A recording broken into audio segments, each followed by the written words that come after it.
Whoa, there we go, it's working. Ding, ding, ding, ding. Hello, welcome everybody. Hello to another episode of Let's Play. Oh god, it's bright out, but it's dark enough that I probably want to turn the light on. Welcome to Let's Play End of Dragons, part 13. Man, it feels like it was just a moment ago. I said, hey guys, let's do another 5 episodes. We'll get lots out. And all of a sudden, I'm staring down the barrel of the gun again. And it's like we're hitting the end. Crazy stuff. Good morning, one and all. I hope everybody's doing good. Had a nice night last night and so on, or whenever you may be watching this. Got a lot of cool plans for today. Lots of fun things to talk about. Yesterday was so fun. You know, the wiki has really unlocked sort of having a smooth, cool experience for me. I just basically can't wait to get back in. So just quick recap. We're about to get Quietus in just a second. We're going to get Quietus. We are not going to do Looking Back. That's Marjorie in Dragon's End. Competent Commander is like a little bit of extra dialogue in the story. So I kind of want to, at some point over these last 3 parts, I want to go back to the Dragon's Lab and I want to do this. That's going to be good story. Kaineng Unmade, find all the instabilities in Kaineng. But not just Kaineng, I want to find all the instabilities across the whole expansion. I really like the Void stuff in as much as like it's edgy and interesting. I want every bit of detail I can. So that's all going to be on this LP. What else do we have? So the history of New Kaineng, that's what I've done for the thumbnail today. We're going to see what's going on at New Kaineng. We're going to find all of these zoning records. Should be lots of fun lore there. What else do we have? Cleanup duty. That's cleaning up graffiti. That might not be too interesting, but we can get to it. Sampling of Snargle. There's 4 Snargle books out there that we can read, even though we did his main story. Beyond's World Tour as well. This is someone we're going to meet, MUP employee Beyond, and we're going to go visit them around the world. I'm also going to get this Jade bot model. We're literally about to do the Jade bot module stuff. We're going to get the Vitality because we're a Harbinger and it feels good to get that. Also, in these last few parts, I might play a new character. We'll see. And yeah, some other little things as well. But, you know, that's going to keep us busy. That's a lot of good stuff to do, hopefully. Oh, and then Arborstone. Arborstone is the other big thing. There's a lot of characters around at Arborstone that I still haven't seen or really spoken to, interacted with anyway. So I want to do that. But let's start off here. Let's get our Quietus stuff. And let's get our Jade bot module. So I'm going to get the main thing for the Vitality. Beyond that, I don't know about the other upgrades. To be honest, I'm kind of really disappointed that with this late on, and I'm now only just doing this, and when I'm doing it, it's just like a gold sinker thing on the TP. I was kind of hoping as I adventured, I'd find like a skiff upgrade, and then maybe if I get lucky one day, I get a better skiff upgrade, and then maybe there's a crafting process later after that. But it kind of just feels like, I don't know. It feels like a lot of UI and a lot of stuff's been done, but they haven't found a way to make any of it like fun or like a natural part of the progression of the game, which is weird. Anyway, so here, look. Harbinger's Ring, we want 396 research notes. Now, you'll see here, I have 274. So when we look in our inventory, I have a research kit, and I have these potent potions of Sons of Svanir's Slaying. So here's the game as far as I understand it. Now, this was coming from you guys in the comments. This was the advice I got. That basically, crafted items below level 60 don't count. Above level 60 does, so you just want to find anything cheap. Now, Sons of Svanir potions here, I got 2. Again, this is basically following a recommendation from chat. But if you guys want to follow this, I went to the trading post, okay? And what I did was I just typed Potion of Slaying. Okay? I hit the cog, and I just said it has to be at least level 60. I want to colorway everything under level 60. And then once I had my list, I just filtered by price. So I clicked this arrow once, sorry, right? And then I scrolled until I saw. So the cheapest one for me right now is the Sons of Svanir ones at 79 copper. And then there's Undead Slaying. Now this Undead Slaying one's quite interesting because I think you can buy this at an event in Mount Maelstrom or something, I think. But anyway, so that's what I did. I just bought a ton. I don't know if it's the cheapest thing, but it was only a couple of gold for a whole stack. And now I'm just double-clicking my way through it.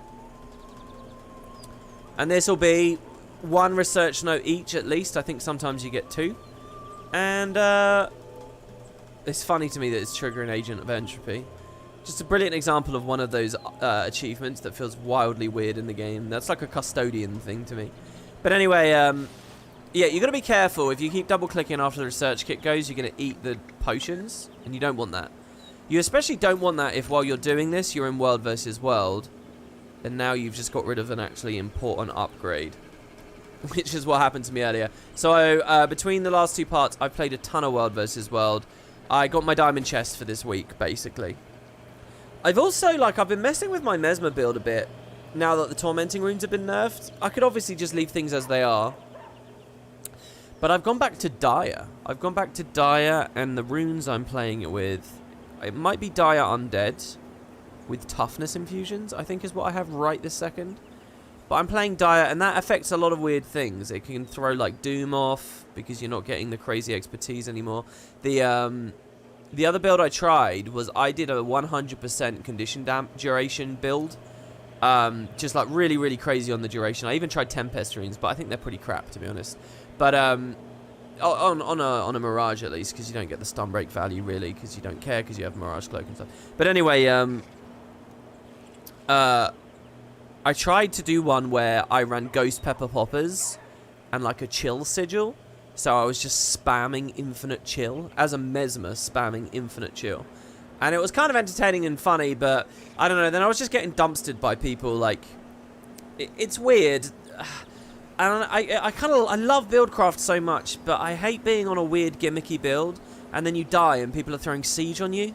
Like, nearly every time I die, someone throws siege on me, and I just... and it's like, for fuck's sake, what, they think they're hot shit. I guess I can't play with builds, basically, because they have, like, no sense, you know? So, I don't know, I just... I'm on Dire now, which is at least reasonably not stupid, so...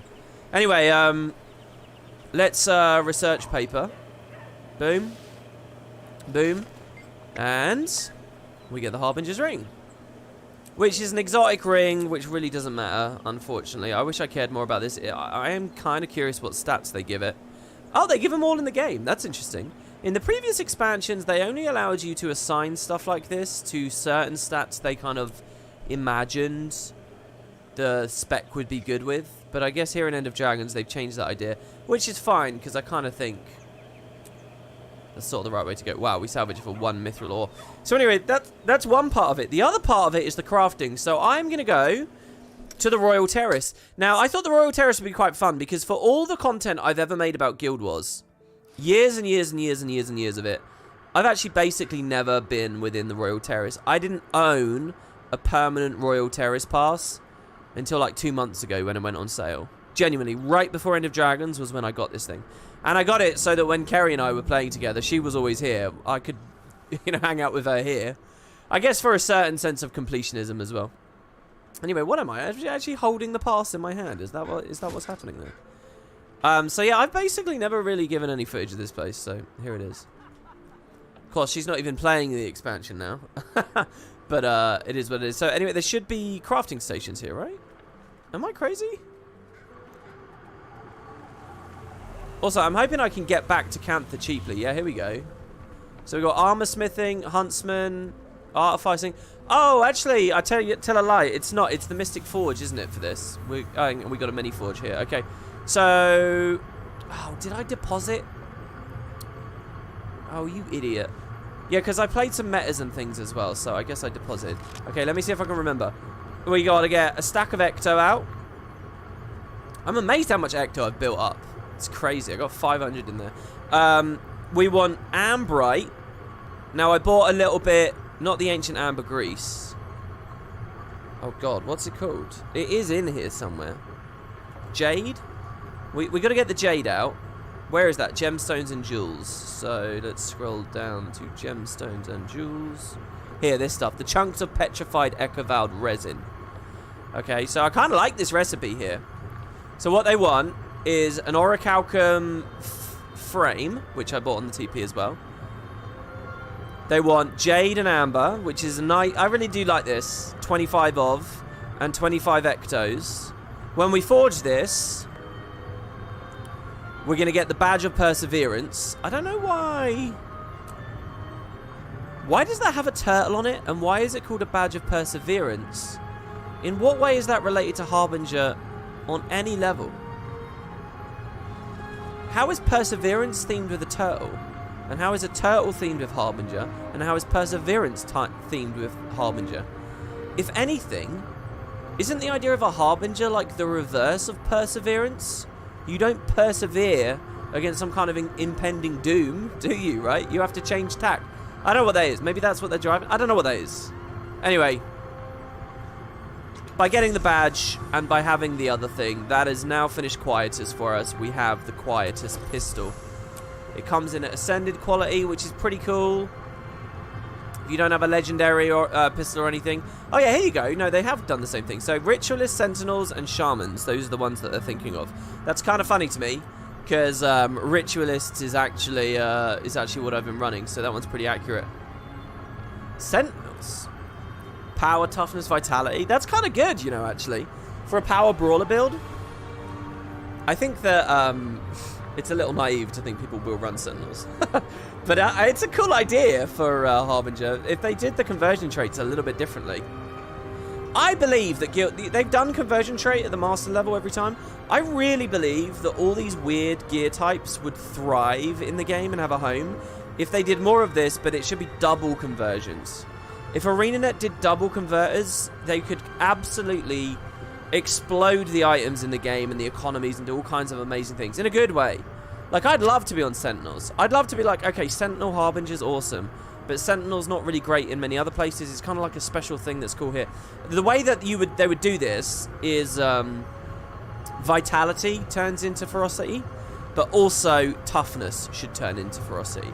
If it was a double converter, both of these, or Power I suppose as well if you want, all of a sudden Sentinels looks awesome. Especially with the Vitality weight, right? And that, what I just described there, that works all over the game. And then, you know, you could have... By the way, I think it's incredibly crazy that Plague Doctor isn't on this list. You would have thought, wouldn't you? Plague Doctor Harbinger, isn't that the goddamn dream? No, because it's not a Plague Doctor, it's a Harbinger, guys. Ugh, don't get me ranting about the elite specs. I actually had a big conversation on Discord yesterday with people about them. Sort of re-justifying and explaining why I'm so lukewarm about all this stuff. Anyway, here's the thing that's going through my mind right now. In the 2 previous expansions, I've ended up with 9 items like these. And they've just sat about in my bank, and they've just sat about gathering dust because I couldn't customize them to exactly what I want. And I have a legendary pistol now, and the armory's in there now. I think I'm just going to get rid of this straight away. Like, there's a collector in me that wants to hold on to it, but I have a character full of this stuff already, so I'm just going to get rid of it. So, ready? Oh, I can't even research kit. Alright, well, whatever. We're just going to dump it in our bank. We can deposit those ectos now as well. Quietus. I'm just going to dump it in there, which is what I've been doing quite regularly. And then what I'm going to do... actually, I kind of want to dump the Royal Terrace in there as well. Well, if I do that, I think I'll get kicked out. What was I going to do? There was something else I was going to put in there. Alright, so another thing. Check out my most recently completed achievements. Guess what I did about an hour before this stream? Where is it? Oh, it's already gone? Man, this needs to show more than 3. Come on, it's already gone. Okay, guys. Right before recording this episode of the Let's Play, I did 1 meta in Saitang, and as a part of that meta, I did an Aetherblade event where there were Kappa around. I'll show you where it was. Okay, it was in the... You didn't miss out on much, I promise. It was in the waters. God, I love this little moment where I'm like zipping around the world map like this. Now it's cool. It was right here. And I just like picked up some things and put them in water purifiers right before the meta spawned. It dinged the event. We've seen the event in the Let's Play a few times. It dinged it. And actually that just gave me the full achievement for the map. So I have actually now beaten the mastery of the Jade Isles. There's obviously more to do. But it only wanted 16 objectives. I've done them, which means I have the ostensibly final reward of the map, the Temple Gate backpack. If you look in my backpack here, it's right there, the Temple Gate. You see that? So I'm going to skin it and use it, because why not, right? I don't know if you guys have noticed, but I've actually not been using a backpack this whole time. But when it comes to End of Dragon special stuff, I'll totally do it. So there you go. We got that on the back there now. And it's not too big and flashy. Again, as a bigger character, I think we could enjoy the fact that that bell is wobbling around a bit more. But yeah. Okay, so the other thing that I want to do is... Well, oh god, there's so much I want to do. Well, hold on. Here's... Now, if I double-click the pass again, will they just take me back to where I was? No. If I go to the Asura Gate, will they take me back to where I was? No. Shouldn't there be an NPC I can do? Is that not the same? Usually there's someone you can speak to who takes you back to where you were, free of charge. Makeover preview. Nobles. Oh, this one sucks, isn't it? Where's the guy? Shouldn't there be a guy? Alright, whatever. We're going to pay 10 silver and go back. I've done this a bit weird, honestly. I should have... Oh, no. Yeah, I should have done the other thing first. Use the Arborstone Scroll. Oh, that's a good idea. I could have done that, yeah. Whatever, guys. It doesn't matter. It's not a big deal. Wow. I had a donation, by the way. I'm so sorry I missed that. Dustin. Thanks, dude. Literally, it's 7 in the morning here. I'm just getting started, and you've just given a donation. Thank you, man. For $9.99 says, thanks for a decade plus of content for a great game. Thanks, man. Am I over a decade now? I think I am, aren't I? Yeah. I think this Halloween, it's actually 11 years. I had big plans for the decade last year. We'll see what we do at the 11th anniversary. Yeah, thanks, man. Thank you. I really, really do appreciate that. I'm glad you think that I spent my 20s on something useful. All right, here we go. Look, so we're going to go to the workbench. Well, are we going to go? Well, we'd have to craft it. Okay, I'll tell you what I'm going to do. I'm just going to buy the module. I'm going to buy the core. And this kind of... It kind of makes me feel weird and bad doing this. Like, shouldn't I craft my way up to it? But Gux isn't a crafter. 40 gold. I mean, I don't mind spending the 40 gold.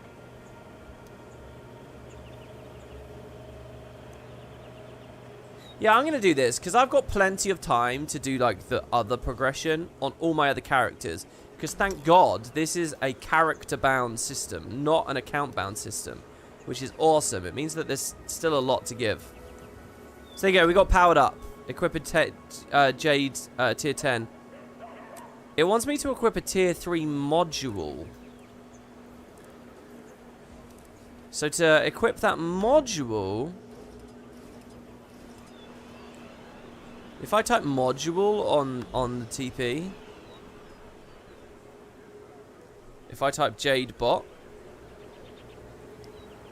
So you can buy cores on here, but you can't buy modules. Is that the situation? Wow, all these Jade tech weapons are worth a lot of money. I prefer Quietus, which we just picked up. Jade insignia of the Harrier.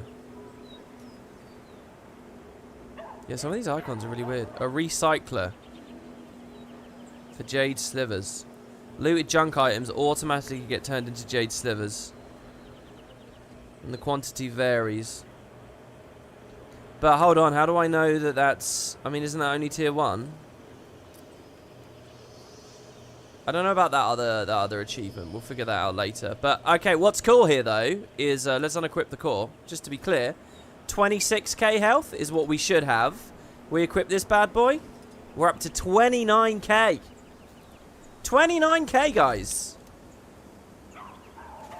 Now that's with leadership on the power build. If I went back to vampirism on the power build... Oh, look at how good this is. Everyone should be able to do this, man. Alright, check this out. 32,000 health. If we go ritualists... Where are we? 35k on my ritualist setup. That's nightmare runes. What's a good 10%? Ore. Let's do ore runes. Actually, is there a vitality and 10% setup that's good for Condi as well? Oh my god, what about like exuberance? Is exuberance finally interesting? I feel like exuberance needs the 10% max health thing on it. The fact that the T6 doesn't have the 10% max health thing kind of kills that. Radiance. Scavenging. We're looking for something with the max health. Flock would be pretty big, but obviously isn't.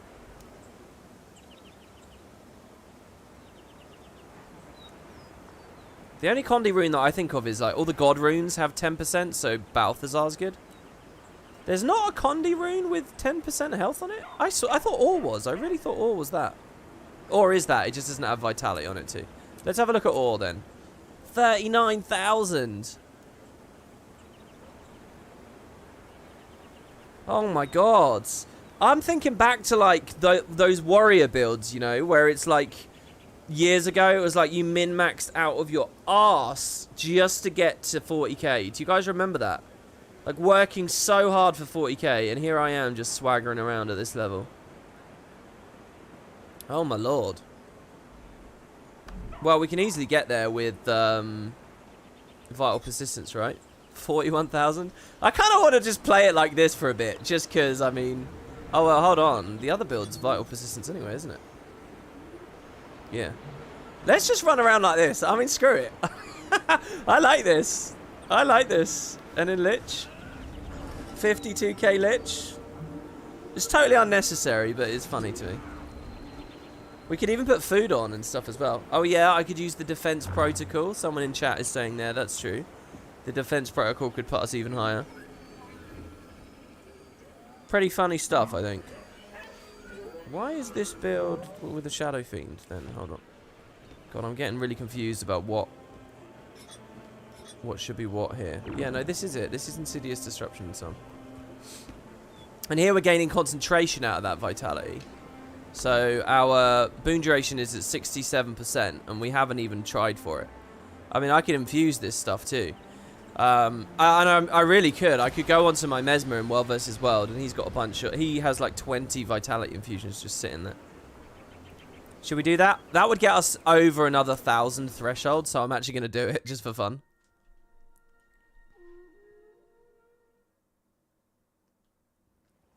Extra health from the 10% health stuff doesn't feed into exuberance.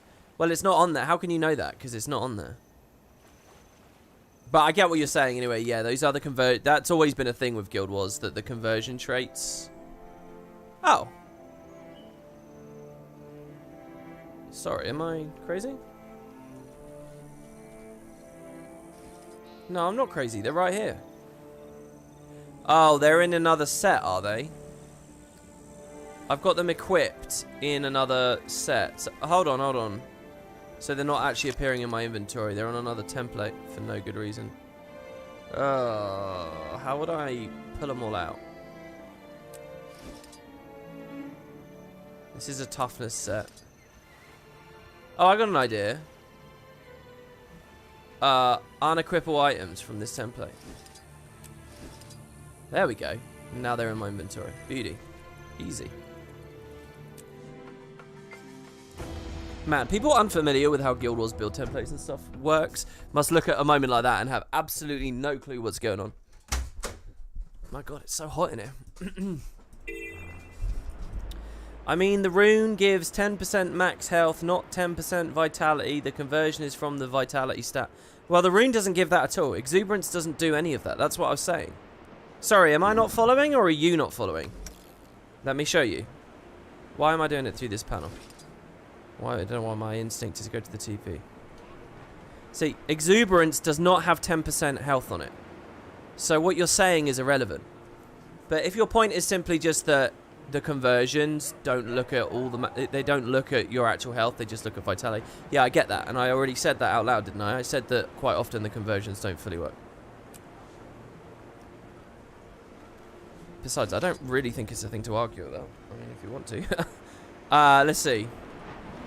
Good morning. Good morning to Feathers there. It's good to see you. Right. Vital infusions.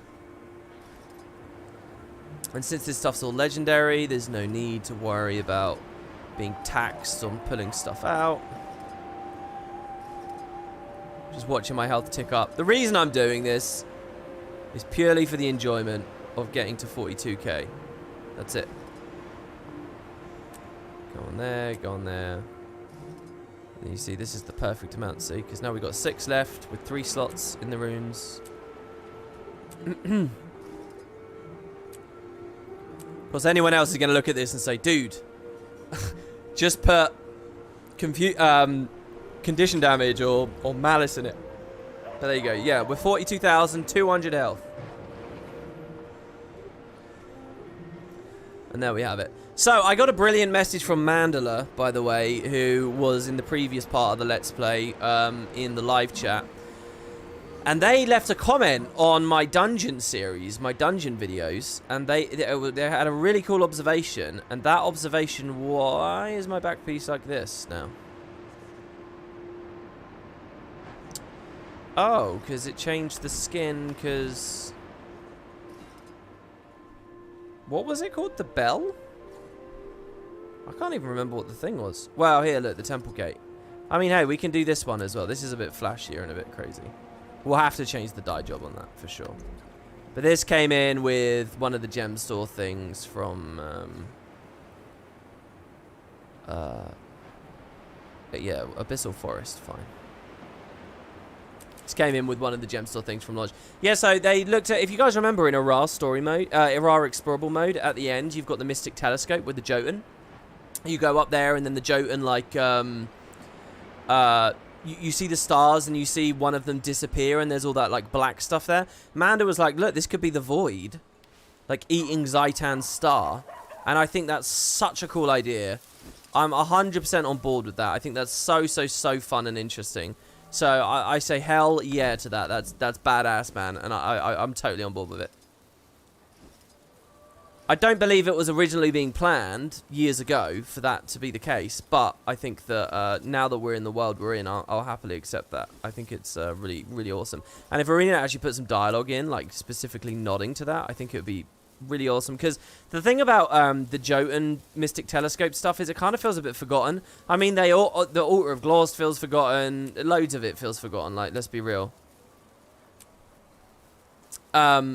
But the Jotun stuff especially to me, and so seeing that was pretty nice. So why is my health so low on this set? Because we're diviners, right? I kind of just want to see something. If I go back to Marauder, if I forget about this idea of quickness outside of Shroud, right? If we kill the Diviner idea altogether and go back to Marauder. Oh my god. Actually, we were just talking about it. Let's do Sentinel. Let's see how a Sentinel Harbinger feels. Sorry, I know I'm doing a lot of UI stuff here at the start of today's episode.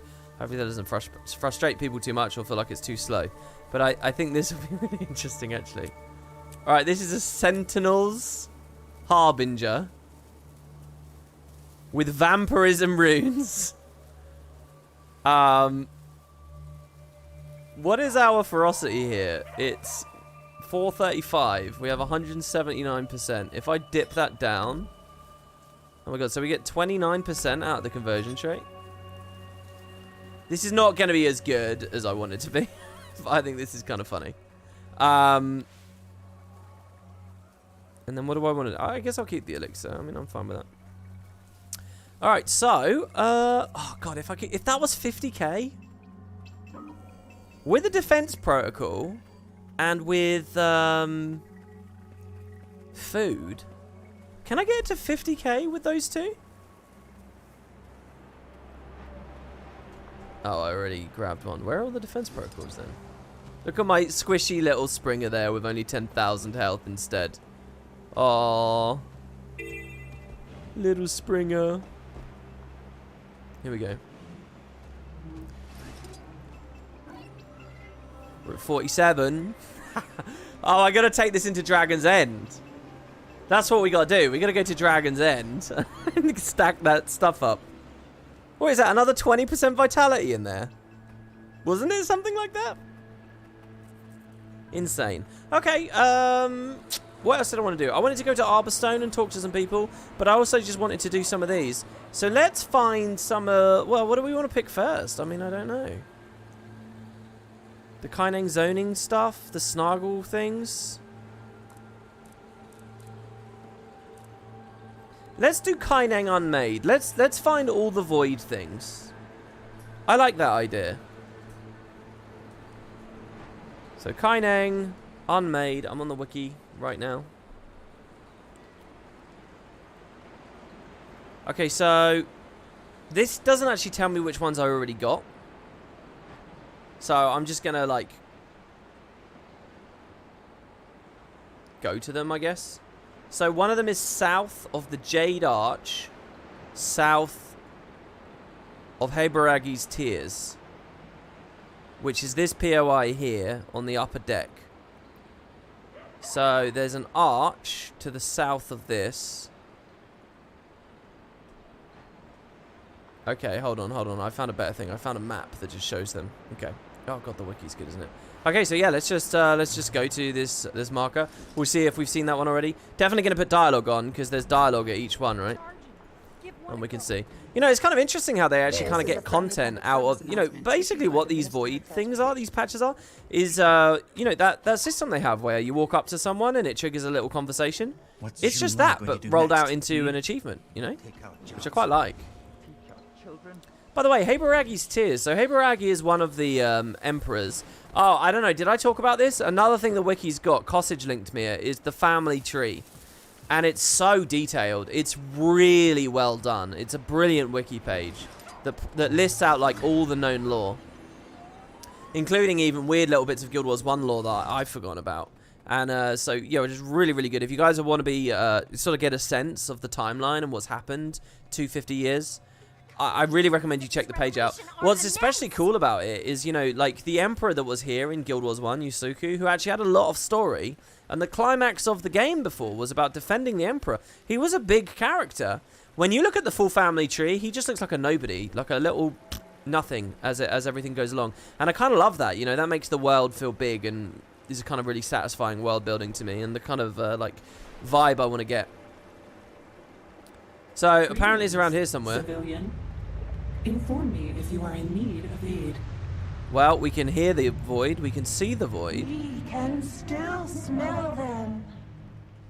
Their deaths were so potent. Okay, someone was talking about smells and deaths. Is it on top of this archway? Let's climb up and look on top of the archway. But yeah, so I had a lot of fun just kind of looking at the wiki and seeing things. You know, we talked a lot about like story and you know, like where we want to see it go, and people mad that they killed off Anka because she was a cool character, blah blah blah. And I was saying I think it's okay, you know. And I was talking about like one little conversation I really want to pick up from on the previous part, and I really do mean this. I've been thinking about this a lot between the last two videos, so you know, I was talking about the characters and like edgy characters and characters on quests, and I want to see them get rattled and all that, and this is why I'm not compelled by Dragon's Watch. I'll give you guys a really good example that I wish I gave yesterday. Like two of my favorite characters from Guild Wars 1 are Saul D'Alessio and Churai Ossa. And when I look at those two characters, when I look at Saul, when I look at Churai, they're these big, epic characters that societies and people, like, revolve around. They're not intimate little stories about small romances and all that kind of stuff. They're kind of characters that are big on the stage, right? So I think that's a thing for me. I really like to see, like, those bigger, more epic kind of proportions. But they're also really flawed characters. I mean, Saul was interesting because he was such a mystery, right? And they had set up this big mystery, so that was a thing. But what else was compelling about Saul was he was looking for a way to save his people, and he ended up opening them vulnerable to the Massat. And before he realized it, this cult had formed around him, and this great lie had formed, and he turned his back on that by the end, and he said no, and he didn't want to be a participant anymore, and for that he was kidnapped. And as we learn in Guild Wars 2, he was imprisoned and so on. But that prison part of the story isn't really the bit that I love. I love that you've got this really like turbulent, sad moment for this guy who actually kind of led his nation to his doom. Even though he was, you know, you can see how he got there, you know. I don't see those kinds of arcs in the characters we hang out with. And maybe that's natural because they're kind of smaller characters. They're not big on the stage. But you look at someone like Casimir as like a representative of Divinity's Reach and stuff. I feel like she's kind of... She could be doing those kinds of stories. When we look at Chirai as well, honest to God, I think Chirai Ossa is my favourite character in all of Guild Wars. Chirai Ossa is this amazing story of this hero of the land. A guy who rallies the last scraps of resistance to fight back against the undead Lich King tyrant Palawa Joko. And he saves everyone. He's the hero of the people. But his story doesn't end there. He has like that first chapter. But Chirai's true story is how despite attaining that legendary status, he has this lust for power. He has this desire for more. He becomes obsessed with this idea of ascension. He has all these people following him blindly now because he's done this great thing for Alona. And this is a guy that fractures his country, takes hundreds of people with thousands of people, whatever the number is, on a desperate, pointless trek and pilgrimage through the most desolate, horrible areas of the world, and he gets them all killed for no reason in the Crystal Desert.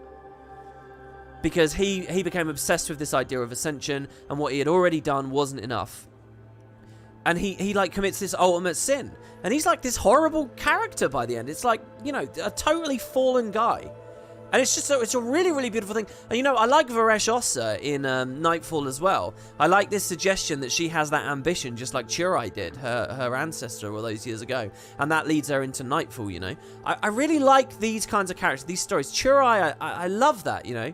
And that's the kind of storytelling, the kind of characterization I'm not seeing in the sequels so far, I think. I mean, maybe I'm being really unfair and I'm not latching onto stuff. But I had that observation. I just wanted to point that out. I don't know. I wanted to add that in a bit to round out some of the stuff we were talking about before. You know, there's just kind of a vibe and a sort of level to stories like that I'm really into. I'll tell you as well, guys, one thing I've been doing the past 24 hours, I've rediscovered my love of the Proto-Men. If you guys don't know who the Proto-Men are, right, I'm not a Mega Man fan. I don't really... Mega Man is not, as far as I can tell, the most sophisticated storytelling ever. You know, it's a shooting, jumping, side-scrolling game from the NES, SNES era, right? I don't even know what Mega Man does anymore. But there's like this band, right, this operatic rock band, feels very 80s, very epic. And they essentially have a Mega Man fan fiction that they tell, so they have 2 albums. One is Act 1, one is Act 2. And it's the most incredible, like, cool fucking story ever. And it's just so epic and amazing. And I tell you, turn this video off. Literally, seriously, please turn this video off. Please leave. Go to YouTube. You're already on YouTube. Go to the search bar, turn this off, and listen to the Proto-Men, Act 1 and Act 2. There's a playlist on YouTube. Just listen to the whole thing. Give it some attention. Read the lyrics as you go if you like. But do that, and then come back. I'll still be here with the video. Come back, and you'll get a sense there. That's the kind of, like, the impression of storytelling and the kind of analysis of, like, society and corruption and the fall of the state and what heroes and villains are. That's the kind of thing that I really like, you know. And again, it's not that it all has to be really dark and grim and like nasty. I think that album kind of actually speaks to me very deeply. Both of them do. So yeah, I don't know. I was thinking about Guild Wars a lot listening to that earlier, and I was God, I love them. I don't know whether they're ever going to do the third and final one, by the way. I haven't seen any news on it for years and years and years, and most of the comments on those songs are getting quite old at this point too. All right, I don't know where this void is, by the way. I can't find it. Who is it that's meant to be speaking? I can't... I mean, it's procking here. I assume I've procced the thing. Hello, kitty. Oh, I saw they had a weird patch for the game. They added, like, another cat somewhere. By the way, I gotta say, I love the way that ArenaNet are writing their patch notes at the moment. They're, like, writing them, like, roleplay style, like, immersive style. It's quite funny. What is this squad? Why am I in a squad? Is that you guys? I'm going to assume I've got this. Let's move on to the next void location here. Stop talking about the Proto-Men. Oh, God. I can't remember when I was last listening to them. What was it that tipped me off to do it again today? I can't even remember. Well, yesterday. Okay, Attention, citizens of New Kaineng. We're receiving Somewhere around here reports of power is where we're going outages now. across the city. Do not be alarmed. Several transportation systems have been suspended until further notice. Gotta get a little bit of my coffee. Jade is aware and acting accordingly. Why Necro? Where's my favourite Ellie list? Oh man, there's been so much discussion about that. On yesterday's Let's Play episode, I talked about the balance, right? I'm someone who's played this game for 10 years. I understand the balance to a pretty good degree. I've played all the classes, all the characters through various metas for 10 years, okay? Oh, sorry. 9.5 years. I think I know what I'm talking about, right? And I even acknowledged yesterday, I made a little comment, I said it's easy for me to say this when I'm just spamming auto attacks on Necro. And some guy came into the comments on yesterday and said, how about you play something else? Your opinion isn't valid. It's like, yeah, I'm sorry, I forgot about that fact. That I literally have no understanding of anything outside of Harbinger, because I just started playing Guild Wars, right? I mean, unbelievable. And I even acknowledged it in the video. I probably will play Liss. I had some tweets as well. Someone said, yeah, since the nerf of Catalyst, I'm just going back to WoodenPotatoes is Tempest build.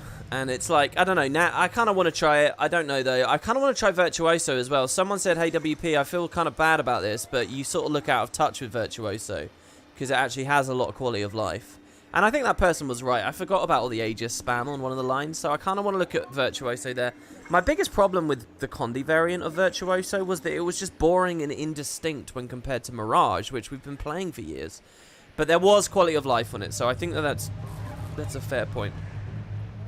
Realistically, I kind of want to move away from light armor, but I don't have all the legendary pieces for the other two armors.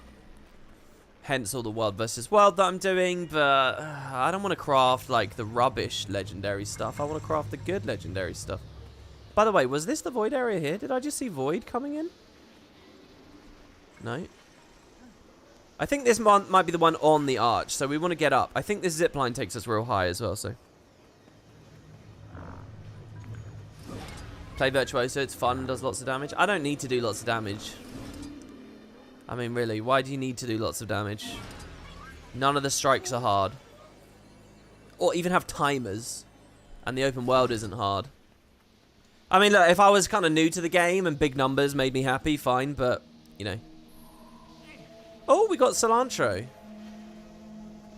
I mean, big numbers can make anyone happy, I suppose. I'm just saying, it's not like some great thrill that I'm seeking at this point. You know, I like really well-rounded builds. I like builds that can deal with lots of situations and don't feel vulnerable, and, you know, there's lots of playmaking and things I can do. Oh, and by the way, speaking of all of that, I'm really disappointed. There was a patch a few hours ago. I spent some time between this episode and the last... Look at all these boons I just got, just from the defense thing. Oh, yeah, let's see how little Sentinel damage does. Oh, God, it does feel awful, doesn't it? There we go. Get in there, Sentinels. Slowly but surely. There I am talking about playmaking while I spam autos on a 50k HP build. What was I saying? Yeah, I put Arc back on. I put Arc DPS on, the scrolling combat text and stuff. And I wanted to start doing Let's Play episodes with it because, check it out. I can't remember the auto. Crap. Seeping Shots, Vile, Blast, and then it's Tainted Bolts, Dark Barrage, Voracious Arc, something Cut, Devouring Cut, Vital Draw. Anyway, I was learning them all because I had the actual skill names and stuff as I was fighting. I had it set up. It was really good. I promise it was really good. But now there's been a patch and the game bugs, so I totally set my UI up and everything, and now there's been a patch, so I can't show off. I even had like enemy animations and stuff coming on. It was lots of fun, but I guess we'll do it later. I immediately want to turn Sentinels off, by the way, because this feels rubbish.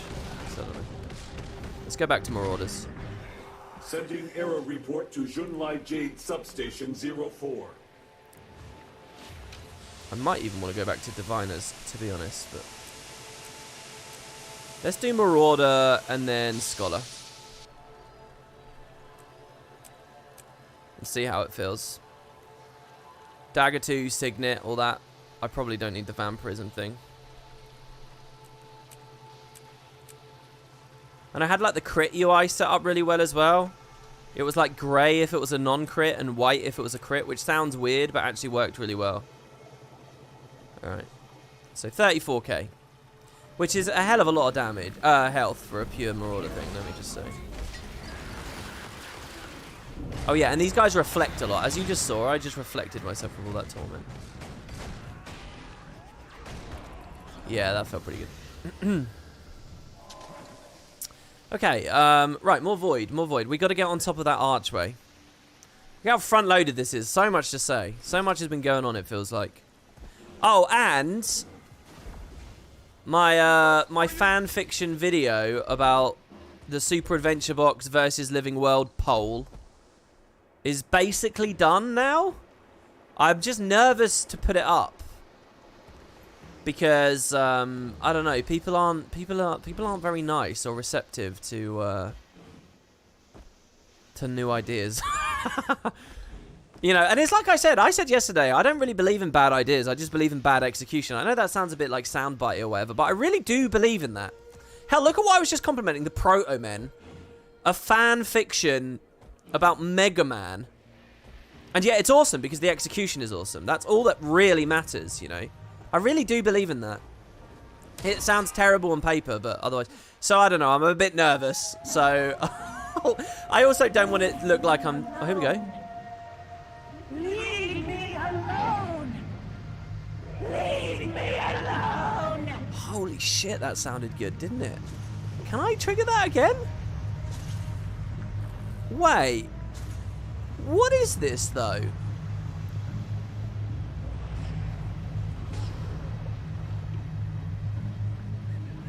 Is that mech sentient? Why is the mech screaming, leave me alone? Doesn't the meta demonstrate that the void... Well, it acted like the void was like a creature. What is it that... What is that? Are mechs sentient? They're not, are they? Leave me alone, leave me alone, leave me alone. And she fucking screamed it. Can you guys tell me anything? Yeah, it is cool, isn't it? I love that we got a spot here. You guys are welcome to play. What is it possessing it and so on, though? Why is one of the first Zodger Google image search results a picture of Zodger with a big belly? Is it really? I have to look this up. Is it really? Hold on. I don't believe you. You guys have seen Anchorman, right? You know Will Ferrell, where he leans back in the chair and he clicks his finger and he says, I don't believe you. That always makes me laugh, man. I want to be arrogant and dickish enough that one day I do that to someone in real life. You know, someone says something sincerely and honestly and is indisputable and you just throw that at them. I don't believe you. Like, all that matters in the world is your interpretation of the thing. Okay, Zodger. Image. You're lying. I don't see Zodger here with a big belly.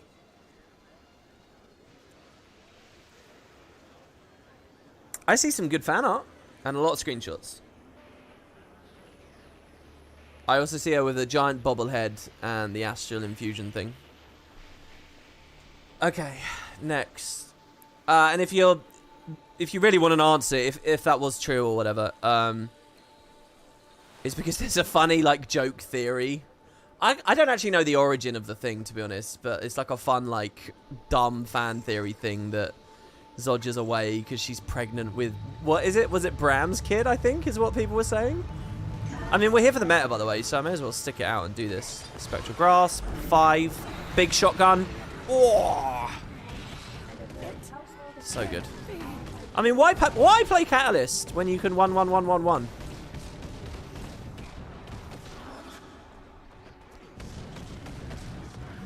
Balance is an illusion, everybody. I think I didn't illustrate my point well enough yesterday as well. All right. The point I was trying to make is that it would appear that difficulty of build is of and complexity of build, squishiness of build, all those things. It would appear that those are of secondary concern to ArenaNet. Because their ultimate ambition is to dumb everything down to a level that's not a huge discrepancy. And that's like phase 2. That's the point I was trying to make. So let me just say that very clearly. And that general idea that everything should be dumbed down and the emphasis elsewhere is something, perhaps controversially, but is something I agree with. So we're going to signet there to rip the prop. I keep forgetting that you know, we actually have three boon rips here. We have Spinal Shivers, we have the Dagger 3, and we have the signet. So whenever we see prop up, we have a lot of mechanisms to get rid of it. I've really loved that about End of Dragons, the prop pulses. We have received multiple distress calls from the Why spam 111 on a Harbinger when I can spam 333 on a Spectre? Oh, I don't know. I don't have an argument for that. Oh god, is that balance? Is that balance? You know, I think that they looked at, you know, auto 100 blades under quickness for that first COF meta, and they said this is the gameplay, baby.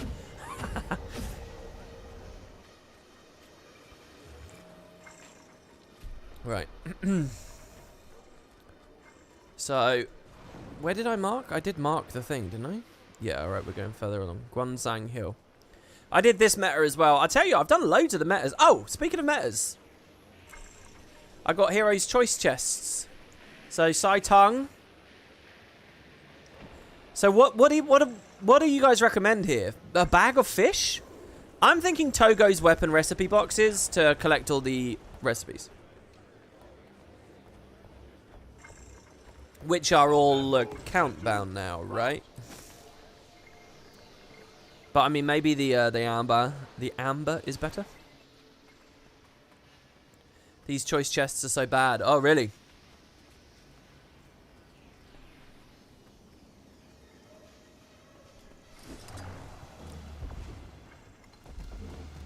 Four warriors, one mesmer dungeon meta. Yeah, exactly. You're saying that was funny. It wasn't funny at all. People hated it, and rightly so. It was awful balance. And it lasted. It's so funny to invalidate that stuff, you know, because I'm thinking so much about Season 1 at the moment. I'm in a really weird headspace now where I'm like I'm living in like 2013 again. I'm living in 2012 again. And it's funny, you know, when you list out everything Guild Wars ever did, it looks like a blink of an eye. But to have lived through it, you know, that was a long time. You know, I've talked about this story multiple times before, but I remember the vote for the Fractal, Thormanova or Abaddon, and then the time it took for the Fractured release to come out. I remember that feeling like the longest time. Like a huge amount of waiting around. And when you look at it listed out there and all the releases, it's just insane to see how fast it all ran through. Right, so... Someone get me out of here! I don't know what to do. I'm so sorry. It's warm. I hear voices. Oh, these are really good. Look. Maybe push him out with a broom? You know, we criticised these a bit for bit. Well, did we? You know, I talked about the criticism that these were just comic relief, but they don't feel like comic relief to me. I mean, this guy sounded actually... I mean, there's some humour in that, but... it's not the avert thing that they're going for, clearly, is it? I love this void shit. I really hope ArenaNet keeps going with it. End of Dragons really let me down at that last hurdle, giving those suggestions that they were moving on from it. But maybe that's just my own foolishness, you know. I hope it is. Okay, so the next one is actually really far away now. It's at the Luck Goddess Plaza. And I think I've seen this one. It's here near the Grub Lane. So I'll go have a look. And that just leaves us with number 5, which is probably the one that I'm missing. So this should be cool. Oh god, I love the wiki. Okay, let's skiff it up. I haven't been skiffing too much. If you guys noticed, I had some video footage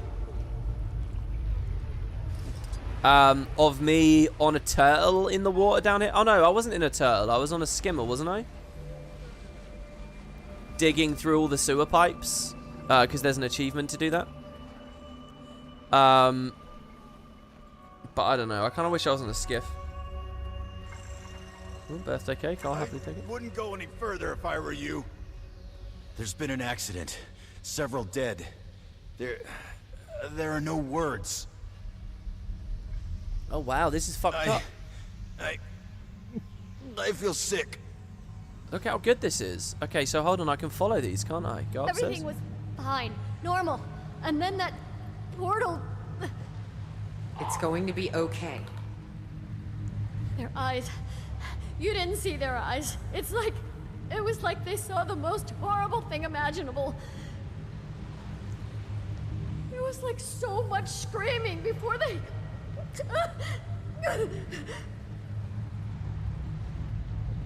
Oh, cool. Oh my god, has he got the strike mission Void?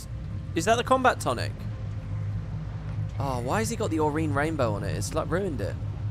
I can't breathe. Holy fuck. Wow. Who said that though? I can't breathe. Did you guys hear that? Oh, look at how cool it is. Can I walk into it? Oh shit, man. You know, it's weird. I feel like the back half of the story feels like it runs through the Void stuff too fast. Imagine if this was just a part of the story journal to just go visit each of these. I wouldn't find that too tedious. I think this is building up a lot of stuff. I don't know.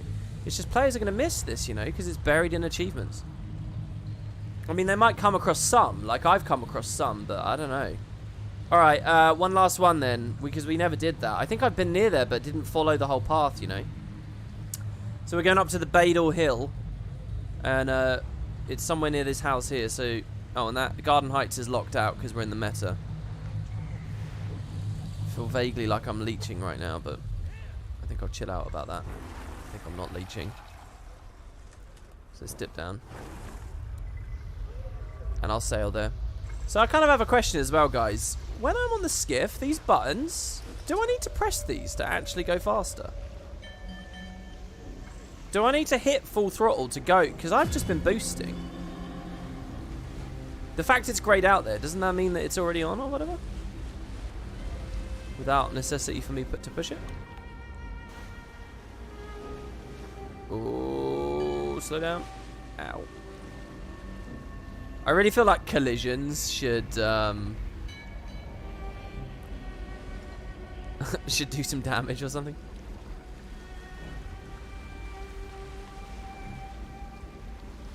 WP just learning the mechanic, my lord. Yeah, I know.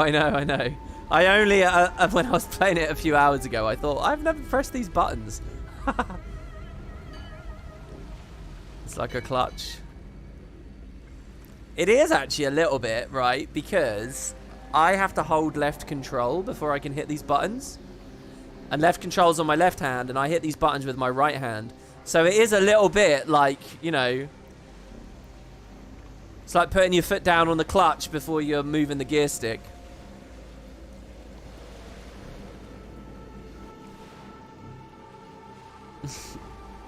I'm going to say that was intentional, even though it definitely wasn't. Oh shit, is that Void stuff in the teleporter? Can I already see it there? Oh no, or is that a player? No, it's an engineer. Are you okay?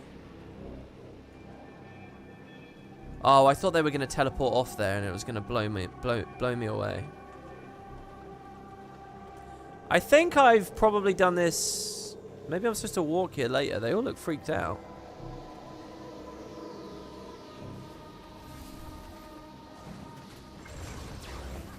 You never listen. It's quite far away, actually, that it starts.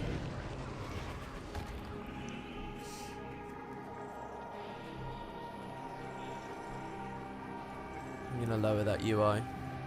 It's weird to me that I'm in a squad filled with people who aren't... Wait, they're in a strike mission? Sorry, do you lot want me... What? No, I'm not doing a strike. How did I end up in a strike group? There's people in the chat asking me if I'm coming. They're saying, Baradin, are you coming? I don't think they're here. How did that happen? Oh my god. Dude, I feel super Void-like with the 5. The Vital Draw. It's like I have the power of the Void, guys, because I am Anka.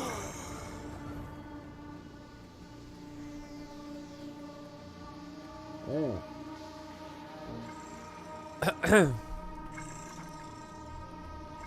Look at this, Baradin. What are you doing? I'm sorry, friend. I don't know.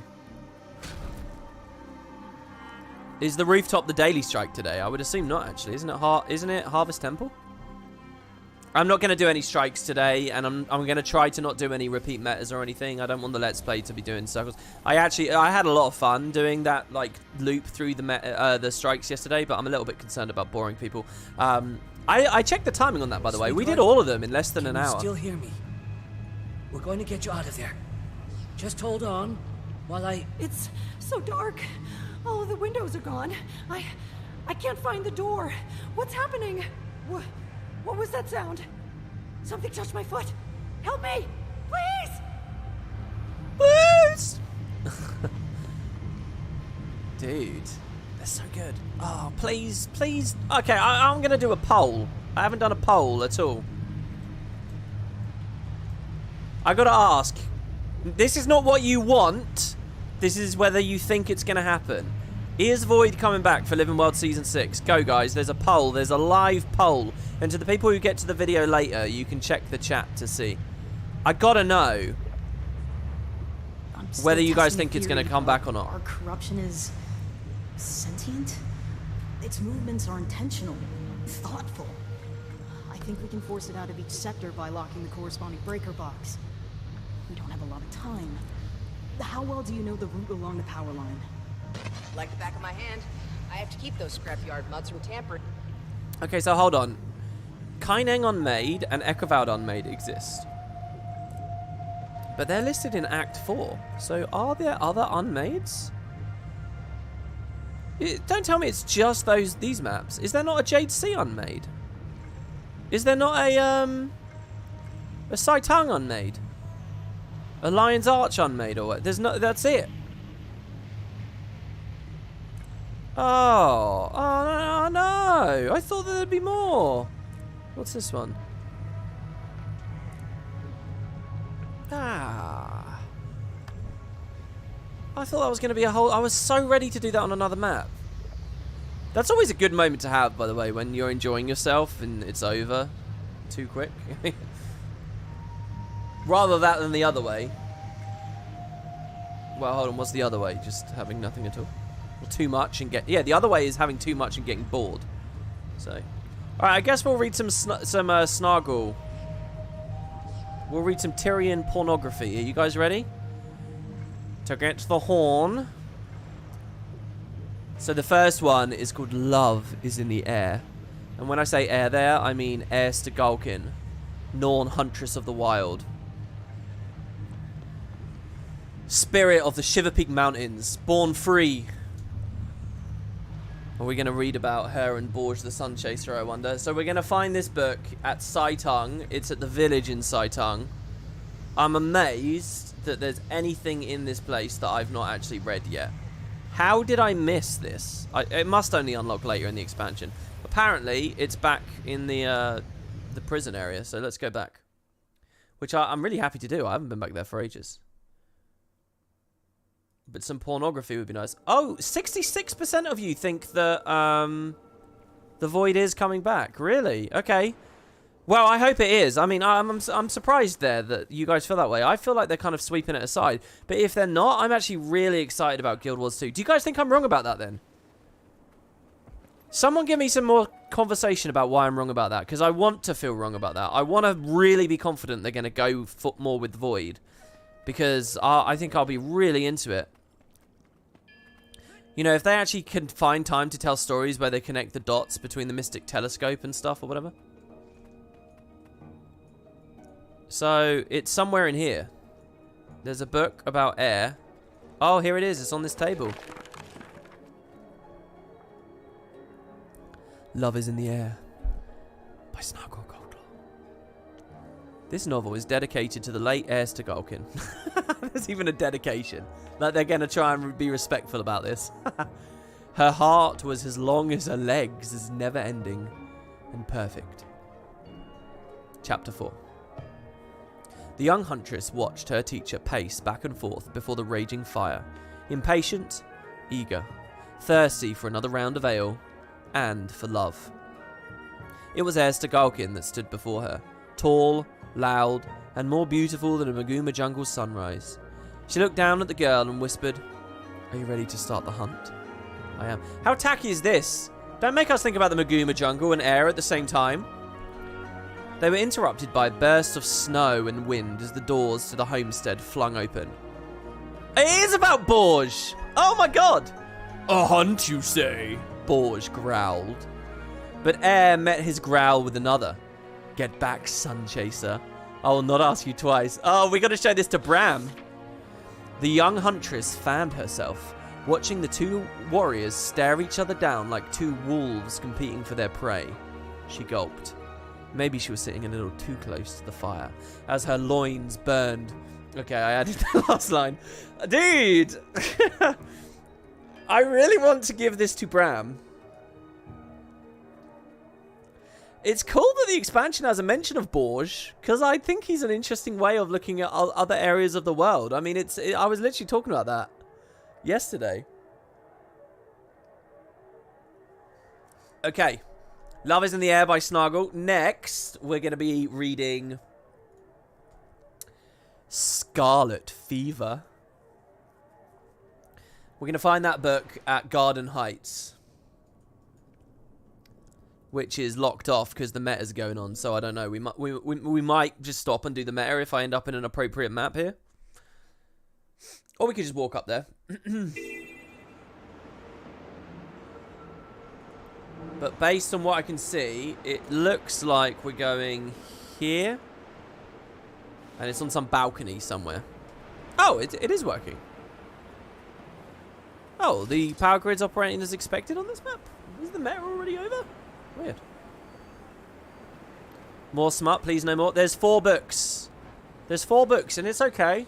You know, we're all adult. Snargle is, you know, what was it? The Tengu didn't want their kids reading it, but Snargle is pretty tasteful as far as I can see right now.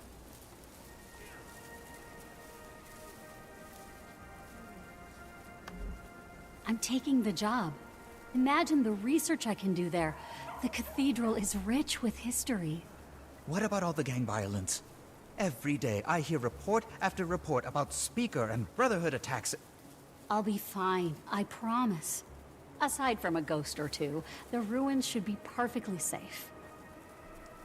Angry Blobfish says, there are lots of hints about watching Aureen and unsure about how she'll handle Void. Aureen says that Void isn't a threat now. The commander says that doesn't reassure them. Some pact are unsure about disbanding with Aureen there. See, I remember all that information. I experienced all of that, and I'm not convinced by you saying that. I didn't interpret any of that as like a signal that they're going to do something with Void. I interpreted that as sort of a tempered, measured way of closing the door. But still, definitely closing the door. That's how I looked at it. Look, I'm not making an argument that it wouldn't fit the lore to keep going with Void. It totally would. It just, I get an impression that they don't want to do anything. I guess it's just because there's no such thing as an explicit cliffhanger in this expansion, right? You know, if there was a definitive cliffhanger, you know, just showed a little wriggle of the Void somewhere. I'll tell you what it is that kills me about it. I'll tell you what it is. It's Aureen's comment that she would know instantly if anything's ever wrong ever again. It was that comment there, to me, that made it just seem like the Void is, like, done.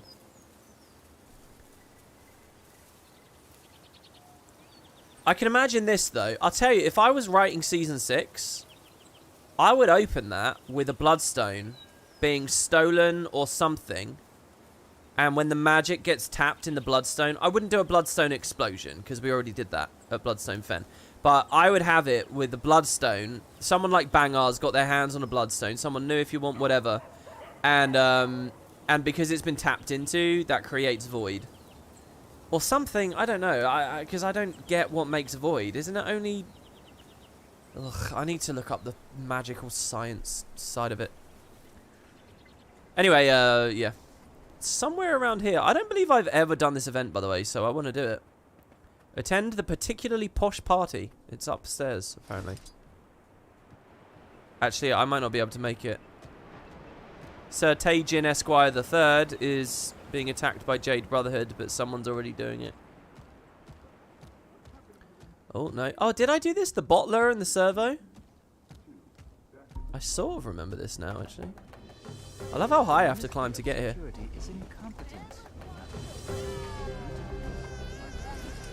Here we go. The corrupted bottler. Bottler is genius, by the way, is the name. When I was my daughter's I'm age, sorry, there weren't ma'am. any The thoughts bar to is for clean up guests after only. me. May I I swear, offer you some she shade doesn't know. instead? Oh my god, we nuked that guy. Dude, wasn't he oh, he wasn't a champion. He just had a break bar. Oh. Oh, I should have been a Marauder a long time ago. Like full Marauder. Look at this crap. Look at this. Oh. I'll be okay. Okay, let's break that with Spinal Shivers. A couple of autos. Yeah, it was cool as well because I was soul grasping people and it was showing my healing coming from soul grasp. It was awesome. Let's interrupt all that barrier generation. Thank you, foreigner. Your timing was eerily convenient, but much appreciated. Don't forget your Jade Tech gift bag at the door. Dude, he's cool with the katana. And it sheaths as well. Alright, so we're looking for Void. It should be somewhere around here. Sir Suguk. It's an interesting name. Am I going up for the Void or down for the Void? I wonder. Let's have a look. They do have actually. They do actually. Oh no! We're not looking for Void. We're looking for a book. We're looking for. Ah, there it is. I'm standing on it. Right. I'm glad I realised that. Okay. Scarlet Fever by Snargle Goldclaw. I'm gonna mute the dialogue just so we don't get interrupted. Chapter 9.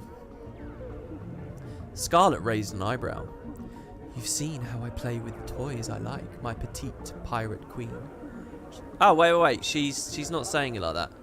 She's Scarlet. You've seen how I play with toys like I like my petite pirate queen. I broke quite a few charms this week. Okay, I can't do it anymore. And I know that Scarlet doesn't sound like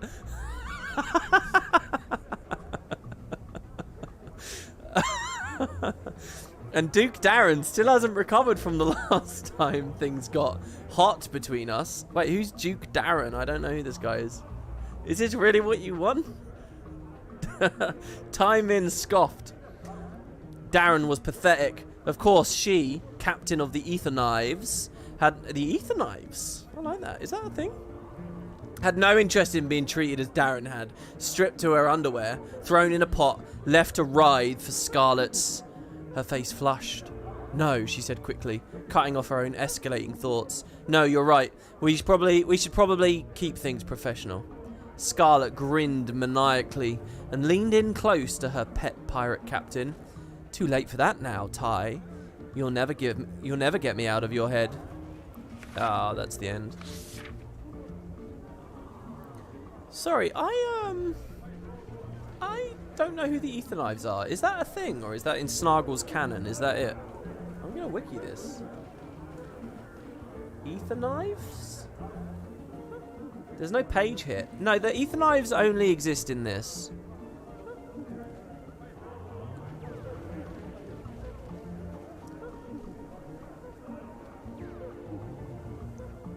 Well, there you go. That one's quite raunchy as well, isn't it? All told. It's quite a raunchy one. Next, we've got Coda's Warmth. My god, is nothing sacred to you, Snargle? So that's at the junkyard. It's in the junkyard, really? Somebody just threw it in the bin? Oh, no. Oh, it's in the Brotherhood areas. It's like near some barrels or something up here. So let's go have a look for that. The Aether Blades? Oh, Ether Knife, Aether Blade. Okay, I see it. I get the joke. Dude, I like both of those names, actually, though. Oh, I even got a whisper here. Oh, and Duke Darren, Lord Farron. Oh, okay. They're like the Aether Blades, but sultrier. It's like Snargle's shameless stand-in, you know, copy of the real world. I gotcha. Okay, give me a disguise. And then I think it's going to be on the ground floor. Sorry, I'm sort of looking at wiki here.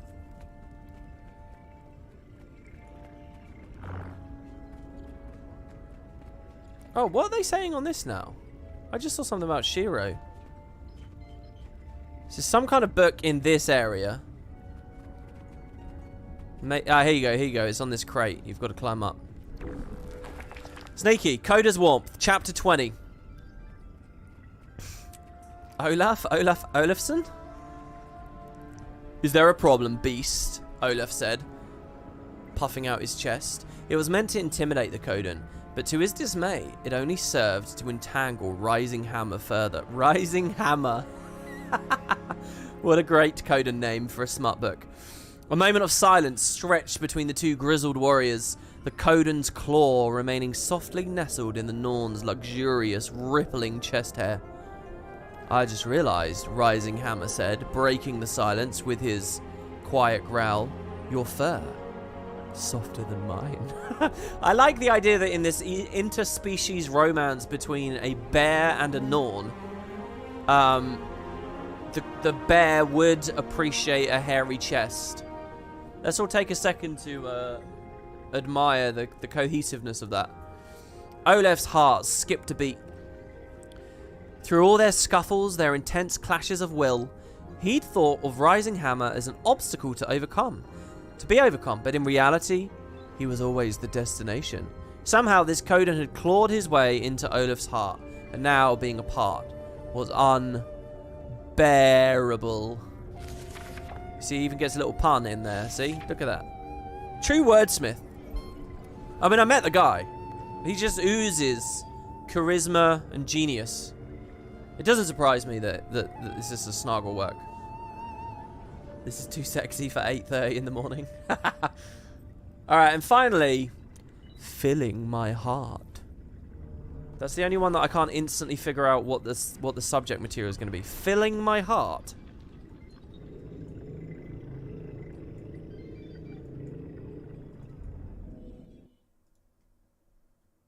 Into the Jade Quarry. Filling my heart.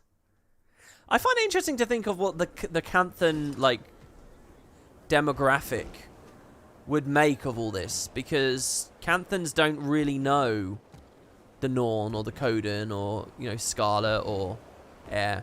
To them, it's just like totally disconnected fantasy, you know. They don't get what's inspired it. It's a bit like me logging into Guild Wars 1 as a little boy and saying, oh, I really like Ascalon City, and not knowing that, you know, it's a reference to something in real life. Oh, I really like the sword Khaled Bolg, and not knowing. I mean, how? What am I talking about as a little boy? I mean, 90% of these things go over my head anyway, because I'm absolutely uncultured. I tried to watch some kind of, like, lecture about, like, something about Plato, but I only got like 5 minutes in, and I thought the guy was communicating it so terribly, I just turned it off. And I actually scrolled down, and there were a bunch of like snobby, overly verbose messages in the comments of people saying stuff like, oh, I really believe this guy is a fantastic orator. And I was like, he's not a fantastic orator. There's just way too much jargon here. This just doesn't make any sense. Well, it does make some sense, but it's too much effort to get anything out of. And I thought, you gotta learn the ways of infotainment, my friend. And I turned it off. And thus I'll remain ignorant. What am I talking about? Let's just find this book. By the way, I've messed with my game's graphics quite a lot between these two parts. Downloaded some driver updates. You know, changed what I was doing with anti-aliasing and VSync and stuff. I've actually nuked the culling, like totally nuked the culling. But it feels smoother and more fun, so... I've never heard this dialogue. Working with the Jade Brotherhood only makes it worse. Bunch of allied speakers. It's weird how they're like enemies in the previous map and suddenly we're just sort of chilling with them. Well, I say suddenly in air quotes. Right, I think these guys are reading the book. It's between two tents with a waste bin. So it might actually be in the next camp down, actually. Continues to read the Sun. No. The Sun is too intelligently written for me. I can't really get to the Sun. I do like the page 3 girls though. Actually, do they even do page 3 girls anymore? I don't know. I remember years ago when I was taking a linguistics course, being taught all about how much harder it is to write for The Sun than it is to write for, like, The Guardian or whatever, or any kind of broadsheet you like.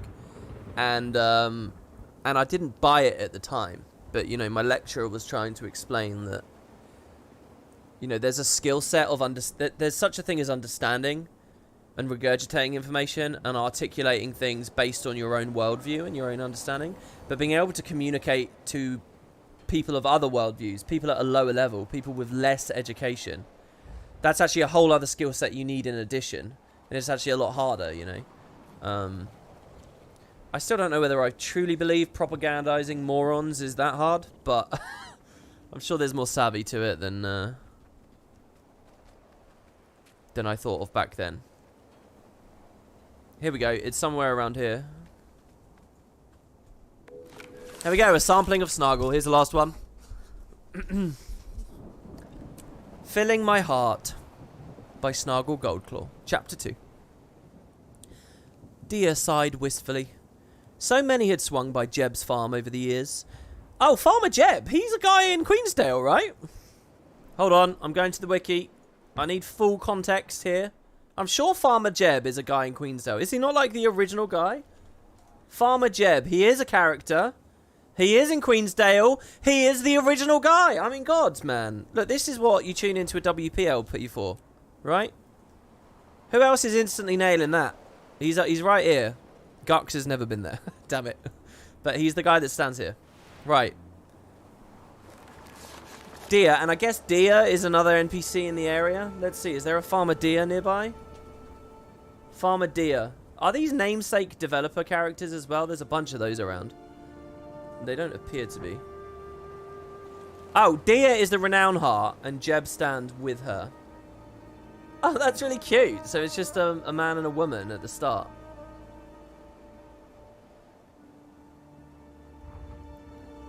So Dia, she will sell you a loaf of bread and a tasty cake and a worm tooth or a tiny sharpening stone. And she was one of these characters that got nuked by the new player experience update. Okay.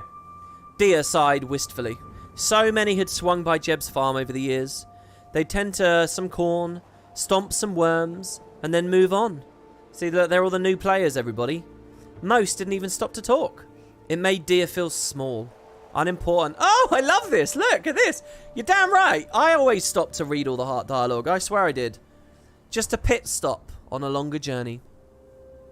But this Asura lad, Rollick, he'd introduced himself immediately, smiling the whole time.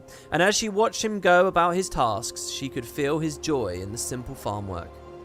Fascinating, just fascinating, he muttered as he entertained one of her bovine. Their reactions imply a high level of intelligence not supported by any current hypotheses.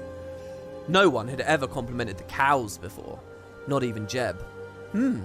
Maybe Rollick would appreciate a slice of her tasty cake. That just makes me think of that scene with Angela and Dwight in the office talking about her cookie. But what if I'm hungry? Okay, so that's good. I'm going to check if Rollick is not on the wiki, and I didn't think Rollick would be. There's no page 2. I can go and talk to her?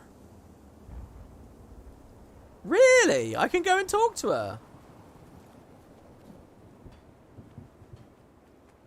Alright, I will pay 20 silver to go talk to her. I'll do it. Is it serious? Are you serious that she will refer to her own book? I'm going. I love this area anyway. This is like ultimate Guild Wars nostalgia right here. Such a beautifully drawn vista. So well optimized. Get a good sense of draw distance and stuff here. Love this place. Hold on, does every subject... Well, hold on. Air's dead. Borge isn't around. Who else did we read about there? Scarlet's not around. Is she the only character that's actually alive and has a book written about her? Hi. It's tough to prosper nowadays, but we try.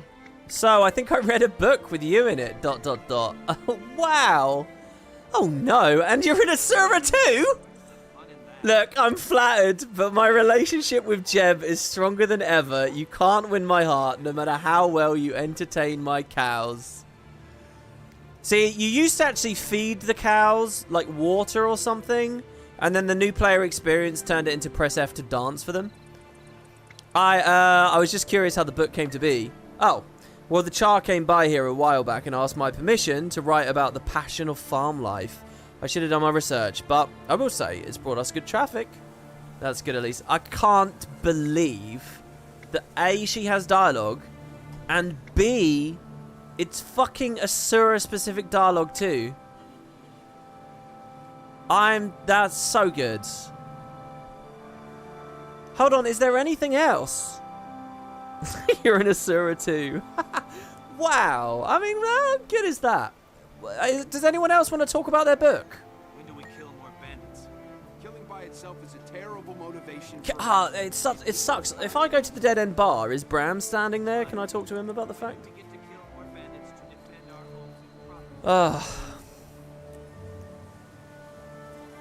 Okay. Well, that's that whole thing done. I mean, Snargle might want to talk to us. But there you go. That's a sampling of Snargle complete.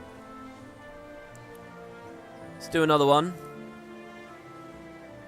Erase graffiti in New Kainang. Let's do that later. That doesn't sound like it's got lore on it.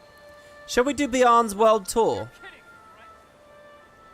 Let's do Beyond's World Tour. That's some Terrace stuff, and I'm sure it will be interesting to see a Canthan coming up here. Beyond's World Tour. Now, I don't actually know how to start this. I need to find him first. Apparently, he patrols in a big ring around the Xingji Monastery, so let's go check that out. I'm going to hunt him down like a guild trek.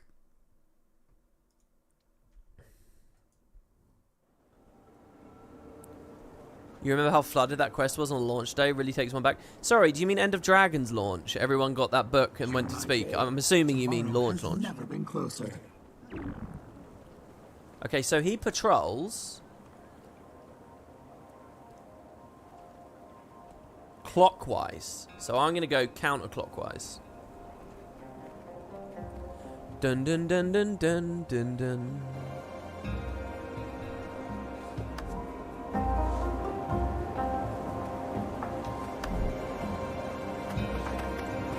Oh, you're here.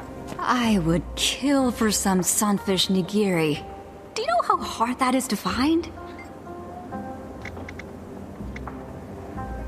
I was going to do an immersive run around the map there, but hey.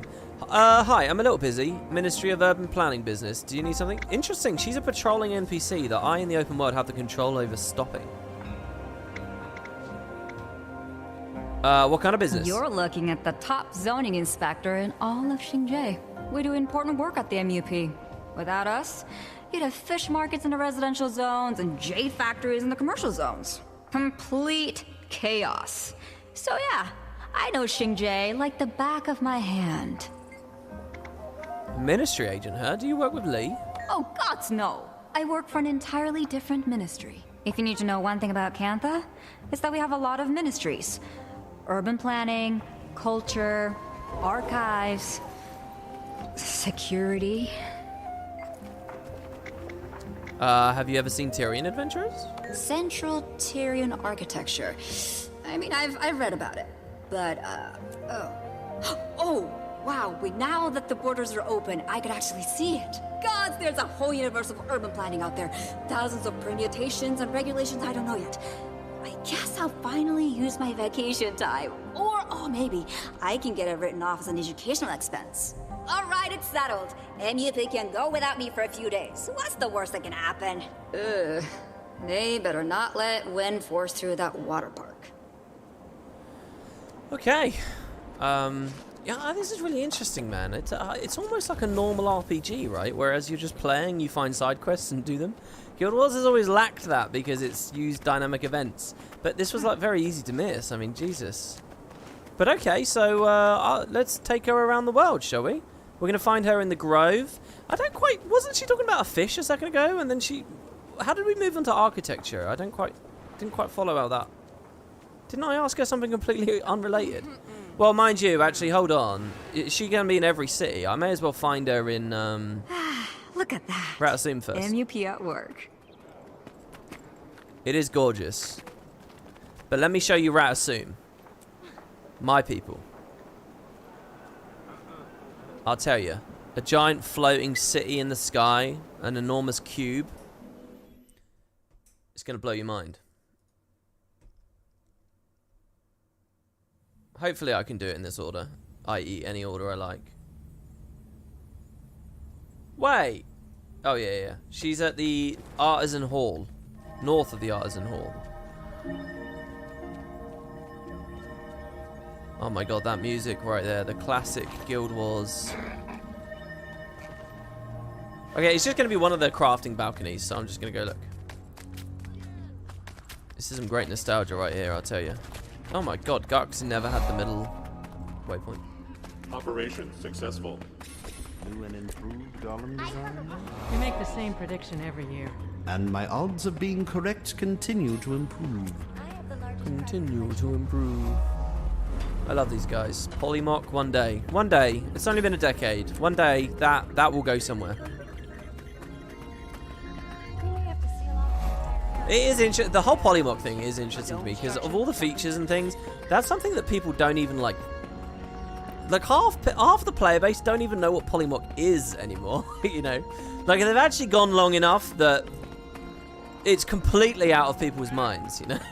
It crushed the rock and then carried my brother. It would be really interesting to pit like 2010 community against the 2020 community on that topic. Because in 2010, like, basically everyone would have been ravenous for it. But at this point, it's just like, it's so... Hello, who are you? I don't know if I've ever seen you. My crew is on the verge of a breakthrough. She's training to be a jeweler.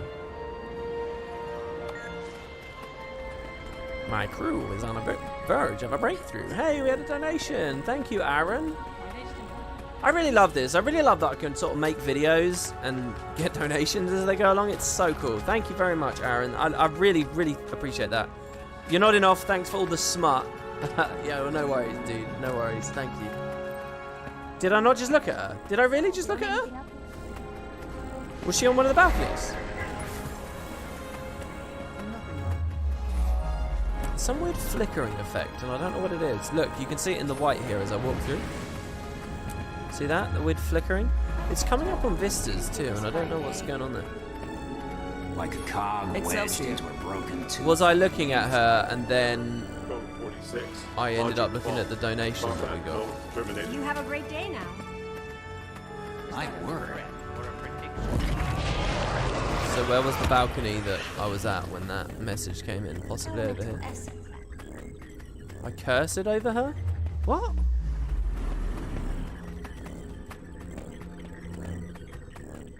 Oh yeah, there she is. There she is. Yeah, oh, what was wrong with me? There you go, Bjorn. What do you think? This place looks amazing at night. Look at the cubes up there. It looks really good at night because the skybox is amazing. Not quite as good as Amnoon, or it might be the same actually. I don't know. But yeah, look at this place. So this whole place is floating. I mean, what happens if the power gives out? Yeah. Let me talk to you about it. So this whole place is floating. I mean, what happens if the power gives out? I feel like she should have talked to me about that here at the Port Authority. Or the Idea Incubation Lab, because you get a really good look at it. You know, you kind of want that distant view. Some of the other places are obviously in mini instances, so it doesn't work so well. This is a great side quest, isn't it? Oh, this is so good. The other expansions had nothing like this. Nothing like this. This is genuinely End of Dragons' strength. Another video that I really want to do is, you know, I had a tweet about this, but Path of Fire versus Heart of Thorns versus End of Dragons. A triple versus. And sort of just demonstrate which do better at which things. Okay, so she's in a building. Somewhere around here. I don't know what level. I mean, this map's crazy, isn't it? So I feel like she should be... What is this flickering?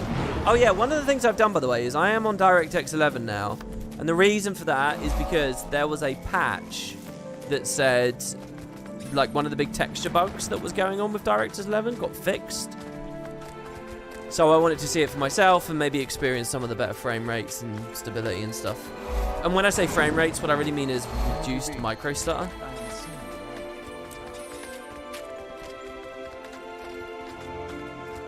Did you put anything unusual in the stew tonight? That depends. Do you consider man root and charred rabbit? This must have been so fun to make, right? Like, thinking about all the cool places you could put the NPCs and the quests and stuff. I mean, thank God for Wiki. I think I'd be hating this if I wasn't using Wiki right now, though. Hold on, she's in the Scholar's Terrace. I think she's a floor down.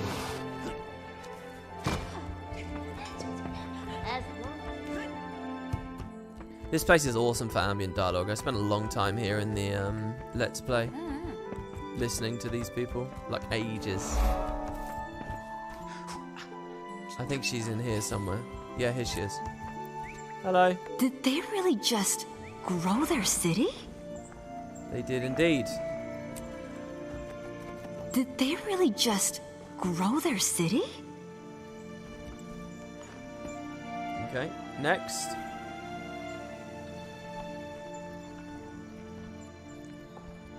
We are going to... I mean, I guess the next city is Lion's Arch. It's tricky, isn't it? Which is closer? I think LA's closer.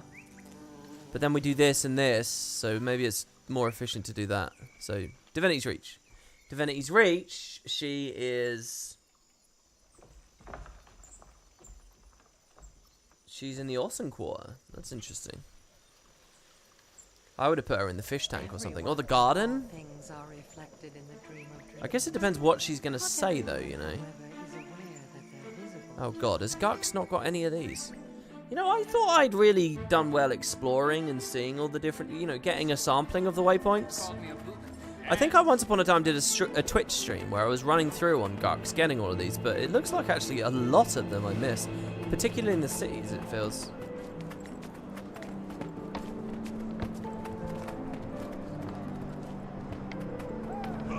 May the Six watch over you. As someone who's just finished End of Dragon's story, I'm not known about these side quests. Is there an achievement category or somewhere I can see where they all start?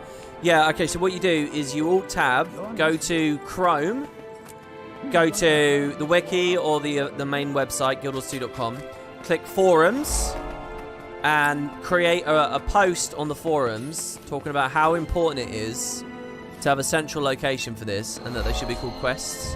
And then maybe wait like 3 years, and then what you do is you go in game and you press H, and instead of this saying achievements here, you're gonna get a button at the bottom, or in the story journal. You should see it, and it will be good. So that's how you access it easily. If you don't want to do that, well, I've got no time for you. In all seriousness, there is nothing you can do. You've just got to click through. You got to click through every single achievement, and you got to see if maybe it's got a good thing.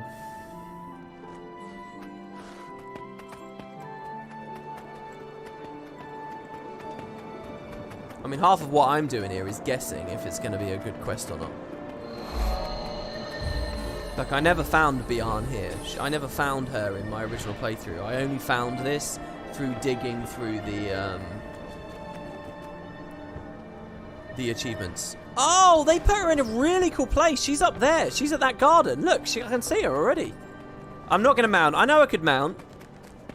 But listen, True Guild Wars 2 is not experienced on the back of a Springer. True Guild Wars 2 is not experienced at max FOV, max zoom camera level, spamming the space, the sky scale dash, alright? It's this, guys. It's this. I'm serious.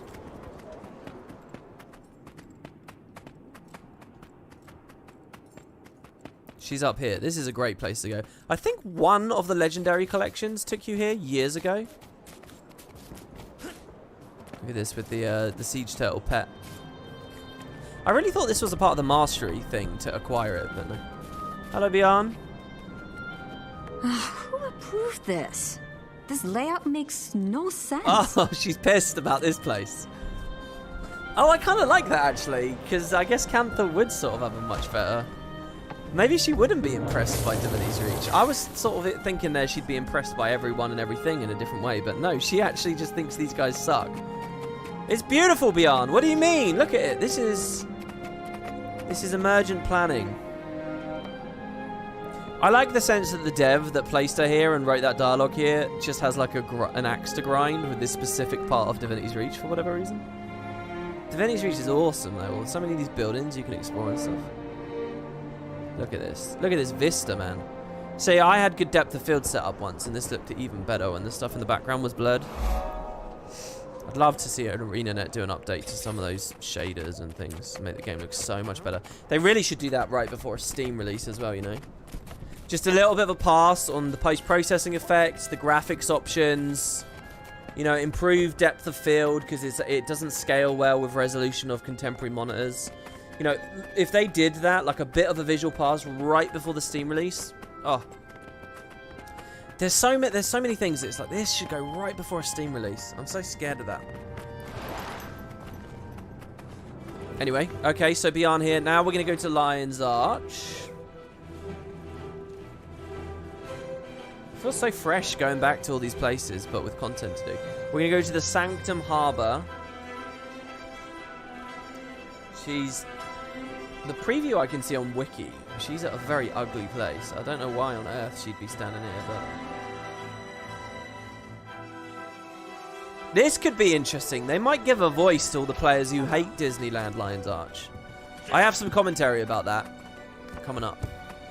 But,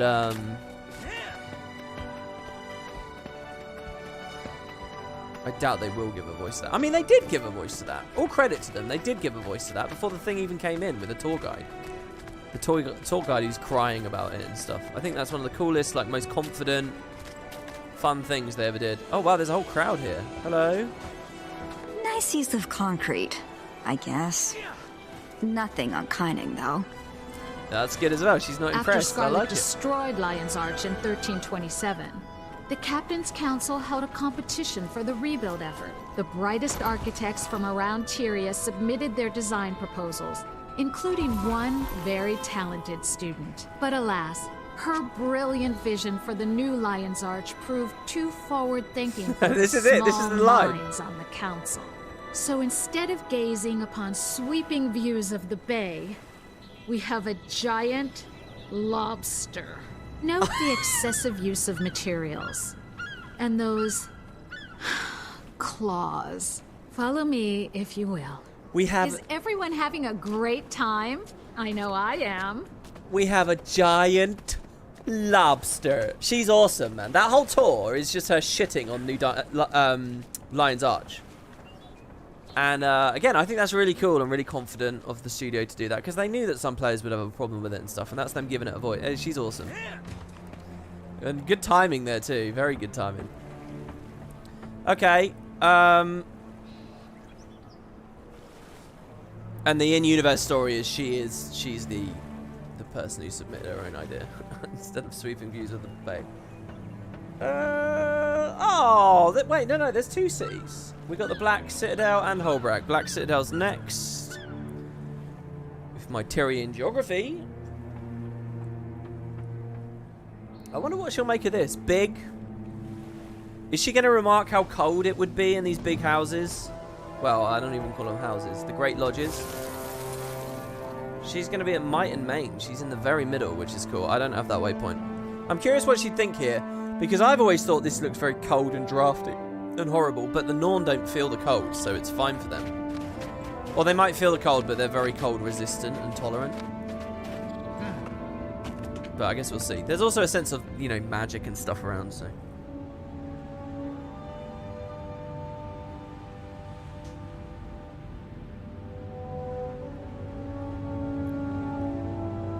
Off topic, when did people start calling patches passes? People call them passes now? Really? I've never heard that. I've only just heard that now.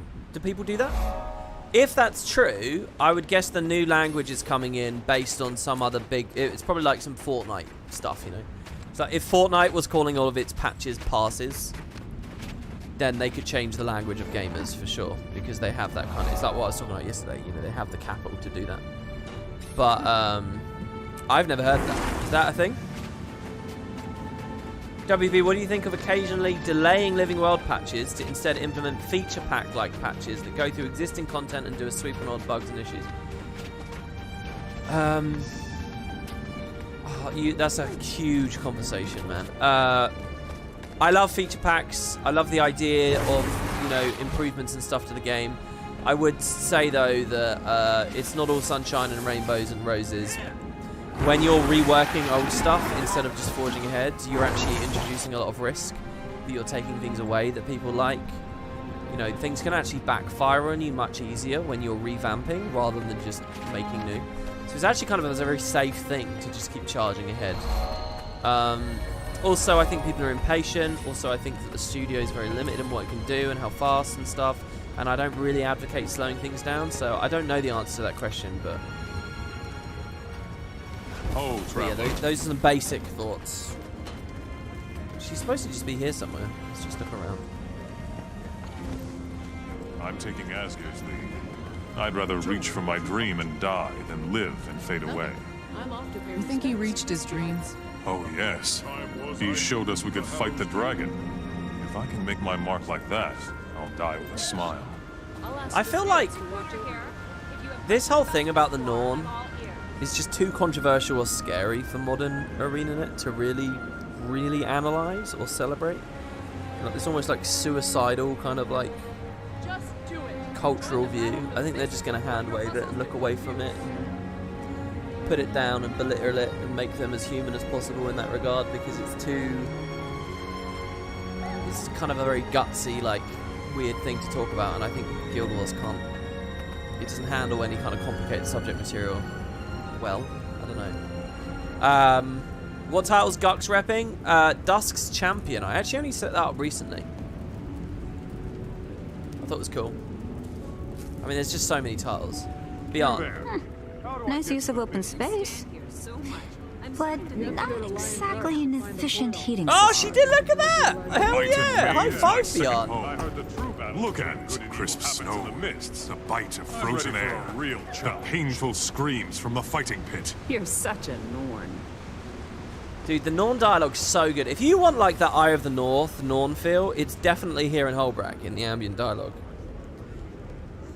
More stuff from the Let's Play and standing around collecting it all. It's definitely here. Oh, I love that I was actually able to sort of get into her head a little bit there, what she might think. Okay, finally, we have the Black Citadel. Surely she's impressed. She'll probably talk about pollution, though. I think here she's going to talk about the damage that the industry has done to the environment. And in fact, I can see on Wiki, we're going to meet her at the Gladium Canton, which is generally a very messy area. It's one of my favorite areas of the whole city, and I love that there's going to be content there. But I don't know whether she'll be impressed.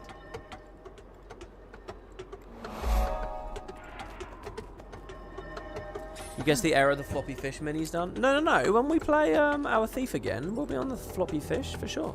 When I continue that playlist. What I think I'll do is when they announce Season 6, or whatever they do, when Guild Wars Story is going ahead again, we'll return to our Thief, and we will play... I gotta use that name contract on them as well, Kleptomania Artist. We'll bring the floppy fish back, and we'll play End of Dragons straight into whatever that is. I think that will work quite well. Did you hear the Heart War Band is in town? You're passing through. On their way to the In theory, this whole thing could have been on Kleptomania Artist, but it's a blind playthrough. I think I want Kleptomania Artist's series to be sort of like a refreshed thing, a bit more focused, a bit... Here I am going to the Imperial Smelter, auto-running. Just because that's my natural inclination to go there. We've got to go down the elevator.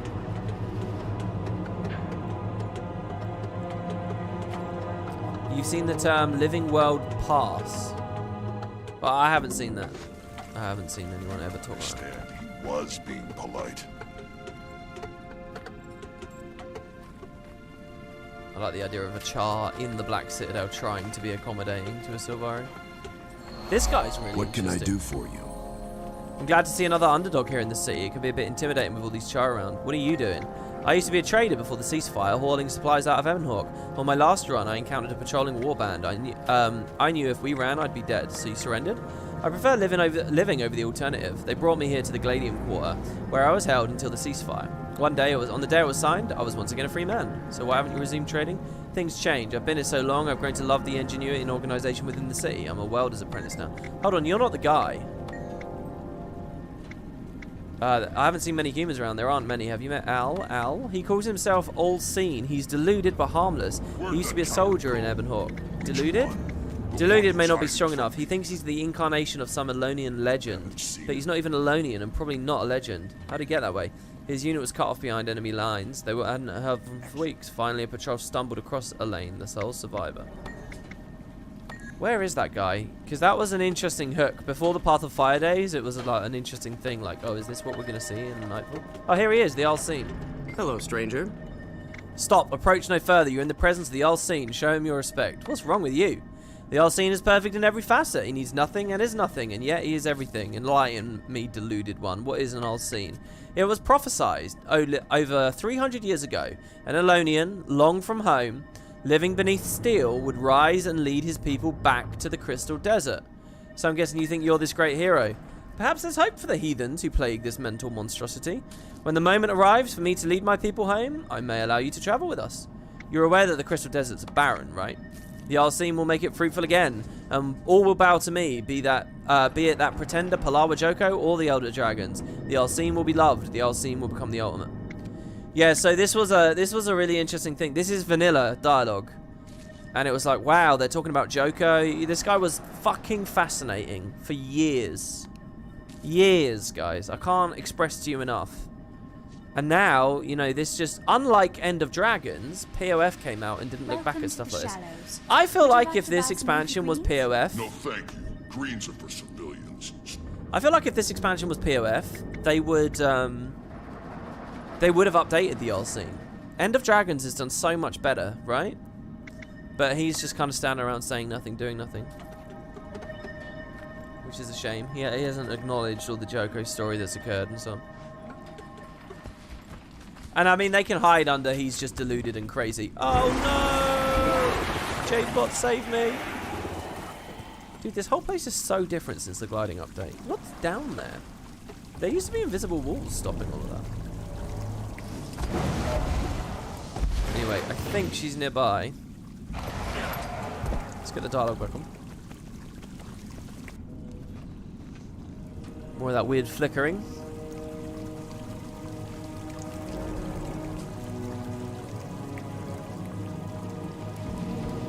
He's not even a Alonian and probably not a legend. Yeah. I mean, he's funny. It's a funny story, but I mean, that's how hard up we were for like even just little references to other areas back at launch. Plebeians around. Where is she? Oh, she's over there, is she? Thank you. The Unseen is proof Joko will be back. I'm a big believer in that, but in wanting that, but I don't see it. I can't even count the hazards here. This place is tetanus central. Oh, tetanus is her consideration, is it? Alright, there you go. So now what? Oh, it's done? Hold on. No. Surely she'll talk to me when I go back. Surely she'll say something. Oh, she was in the Vista. Oh, look, when the Vista's going, I'm like taking in the environment. I'm not like looking at the little NPC models. You know. Actually, I think while I was preoccupied there was the flicker thing again, and I was racking my brain trying to think about what that might have been. Am I going down the right way? Yeah, I am. Where are you, Beyond? Also, it looked like there was an event there. There's still a bunch of events I haven't seen on this map. But none of them that look as amazing as that Moss Heart event we did yesterday. Don't get overconfident. So that's cool. God, I love the weight of the Springer's footsteps. They sound so good, don't they? Hey, have any particularly masterful And I so rarely hear them. to show off? Let's see 'em. Because at the volume like this, combat's going to sound horrendous. Bum, bum, bum, bum, bum, bum, bum. I think I'm still on her route.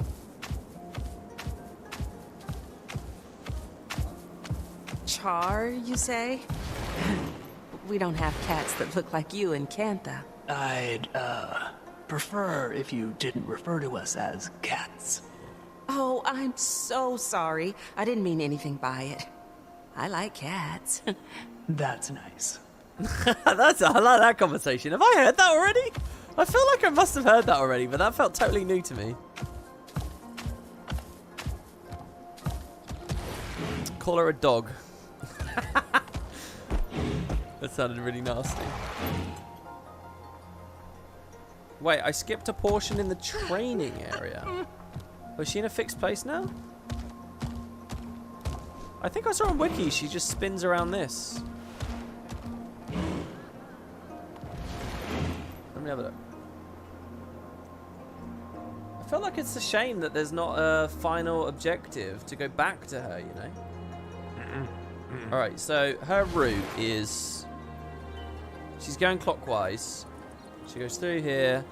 Oh, she does this bit. So if she was there, if I missed her because she was there, and she's going clockwise, she's probably around here. She's probably right near me. Instructor, student. Let me just make sure she's not in that group while I was on the mini-map. Student, instructor, aristocrat. Okay, I think she's going to be coming right through here.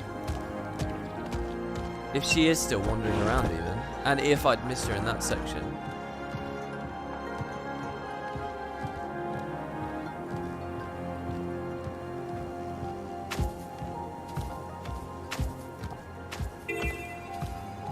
Yeah, there she is. Nice. I had missed her in that section. And a player had held her up. So you're the mainlander everyone's talking about. Hi. How was your trip? It was fascinating. Turns out, people have vastly different ideas of what planning looks like. I'm all for green architecture, but I still don't get the logistics. Do you have to water your houses? I'm glad I went. A lot of it took me by surprise, but that means I learned a lot too. Well, less glad about the water park that was approved in my absence. But that's why I do what I do. Oh, I'll go to a Canthan water park. You do realize you're staring at me. So, what's your favorite part of Cantha so far? The elegant, organized districts? You don't need to say it. I know. Dude, there's something going on with her. She's weird, isn't she? There's a lot of work that's been put into, like, alternate dialogue openers, and we jumped into talking about architecture earlier there, and there she talked to me like I was a Sylvari for a second, and the achievement doesn't take us back even though there's a bit of dialogue. She feels like really loose. I feel like there was a lot more going on here, and now she's sort of... I mean, they got content out of her and stuff, but I feel like that we're missing a piece of the puzzle. Jade's a bit rough these days with those sky bandits out there. Well, they're a real safety hazard. See, she's cool, right? Look at all this dialogue. So, what's your favorite part of Cantha so far? The elegant, organized districts? You don't need to say it. I know. I'll try one more. Jade's a bit rough these days with those sky bandits out there. Well, they're a real safety hazard. I'm gonna come up here. Oh no, never mind. That popped the dialogue. Okay, so that's Beyond's World Tour. Another little quest for us. Hide and seek in Arborstone. I'm gonna un-eyeball that. Clear every room in the Valdhert's crypt. Oh no, let's do the history of New Kaineng now. Let's do the history of New Kaineng. Lots of lore on this one, and this is like a big sort of collection thing. I'm hoping that this will give me clues about Raisu Palace and some of that other stuff. What's especially interesting to me is that there doesn't seem to be an achievement leading me. So do you guys remember that spirit thing where the devs... But do you guys remember before the game even came out, on a live stream, the devs did one of the little spirit things in Kaineng on the city. And they jumped across, they killed the cat accidentally, right? But they read some lore there. And when they read the lore, they said, oh, this looks quite sweet. But there's actually a bigger story going on here, which you're not going to have the context for unless you find all the other pieces. Do you guys remember that? Why? What are all the other pieces? There doesn't seem to be an achievement to collect all of those. And neither does there seem to be an achievement to collect all the stuff about, like, Ashu and that stuff. So I don't know. There's a lot in Kaineng that I really want to get to grips with. But if we look here, New Kaineng... I mean, what have I got? Honorary Plumber. Get some more of the vents. Kill enemies. Kill purists. Kill Kappa. Kill purists. Find the foxes. Kill mechs. Do the meta. Do repair crew escort. Break flotsam on a skiff. Oh, here you go. Read thief journals? Literary thief? The history of New Kaineng, which we're about to do. Kill Unchained. Harbinger of Zaitan there, by the way. Kill Unchained. This one's infinite. But I can repeat it twice, at least. Do events. Do the Raptor Runner and the Springer thing. I mean, they're cool. Light up the lanterns. And go into the vault. So, unless it's literary thief? So we'll do these. These look good to me. I want to do these. And Arborstone is full of new characters and voice acting, which we also want to weave in here. So we can go play hide and seek and stuff there too. Maybe bet on another mower race or something. But okay, so the history of New Kaineng. I've just got to pull up the wiki page.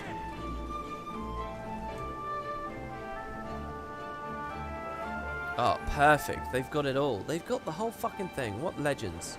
Okay, so in Naxi Bay, we're going to talk to the kid in front of the staircase at the reactor station. So, there's a kid near the pipe.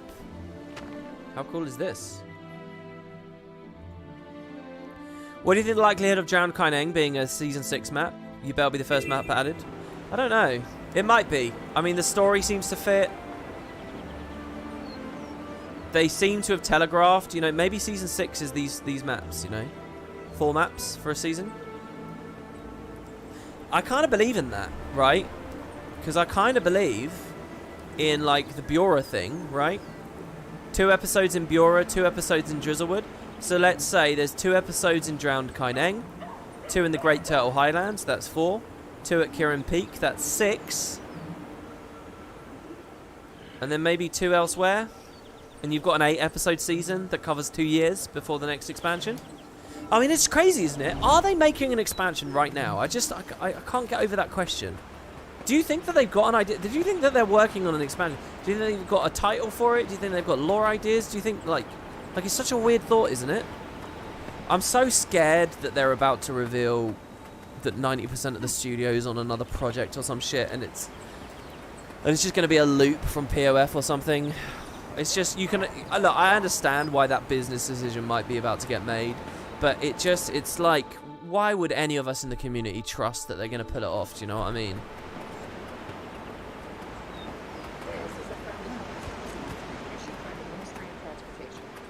This is cool, man. I didn't ever just glide down. Look at how high the teleporter is. I wish that was an elevator that took me up and down rather than being a teleporter. Wouldn't that be so cool?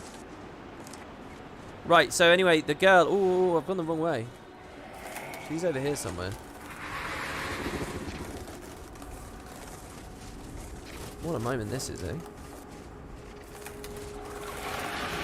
I love that Kaineng has this, like, invisible wall thing and so much asset outside of it.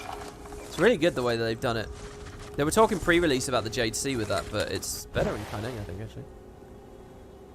Wow, hold on, what's in there? Have I ever been in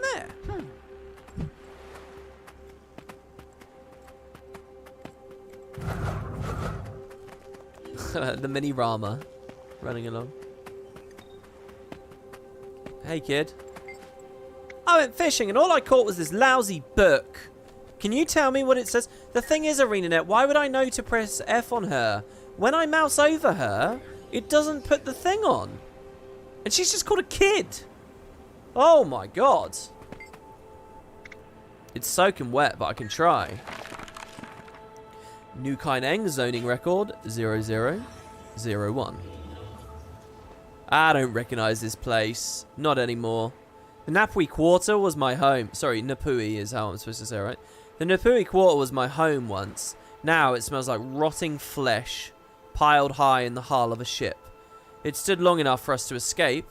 Now it's filled with our dead, our families, our people, walking like they still live, and yet I hope we're not facing another affliction. Hey, bingo! Alright, I had a square on my bingo.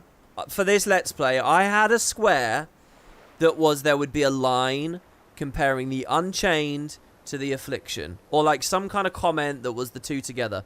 Finally, we've hit bingo on that. There you, well, not bingo, but we can cross that square off. And that makes me really happy. The rebuilding of Kaineng will start just to the south of here.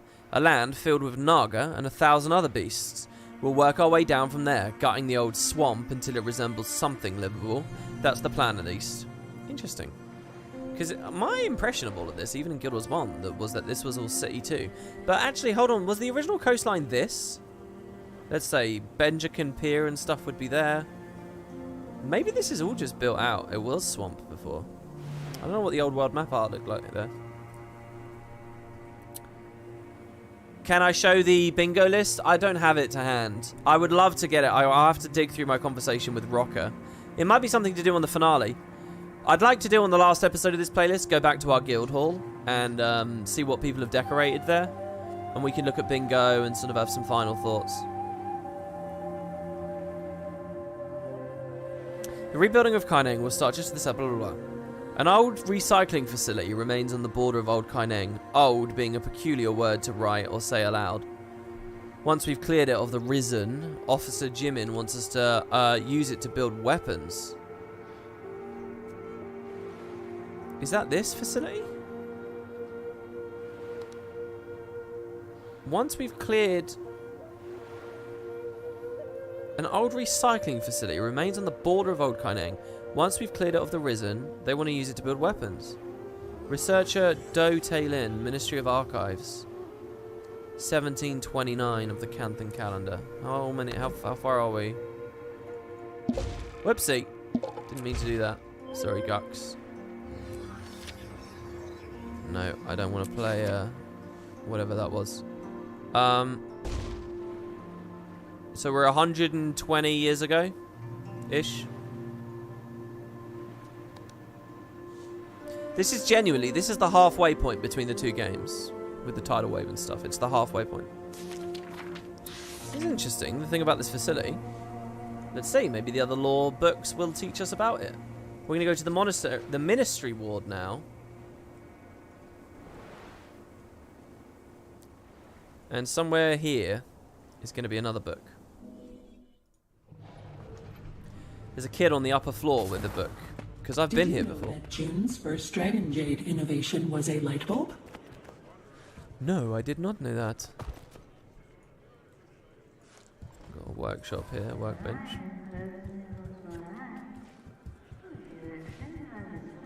Oh man, I love the sound of that speaker or that like tannoy or whatever off in the background. Hold on. Kid on the upper floor. Next to some bamboo. Upper floor? How do I get upstairs? There's no stairs around.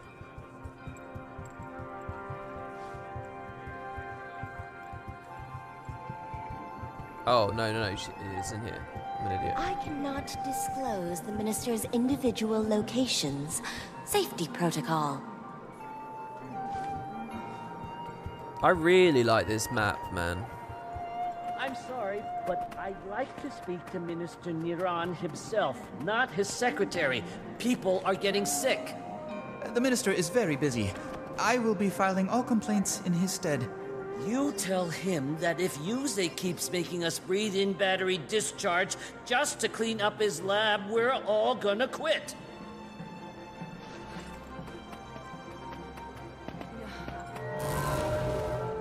For a kid somewhere up here. Oh, there's a kid over there. Hold on.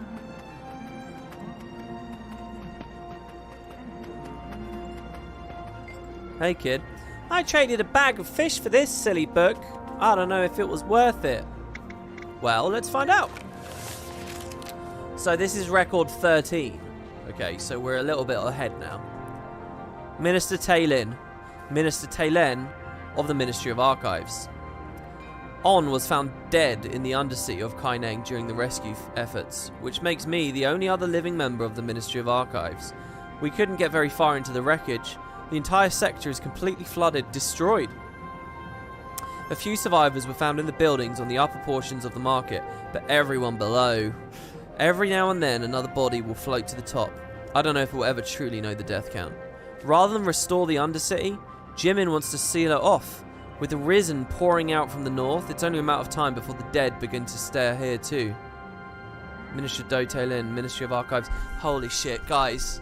Guys, I've got to say, alright, if Living World Season 6 gives us a flooded, sealed off, void corrupted, risen Undercity, that's going to be amazing, isn't it? For people that don't know, in Guild Wars 1, there was like a fully underground, like, grimy, nasty place filled with, like, gangsters and just like the worst, horrible, like grossest living conditions.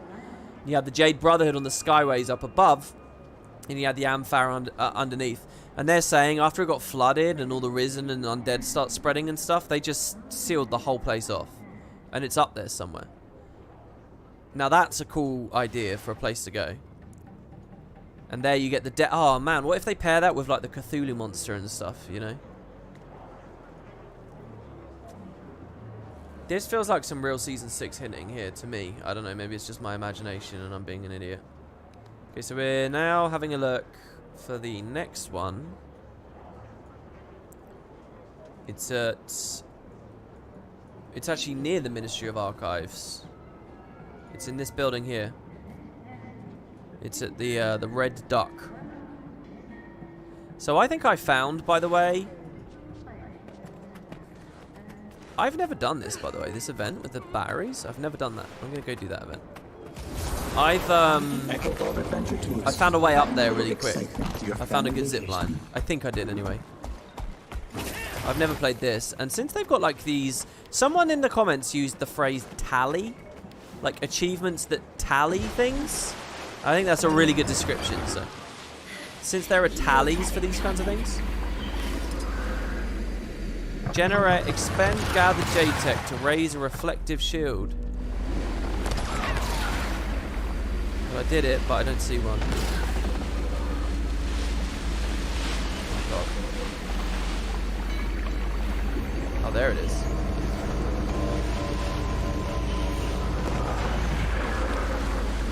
You see, so I actually have a bar here.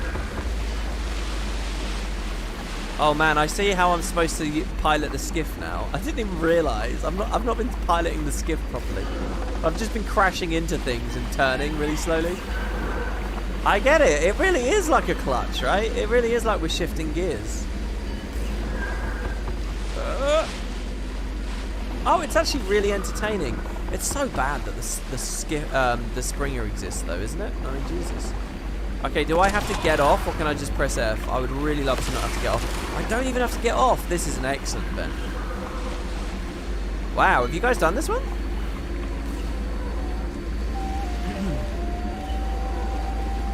This is so cool. I'm surprised that we don't see a version of it in the other maps.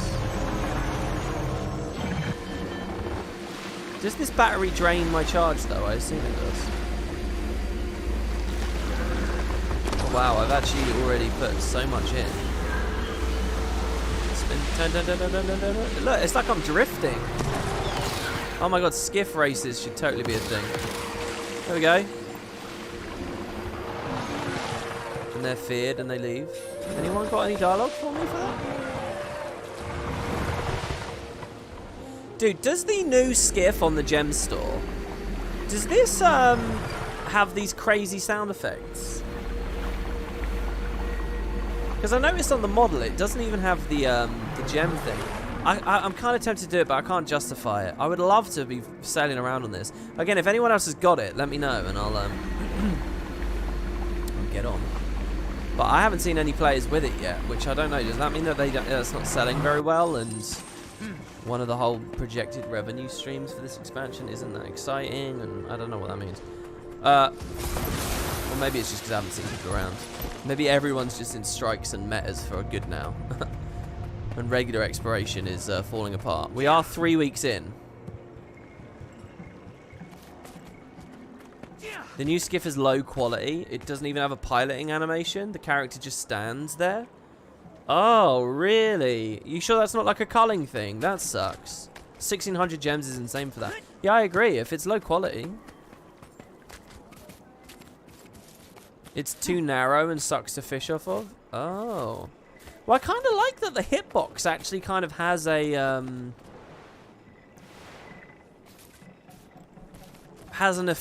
the gem skin affects the hitbox. You know, I kind of like that.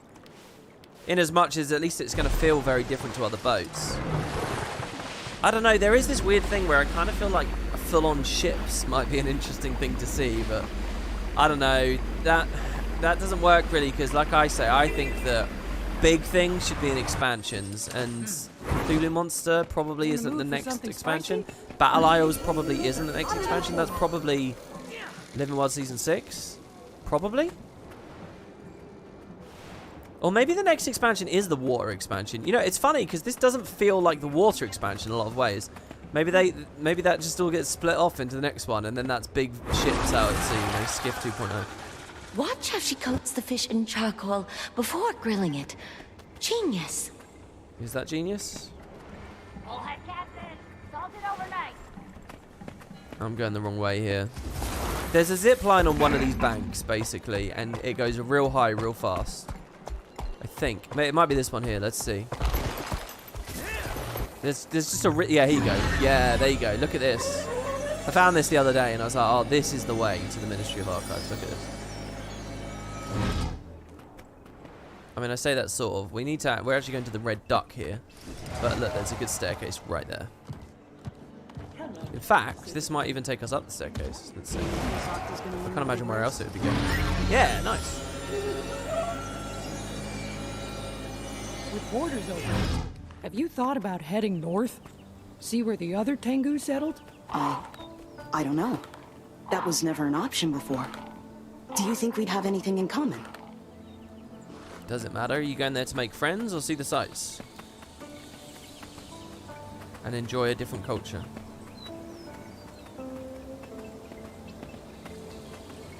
I mean, the other thing is, like, Season 6 has to have masteries, right? I don't believe that, but I think that they believe that. And maybe, like, a big skiff in the form of a bigger ship, like a large vessel. Maybe that's not actually such a radical leap. Maybe that's not such a radical progression. Maybe it's already really close to being realizable to the level that, you know, it's really not taking anything away from Expansion 4. So maybe we will see all of it all at once, you know?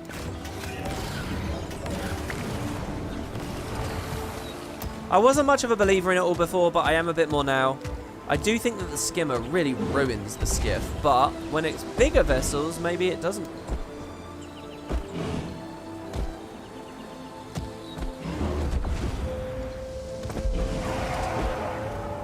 The underwater skimmer update's so interesting to me too, because that update feels like it just kind of kills the idea of a whole other mount. You know, but there, I think you can do a roller beetle underwater mount starting. Still believe in that. And I believe in a lot more forms of combat mounts too, like mini mounts essentially that you can get up for a couple of animations and off again. So like, you see when you mouse over all of these, it says cannot mount in combat, a mount that you can. And I think as far as hotkeys are concerned, what do we got here? You can maybe get 2 more in the game, maybe. But we're starting to look at this being a list that bloats now, aren't we? I should do it this way, by the way. Or maybe I should hotkey my personal waypoint. Just so that everyone knows, when you're on this menu, you right-click to change whatever the J key is doing. It took me a long time. This whole way through this LP, you haven't seen this. You want to right-click. So, like, I've just had the bait on J the whole time, but right-click, and then you're just getting onto the skiff really quickly and easily with J.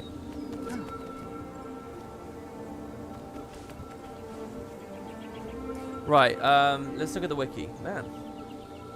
I've been really having a lot of fun at the moment, just talking about all kinds of crazy things.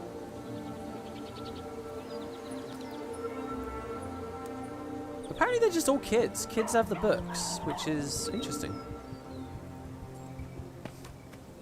They're north, outside of a wall. It's a bald kid somewhere. Outside of the tea house, maybe down here somewhere.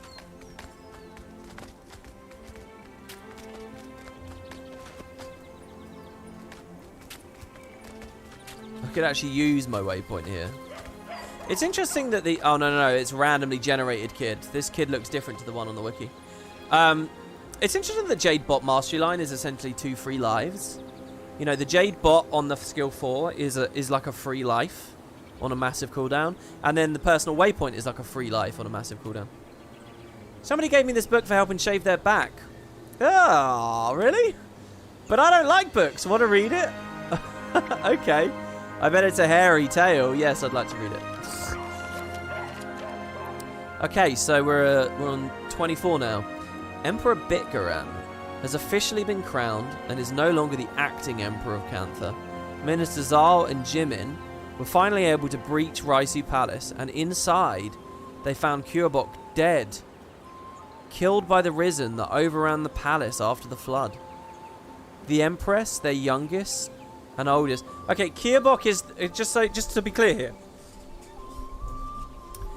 Kuobok was the Emperor with his whole family in Raisu Palace. The tidal wave knocked them all out. They went missing. So Bitgaram was acting Emperor.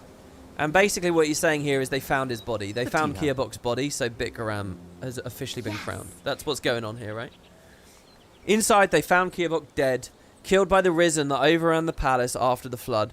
The Empress, their youngest and their oldest, was also found inside. Lady Michel died clawing at the door, trying to escape. I wasn't there, but Jimin was shaken to his core upon his arrival back at the recycling facility. I've never seen him so pale, so scared. This facility's interesting. Apparently, the Risen presence is so potent within the palace walls, the excavation group barely crossed through the threshold. They confirmed the bodies in the throne room, but didn't dare go any further inside. They heard things screaming, mumbling, none of which sounded human. They left the bodies of the dead inside, fearful of what they might turn into. We might try to reclaim the palace at a later date, but we're not ready for that.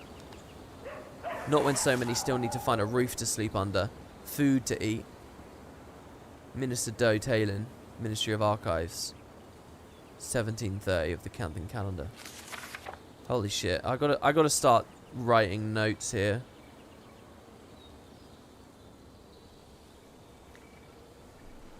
Raisu Palace.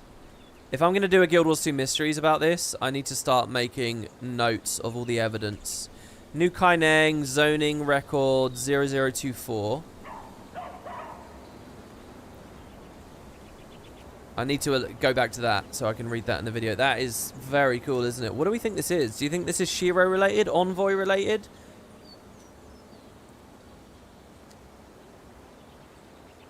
Can I figure something out here? Okay, so the tidal wave brings a bunch of Risen over.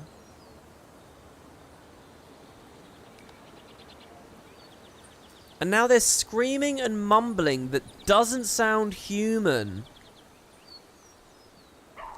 Come on, guys, let's figure this out together. Screaming, mumbling, inhuman. Something from Ore, potentially? Or is it Cthulhu monster? I don't know whether they're separate mysteries. I think they're separate mysteries. You think it's Void? But Void, it wouldn't be Void. Because all the this is all happening while the Elder Dragons are alive and fine and filtering magic. There's no dead Elder Dragons at this point. You think Shiro is so easily fan serviceable there isn't anything... There's no way he isn't coming back? I don't know, man. The thing is, Shiro's... Mike pointed this out to me in Discord the other day, that Shiro's Jade body is still there in Raisu Palace. Which is why... but that's like... soon the Oracle of the Mist did that, and I'm thinking maybe Envoy related or something. But then we found... We blew him up in the Domain of Anguish. Inhuman is the key here, I think, of this whole page. Nothing sounded human. So they're not regular Risen, right? But, I mean, we've heard of Gorilla Risen and Bone Dragon Risen and stuff. Oh, the music is so good right now, isn't it? It's like we get to detect this mystery. Oh. I've got another thing I want to say. There was a comment someone left on the last part, and I think they're totally right, okay? And I just really want to look this dead in the eye, because I think that it's exactly what's going on with the future of Guild Wars.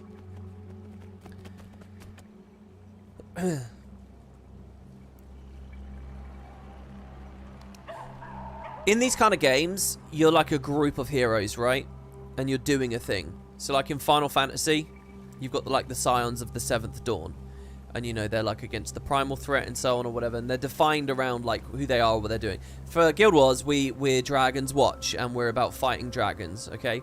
And here is what ArenaNet did. They looked at the fact that the dragons were going to be gone. And they said, well, we still want an adventuring group. So what's our, like, profession now? What's the thing we do, you know? And someone in the YouTube comments basically said, look, we're Scooby-Doo. We're the gang in Scooby-Doo. That's what ArenaNet's decided for the next era of the game. We investigate mysteries. And unlike in Scooby-Doo, they're not just people in masks. They're actually going to be monsters and stuff. That's our thing. We're going to be like a detective crew. And that's the thing. And we won't be called Dragon's Watch anymore. We'll be called something else. And when I read that comment, someone made the Scooby-Doo comparison. It instantly clicked for me. It's like, oh, that's what the group of protagonists are about now. Because that's like a really good format. That's a really simple, awesome thing. Where it's like, okay, this can turn into any story. We investigate this big mystery, this big villain, this thing. You know, we're out for hire. We do this, we do that. I was kind of thinking of it was just going to be like a separate little thing for like Gorick and a few characters.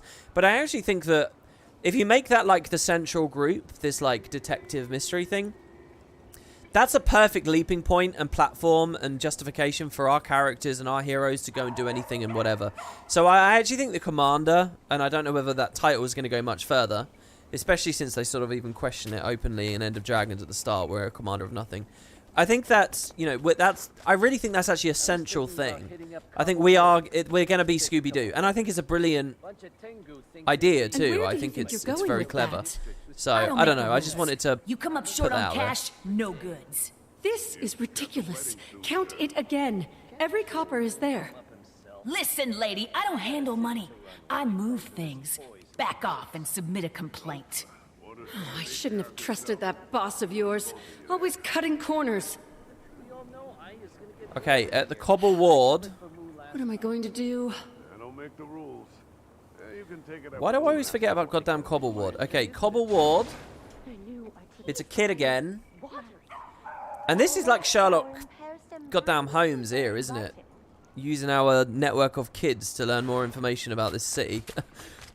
I don't know, is that what they're sort of leading to here? What's going on with this? I think I've done this event. This one I think I've done, the crates. In fact, I know I've done it. And I think I've killed the 2 pistoliers before, so. I think we already have those tallied. I will, however, fight one guy, because it's been a while.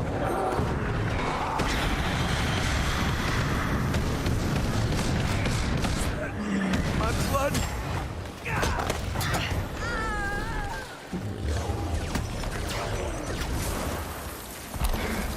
I'll tell you what, I want a siege turtle. We got a siege turtle a lot.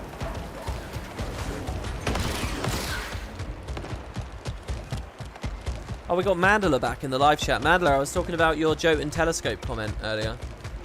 Really happy with that one, dude. I think that's really, really cool. Again, I don't believe that they had any clue that they were gonna like build the whole franchise around some void concept or whatever back there. It's clearly just a loose thread, like very, very flimsily dropped in, that now you can retroactively piece in. And that's cool, but it is 100% retroactive. But it's awesome. I love that thing, that idea of that's void we're looking at in the telescope. It's excellent.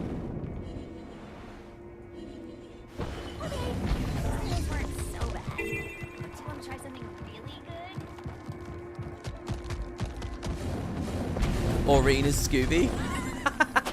No, I think they're gonna write Aurene out. Well, I hope they do. Aurene is Scooby. Who's Scrappy? Scrappy, isn't it Scrappy? I'm pretty sure it's Scrappy. Who's Scrappy do, guys, in this analogy? Who's Velma? Who's Daphne? Who's Fred? Who's Shaggy? Do you guys remember that this last summer I was talking about how actually not summer, it was autumn. I watched some Scooby-Doo, like the newest series of Scooby-Doo, and how it's like serialized now. And I was actually quite impressed.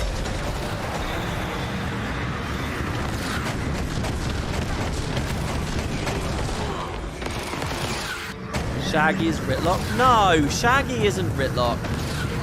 Ritlock doesn't fit in because Ritlock is too cool.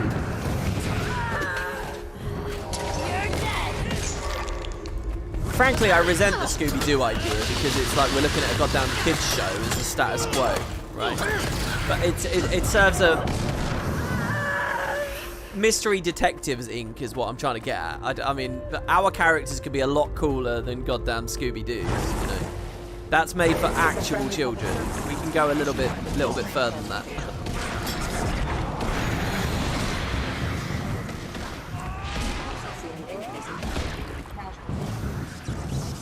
Goric is Velma. That's actually pretty good. That is pretty good. Goric is Velma.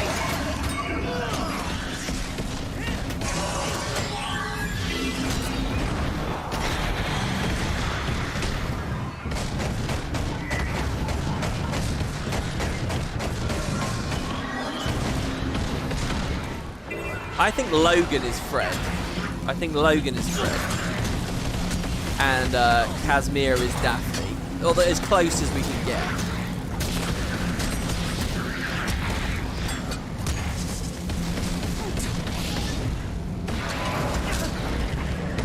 It's hard because you think about like the Scooby-Doo gang, they're all cynics, right? None of them are superstitious and stuff. Except Shag and Scooby. But Casimir is superstitious, so how does she fit? But Casimir's right to be superstitious because she's in a fantasy world where gods are real and magic is real and all that kind of stuff. So, I don't know. Is it even superstition that Casimir is, to be honest? She just sees the world according to what the world is. I don't know. Those are fun questions. Logan isn't Fred. Logan is seen missing. Well, like I say, in the new Scooby-Doo, what I saw on that little trip I took in autumn, it looks to me like there's a bunch of like the parents and stuff are characters and things now. See, these kids won't give me anything. Again, I kind of like this experience where I'm pressing F and I'm looking because anyone could potentially be a character that I can speak to. I guess I need to learn the new status quo, and the thing is I don't know whether it's deliberate.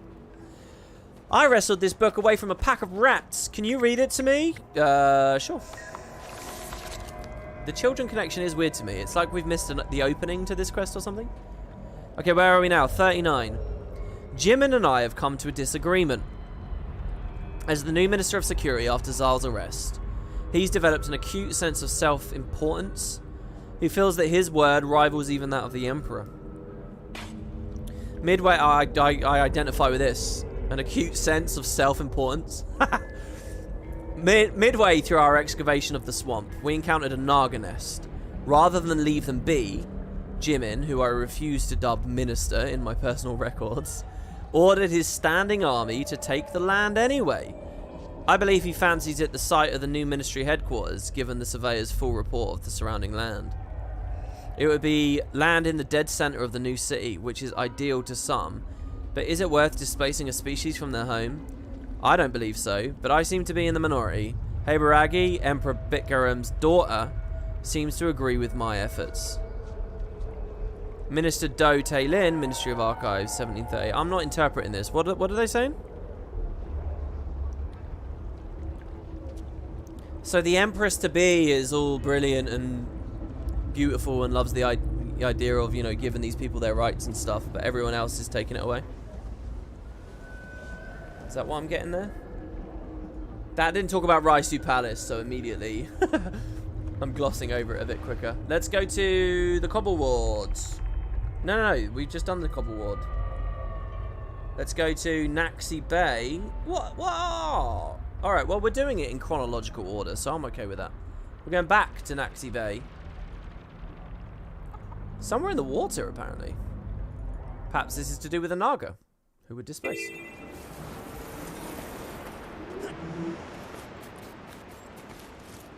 New Kaineng is stolen land. Everything's stolen land if you go far enough back. Christ. Stuart Lee has a great bit about that.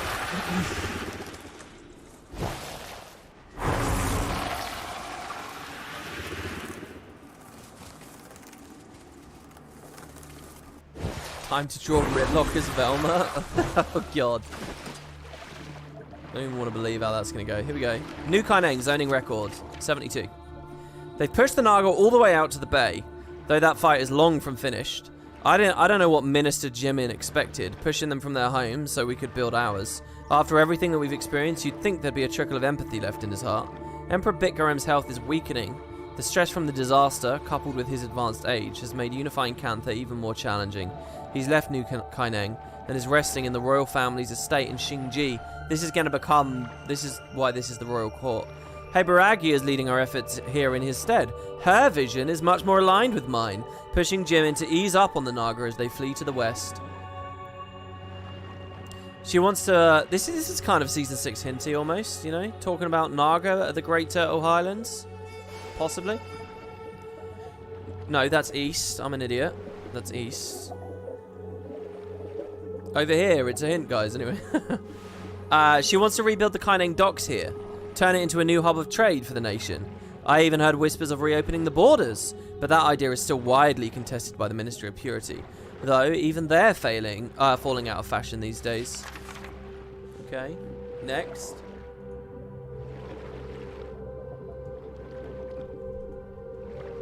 We're in the old city. This might be one of the only ones that I'd read. One of them I'd read already, and I think this might be it. Or maybe not, actually. I don't think I've ever skiffed up there. How would I... Is that all disconnected water? This looks like a really interesting place. I don't know if I've ever been exactly here. I know I've been up on these lawns here. They're very high up. There were phoenixes and stuff. What's plural of phoenixes? Phoenixes? The twin pistoliers there. We can go this way. Ooh, not through Minsec. This way. Nope. This way.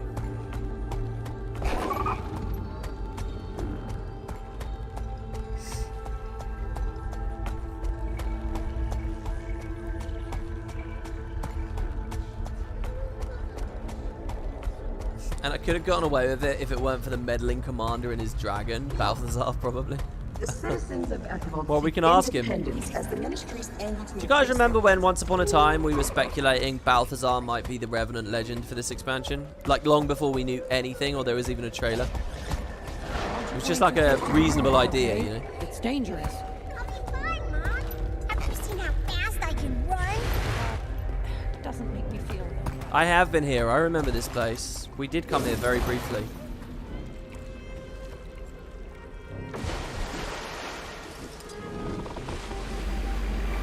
But did I come left and then swim down? I don't know.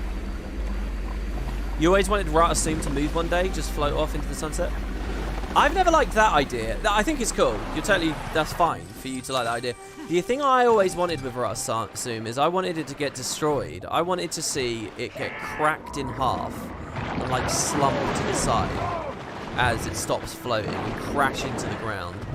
Because like it gets struck by like I've got this really clear image in my head of like it being hit by some big devastating impact. Like there's a massive impact and you see it sort of like wobble in place for a second, all the lights blink out, and then suddenly you just see it fracture and it just splits and falls. I think I've probably been influenced somewhat by James Cameron's Titanic there, but I'm thinking of it like much quicker. And I've always liked that idea. I've liked that idea when it comes to Maguma Jungle stuff, that it never happened. And I've liked it especially with the idea of a Primordus thing or a big Inquest thing or something, I don't know. But, you know, what they do in expansions doesn't really fuck with the status of Quarteria anymore. They did something cool with that, with Lion's Arch, you know. I get why they don't anymore, but yeah. Empress Heiberagi has been officially crowned Kantha's first leading empress. As you'd expect, the news hasn't been met with much unanimous praise, but it's a good step in the right direction nonetheless. Her first order was to make peace with a small Tengu village just south of Ministry headquarters. Jimin didn't obey. He killed their ambassador on the spot, claiming loyalty to Minister Yongi's image of a pure Kantha, a disgusting, long-dated ideology. Heiberagi was able to call off the attack, giving the rest of the Tengu villagers enough time to flee to the Echofield forest. Who's she typing this to? Who is she having to explain that that's disgusting to? Is this written for children? Or foreigners? I've already heard whispers of Yongi. Oh, is it because it's for archives and posterity and she just wants to be clear what everyone's mindset was at the time? I've already heard whispers of a Yongi rallying forces against Haberagi. One war ends, another begins, and another.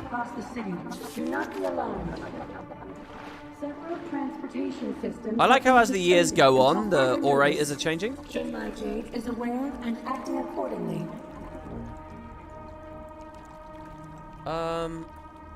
Okay, ooh, we're near the hero challenge now.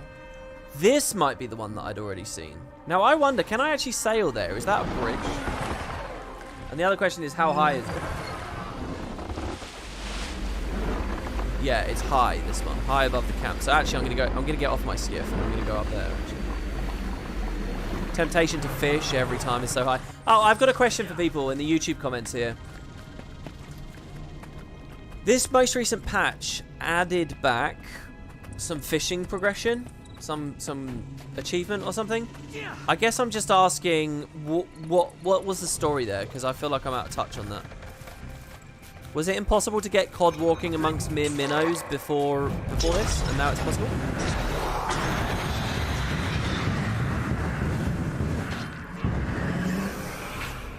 Okay, here's the thing about Ashu, by the way. The old bloodstained note. The brat thinks he can lord his position.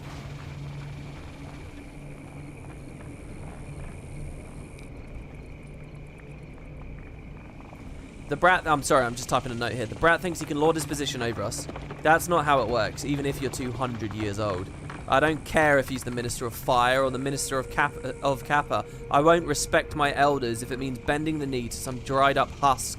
He may have kissed Reiko's feet, but that doesn't mean he deserves my respect now. Ministry of Purity has nothing to do with rank. Purity has nothing to do with rank or title. It's about genes. It's about one's ability to command, not just their power, but their prowess over the people of Cantha. Dude, this is an old note. 50 years old, which is why he mentions 200 here. This is definitely Ashu. He's undead and is still around.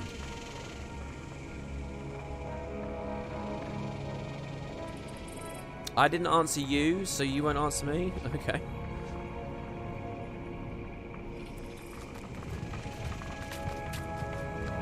So, oh my god, my personal waypoint is still there. So that's not the main note though, is it? We got to go up somewhere.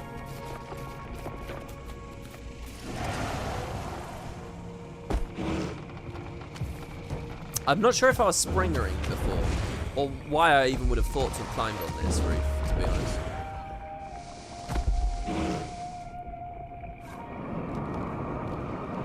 When did the Ministry of Purity collapse? I don't know. I can't really remember what the dates are. And to be honest, you know, they're still around, right? Or Purity is still around, and they have no power. So the question is, like, what do we declare then that's gone or whatever? Okay, here's a message. From the fishing stuff, they just don't have repeatable collections available. Only first time. You need repeats for some stuff. Oh, I see. So repeatable collections have now been opened. Okay.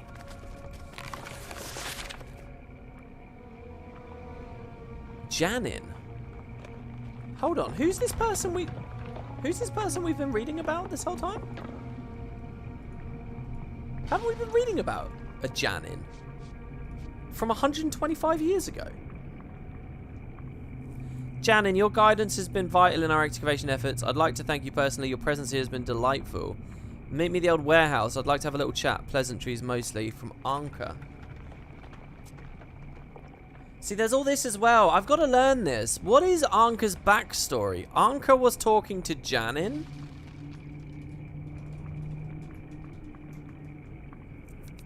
Oh, it was Jimin. Sorry, yeah, it was Jimin, and Jimin was a dickhead anyway, and male, I think. Oh, well, I don't know who Janin is, to be fair. I assume it's a girl, but I don't know. Alright, anyway, so there's this as well, this stuff. Is that connected to an achievement or not? So, Anka seems to have liked Janin. Who's Janin, though? Janin doesn't give me any hits on the wiki. Janin isn't the name of the Harbinger, is it? Who refuses to use Zaitan stuff, but maybe taught Anka to do it? Meet me at the old warehouse.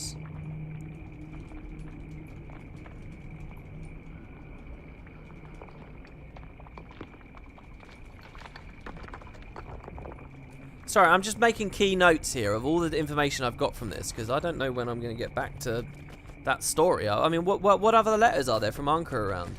Anyway, that's still not what I need. We've got to climb even higher here. Sounds like sarcasm. She's going to kill her in the warehouse. Well, I don't know whether it's sarcasm. It might be a trap, though, yeah. You never know. Anka might be completely crazy by this point. But I really do want to get that stuff clear in my head. That feels like core main storyline stuff, you know, even if it's hidden off on the side. Okay, so there was a zoning record here. Oh, I've now read the whole history, apparently. That's it. We're done. Yeah, Jimin, not Janin. Okay, record 132. Heiberagi has placed Jimin on probation until further notice. Yongi hasn't taken to her style of rule. He and the rest of the Ministry of Purity have moved their operation to an outpost on the edge of the city. Rumor has it Heiberagi is going to disband them, just as she disbanded the Celestial Ministry in favour of a more inclusive and open governance. Meanwhile, so it's all her. She saved Cantha from all these insidious, gross areas. Meanwhile, we've finally reached the edge of the new city. It only took 18 years of blood, sweat, and endless bottles of sweet pear wine. Man, that sounds good. I owe Dwayne 1,000 thanks that the winery in Sunjiang was salvageable. We stopped our excavation efforts on the edge of the Aquavald forest. A representative from the new Ministry of Urban Planning mapped out a wall that will stretch from Napui, curve around the bay, and end here, securing the city from a possible second wave. This is kind of cool, because we saw Lion's Arch do their stuff with their big walls as well after Scarlet. And then there was that concept art of a tidal wave hitting them. So that's Minister Dole. So I've read them all. Hold on though, Wiki tells me that there are a couple more. So let me no,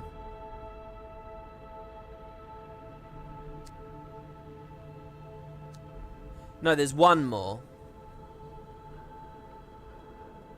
It's out here in the vault.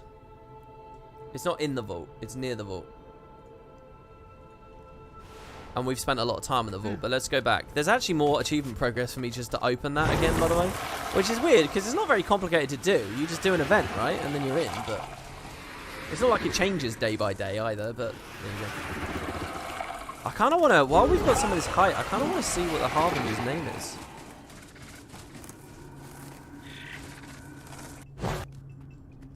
What's the name of the Harbinger?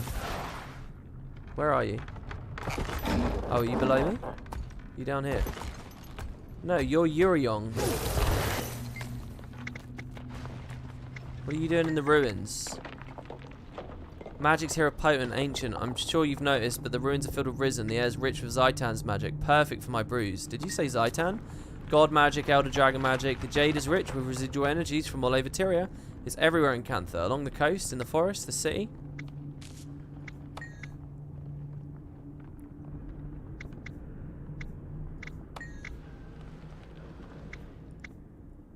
Seems too dangerous for my liking. All good things come at a cost, I suppose. My elixirs can be toxic. I thought that this person said they stayed away from Zaitan magic.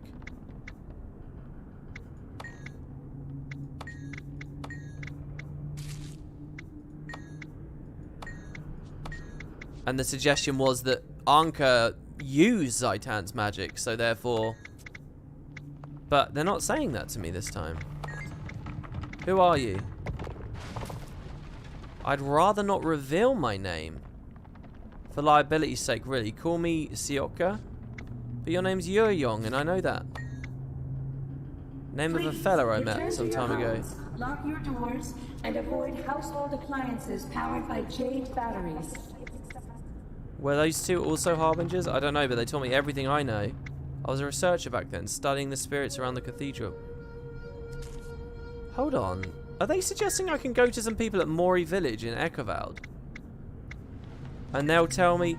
Look, she says that Sioka's the name of a fellow I met. He and his twin were staying in a Tengu village. They were an odd bunch, but they made the most magical brews. Were they Harbingers? I don't know, but they taught me everything I know about being a Harbinger. So there are two twins that I might find at Mori Village, or were once there? And those twins were studying spirit... Well, no, she was studying spirits. What's going on with the name? I'm telling you, these elite spec NPCs are weird and broken. Wasn't the hero point guy who was a bigot in the story a necromancer when we were doing the Rama mission? I can't remember. Oh. It's too much to learn. Well, no, there's not too much. There's too little to go on. Okay, hold on. Let's read this last message from the history of New Kaineng. Are there any other notes around? I mean, I feel like this is where I need to be, you know? I feel like I've got to keep my eye out, and I've got to see notes that surely are all over the place here. Citizens of New Kaineng, we have received multiple distress calls from the Napoli. That letter from Anka, is that the only letter? What's going on here? Look at these field notes. Let's read this. Oh, wrong thing. Oh.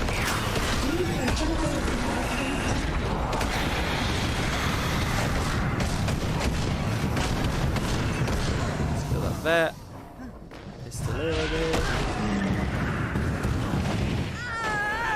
Right.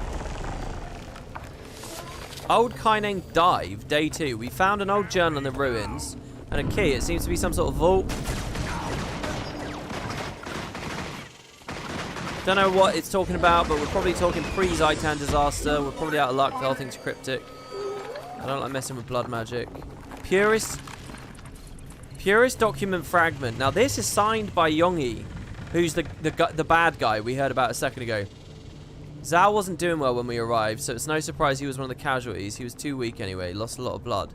The Ministry of Purity waits for no man. We must press on and fight back against this Canthan genocide. Let this be a call to arms, to blood. No Canthan is safe from Heberagi's self-righteous hand. No minister. We will see the loss of our nation if we don't act, so we must march. Tonight. So, this is painting the picture of what Yongyi did.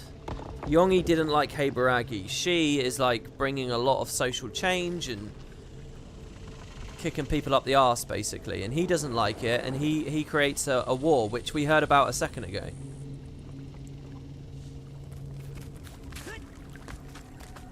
And these purists are still obsessed with it, even though it's all those years ago. Which feels very familiar to the real world. Here's the question, though. That's not actually the last thing. The last thing is here. Here's the last record.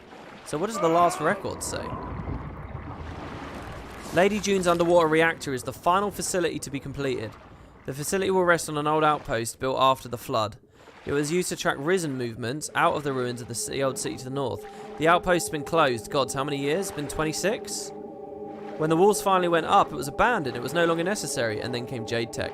Rumour has it the outpost was being used as a purist hideout. I haven't been able to confirm this information yet, but if there's an ounce of truth to that speculation, well, they'll need to come up for air eventually. Okay, so I think that the base that had been referenced in all the other messages throughout this quest, this series of documents, I think is the same place. Basically, the point is that eventually, this lab, this has a long history. Sorry, this lab. This has a long history.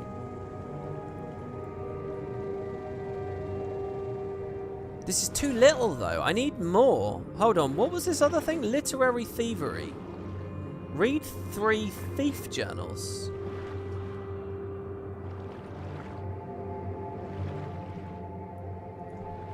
Literary thievery. There is a wiki page. Okay, field note 1 was at the entrance to Arborstone. Let's go back there and see what they have for us there. And this still isn't about that thing they talked about pre-release.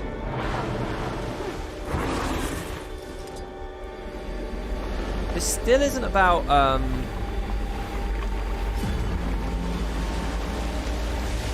Hold on, if I boost before I'm full throttle, does it not actually count?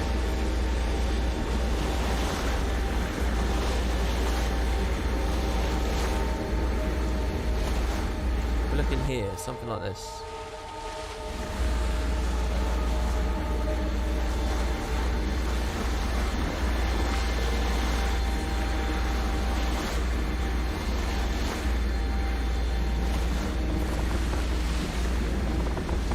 I think I've read this one already, right? Ooh. What I want is the equivalent of a handbrake on a skiff. What is that? Just dropping an anchor instantly? But they won't let me drop the anchor unless I've already stopped. I guess it would rip the boat apart. Okay, so we get the speakers, the first warden that we ever saw. I'm actually going to signet here for the AoE boom rip, just in case the others have prot as well. So dodge that. Okay. Field notes. Buteo found some old vault all the way down in the undersea trench. There doesn't seem to be an easy way in. Oh, so we've already explored the undersea? That's not as fun. But there's probably one heck of a bounty hiding inside if we can figure out how to pry it open. Probably hasn't been touched in a century at least. Teo's pretty optimistic about it. Says it looks like old Raisu architecture. Maybe a royal tomb? We're going to do another dive tomorrow, see what else we can learn. Hold on though.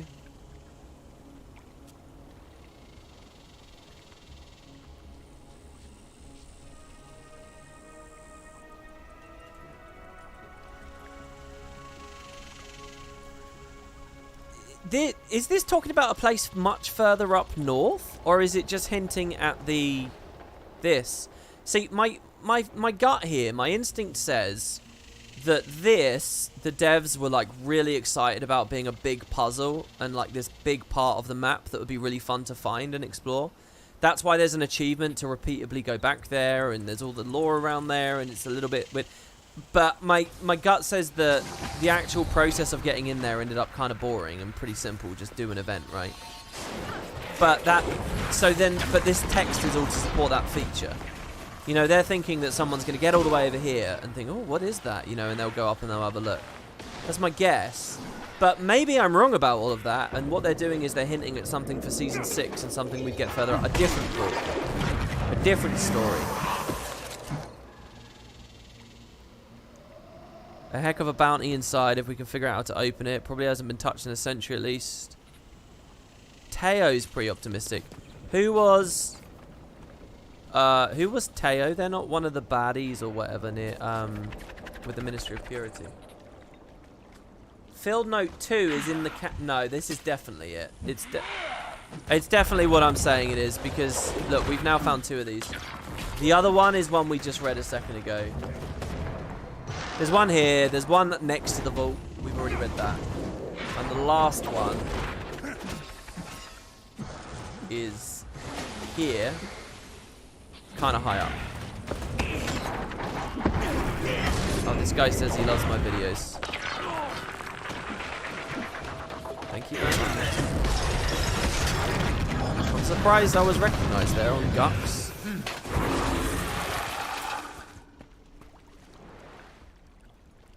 I usually mostly get messages like that on lists or on the actual character WoodenPotatoes if I ever log onto it. But I suppose we've been playing Gux for a while now.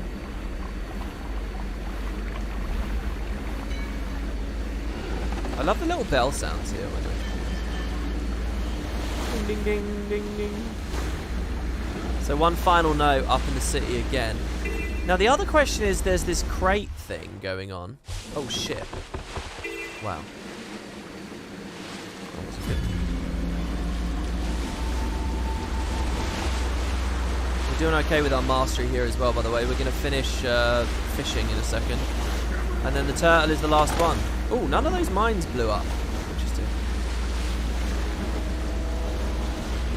Really? We want to go left. Look at how badly I beached the skiff there. Oh my god. Oh, they should totally have done a thing in the X-Pack where there's like ramping the skiff over some land and getting in the water on the other side. Oh, this song's really good, man. Like, look at this. What was this here? This purest document fragment here, this crate obelisk? It's about Ashu. The Ashu thing.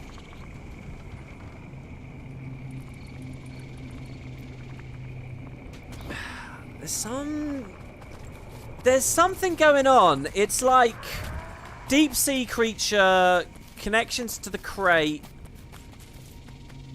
risen from in the water. Ashu, the purists were interested in the risen or something. Ashu's near.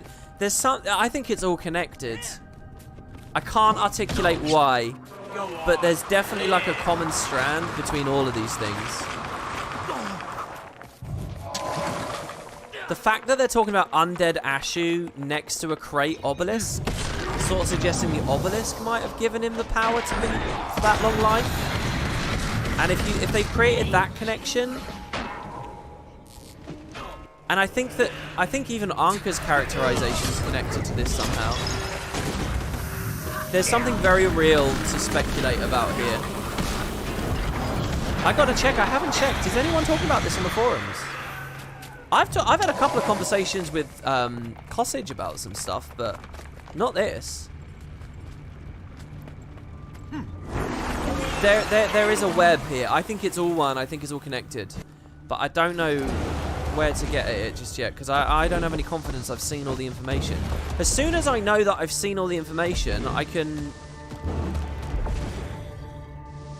prepare a hypothesis. But until then, all right, here we got this document. Amazing, he survived this long without being discovered. After the crack up, we'd assume they'd all been rounded up. He got some sort of special ability to stay above it all, Zal. Yongi has decided to lend him sanctuary, but they're talking about Ashu. They're talking about Ashu. Yongi, we know, is allied with the purists from these other documents. Amazing Ashu has survived this long without being discovered. After the crack up, when we purists were all rounded up and so on, we'd assumed everyone from the old days, the original hierarchy, we assumed they'd been rounded up. But Ashu hadn't. Ashu's got some sort of special ability to stay above it all, Zal. Who the fuck is Zal?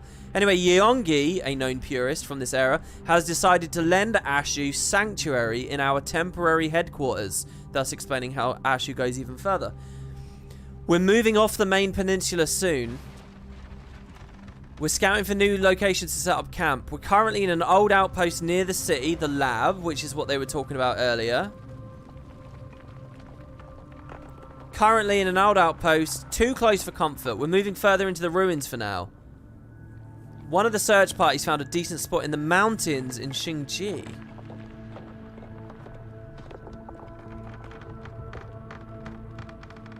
Fuck, do you want me to go to Xingji, ArenaNet?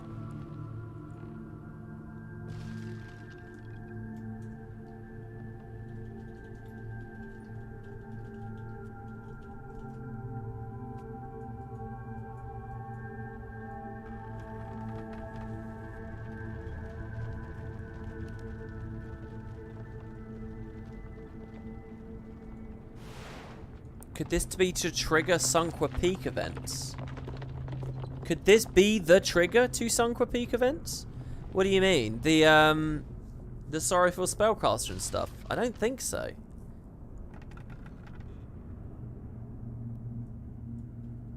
Anyway, hold on. That's not the right thing. That's something else. That's not even the right thing. I just found that. Purist documents. Basically, there are purist documents around. I think we found 3, and there's no collection for them. There's no collection for this stuff. They never did an achievement. So it's impossible to know how many there are.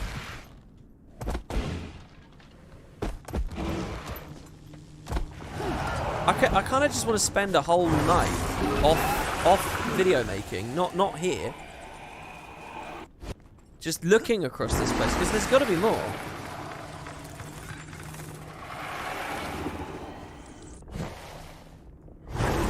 There's the final field notes. This is for the achievement. I've never read this either. What's this going to say? Have I ever mentioned that I hate ghosts? Absolutely hate them, the spooky bastards. When Buteo and I got back from our 3rd trip to the vault, some ethereal hag started screaming at us to leave. Teo ran. I came back to grab the bags. I don't think we're getting... Look, this thing about the old Kaineng dive, this is just about the puzzle here. That's all it is. This isn't the ancient vault. All 3 of those, they're just about the vault. There's one near the vault, there's one here, there's one down there. It's not relevant. Unless it is somehow, but I don't think it is. Why is that called Literary Thief? We got the mastery dinged up, by the way. Just 5 achievements away from our next backpack, which is the water dragon back piece. Holy shit, that thing looks crazy. Need to use it on a bigger character.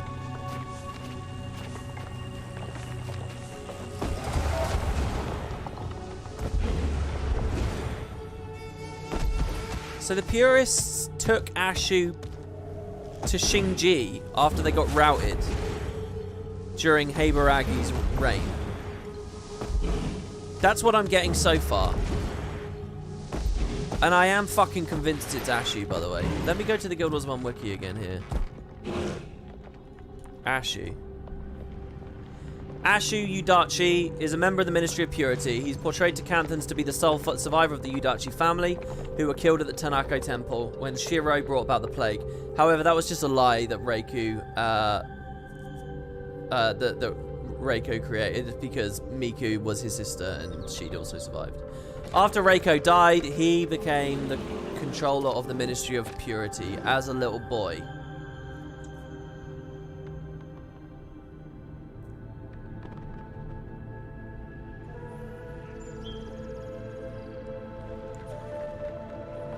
I mean, that's it. That's all we get on Ashu. I don't know what his last dialogue was.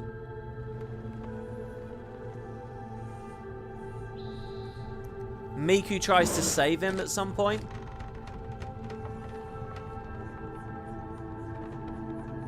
Here we go. Miku and us, we go on a rescue mission.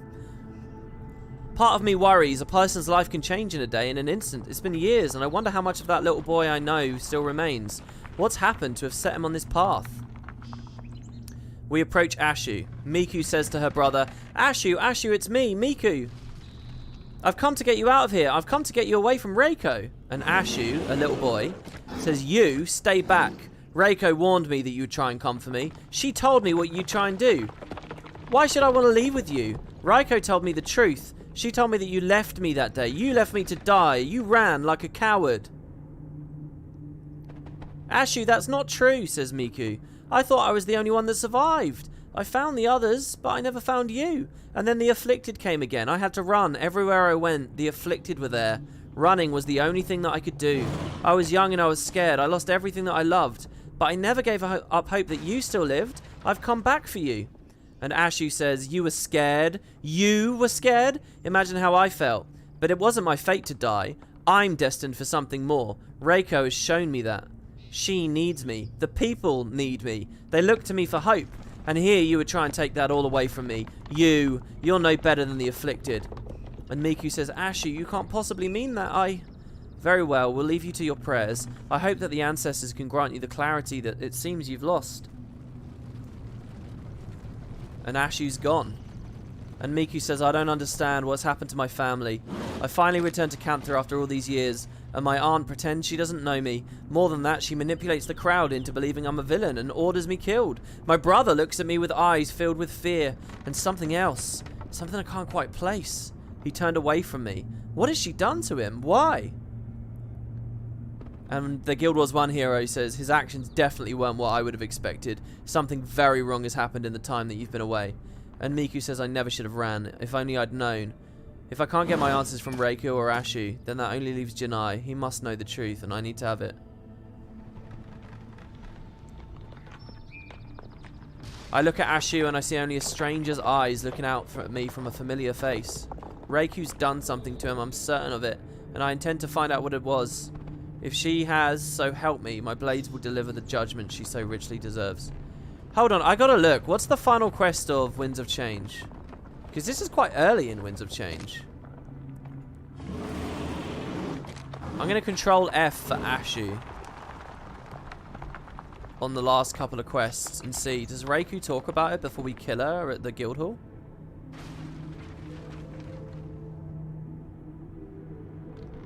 Oh, come on, Wiki. Give me a list of the quests in order. Winds of Change walkthrough page. The treaties, the final confrontation it's called. Control F, Ashu. Ashu is there at the end of the story. Miku says, knowing what I know, there's no way I can leave things alone. I can't forgive Ashu for, Reiko for what she's done. The only words I have for her now will be spoken by my daggers. And the party leader says, what about Ashu? Do you still think Ashu can be saved? And Miku says, I think there's a chance.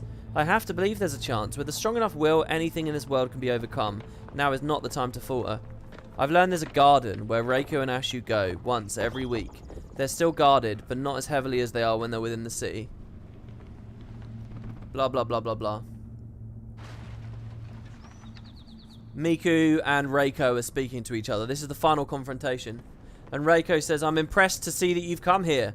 It looks like you've finally grown up enough to stop running from your own problems. It's too bad you haven't also gained the wisdom to know well enough when to leave alone. And Miku says, you're right, Reiko. Maybe I'm not as wise as you. I've stumbled in life, I've made mistakes, but I've followed my heart and I've done what I believe to be right. I've learned the lessons that life has taught me. That's why I know this has to end. This change begins here and now. Ashu, Reiko has used you. She turned you into a symbol in order to give herself power, to push her own agenda. I remember the days of our youth together. I remember your smile. So tell me, if this is the life you've chosen, then where's your smile now? And before Ashu can respond, Reiko snaps and she says, I think you've said quite enough. So what if he has furthered my ambition? The people need hope. They need a symbol to rally to. I gave them hope and I gave them the will to fight. What have you offered them? You're just outsiders meddling in the affairs of Cantha. You're just another problem for the Ministry of Purity to solve. The hero says, that's enough. I believed in your cause at the start of this, and I'd gone to great lengths to make this world a safer place. You've turned that against me. You've used the people of Cantha. You've used me. This ends now. I won't allow myself to be used as a pawn ever again, and I can't allow you to use others.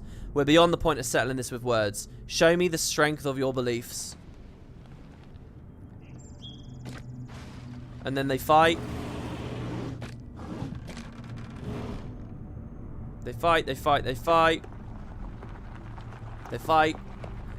Reiko is defeated. There is no stopping my vision. The seed is sown and the sheep are ready for the shepherd. Strike me down and I simply become a martyr. Another will take my place. Cantha shall be purified yet. And she's defeated. Stand your ground. And Ashu speaks. Deep down inside, some part of me always knew that I was being used. As much as it pains me to admit it, I never wanted to be powerless again. Not after the afflicted. And yet that was the life I found myself trapped in. And Miku says it's over now, Ashu. She can't control you anymore. You can come with me. I know it won't be easy, but we can learn to be a family. We can make things better. And Ashu says, don't misunderstand me, sister. I'm thankful for what you've done, but I'm not going with you. With Reiko gone, the Ministry of Purity will follow me. I'll never be powerless again. I'll never be afraid again. The people here need me and they love me. They'll look to me to show them the way. Our lands are in chaos and only I have been blessed to show them the correct path to walk. I can make things better.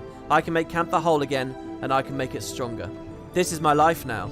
The people that we were died that day along with our family. You're just a ghost. But I'm free to move on, to make things better. I no longer have to walk in Reiko's shadow. I have seen where she has failed and I have learned. I will not falter. I must look forward. Go, and don't appear before me again. There is no place here for a shade of a past long since dead. And Miku says, I understand you made your choice. If that's how you want to live, so be it.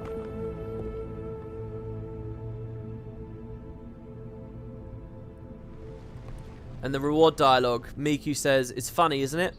That we can fight so hard, that we can do so much. We've saved countless lives, and yet somehow it's the hardest thing to save someone from themselves. I want to believe that some of the person that I knew still exists within Ashu. I hope he can find it again and grow into being a better man and a better leader. But I know that I no longer have any part to play in his life. It's finally over. I'll admit that I had hoped things turned out differently, but at least there's closure now. Ashu will live his life as he chooses. In the end, can you really ask for more than the things you care? In the end, can you really ask for more for the ones you care about? Okay, so the last thing I want to look at is the Chalice of Corruption in Guild Wars 1, which was awesome and gave you a special aura effect. One of the only ways to get one in an outpost. It's basically the Affliction. The Chalice of Corruption is a magical cup used by the Amphair to spread the affliction. If you drink from it... Yeah, I don't care what you say. I want to see the source material. Quest. Drink from the Chalice of Corruption.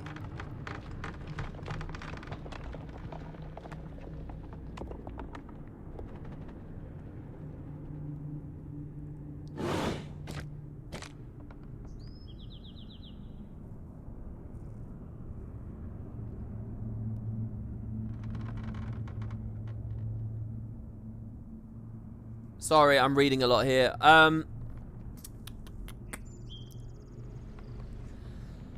The Emperor's charged me with finding a cure for the plague, and I don't plan on disappointing him. There's rumours that members of a local guild in the Amphair have exhibited an unusual resistance to the plague. It's my belief they developed some sort of cure. So this is where you come in. Infiltrate them and figure it out. So we go to the Amphair. You want to join us? Well, we're always looking for new members. We can show you the way to strengthen both the body and the mind. But first, you must prove yourself. Go and slay some Jade Brotherhood. So we kill the Jade Brotherhood, and they say, cool, okay, you can join. So we're in the Amphair. Quest 2.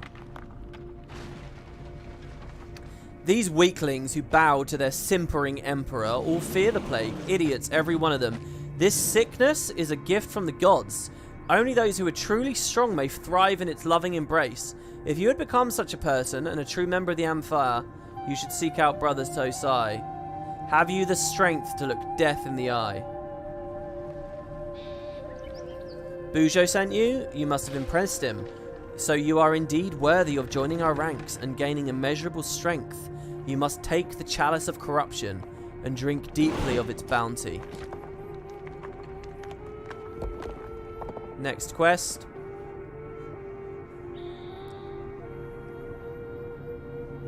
No, I've clicked the wrong way. Hold on. I went back, not forwards. So you get the choice. You can refuse to drink or you can drink. Let's see what happens if you refuse to drink. Yeah, I take it. Glad to see you in one piece. Heck, I'm glad to see you at all. Come on, Wiki. Officer, the Wiki is loading so slow. Municipal Power Plant. Are you here to drink? I'd give you a tour, I detest but... hesitation. Why do you back away? Will you drink from the chalice or will you not? What's your intention? Do I even want to know what made that noise? Probably not. Let's see if I can over... Please stop. These dialogues are so aggravating. So, the chalice is the secret of their immunity to the plague, eh? I cannot tell you how grateful the Emperor will be to learn of this, and of your part obtaining it. I'll turn over the Emperor's personal advisors and scholars. Perhaps they can determine its properties. In the meantime, steer clear of the Amphair. A monstrous revelation. Analysis of the chalice has led me to a startling revelation. These Amphair are truly monstrous individuals and maybe as large a threat as the plague itself. They're fanatics who worship and embrace the effects of the plague, going so far as to purposely infect themselves with the disease. The chalice retards the sickness from advancing into its later stages, ultimately causing the Amphair to remain stark raving mad and highly dangerous. Because of their meddling, the plague is spreading at an alarming rate and they must be stopped. So you kill a bunch of Amphair. And that's it. That ends in a very unsatisfying way. So let's say we drink from the plague. Let's drink from the chalice. When I choose to drink from it, I get the effect. I get the debuff. And I infinitely have -2 health degeneration, which is fun. And I had my character in Guild Wars 1 like that for ages. Only the strongest can survive a drink from the chalice. Have you the strength?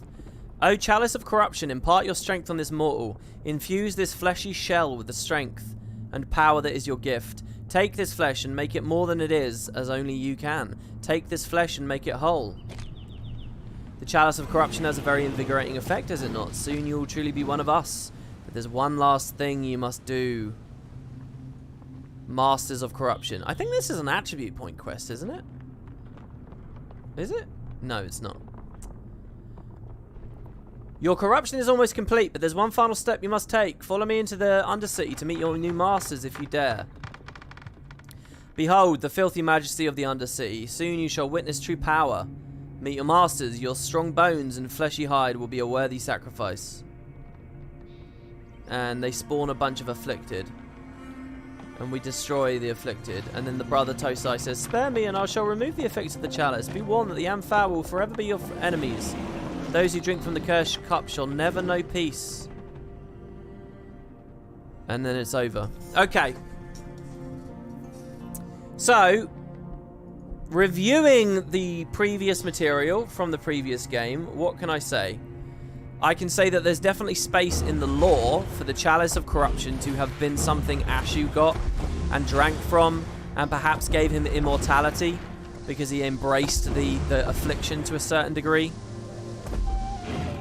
If it's not that, then it's some kind of lichdom, or it's, you know, maybe he got some Orion artifacts or something a long time ago, or there's like undead long life stuff associated with some other monster. I don't know, but I think it's all connected. I think maybe the Chalice of Tears, maybe not. The Chalice of Corruption, sorry, not Chalice of Tears. How that ties into Envoy lore and Shiro, I mean, they can do a lot of stuff. I mean, one thing I could look at is the legendary armor collections.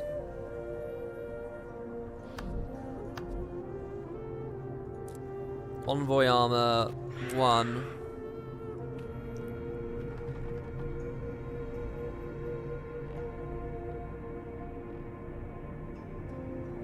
Man, imagine if proccing the spirit quest here in Cantha did something.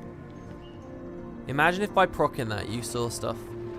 The envoys shepherd the souls of the dead to their place in the underworld. By studying spiritual energy, you learn their secrets and start your journey toward building a truly legendary set of armor. See, the thing is with the corruption is it's basically... it's like a consequence of Shiro not doing his job as an envoy. Right, if I remember rightly, it's just like following him around. He's actively making Shiroken and stuff, but I don't know, this is all very loose, very flimsy lore. If they're going to write a story about it, I'd be curious to see where they go. I don't know. I need more. I don't know if I can make a video or an argument out of this. It's too loose. There's too many strands. It's too ill-defined. What tangible can I note about any of this? I need more notes. How am I supposed to see if there's more lore here? Skyscale around? Are all these mines disabled now? None of them seem to be blowing up.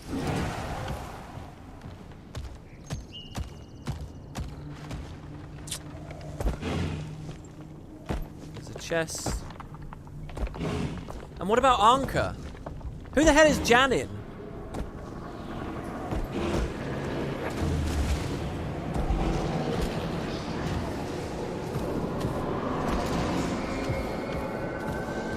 Gonna look low here. I've never been low over here.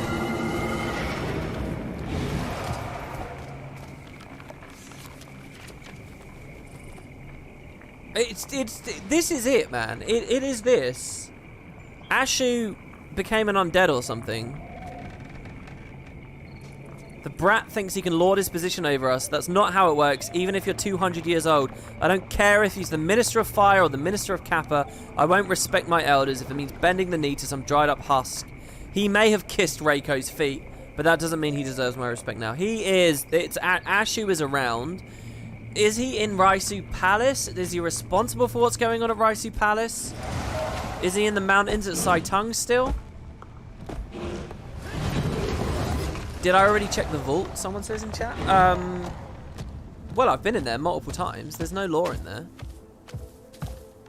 I don't think the two people who drowned in the vault have anything to do with anything. Big, at least.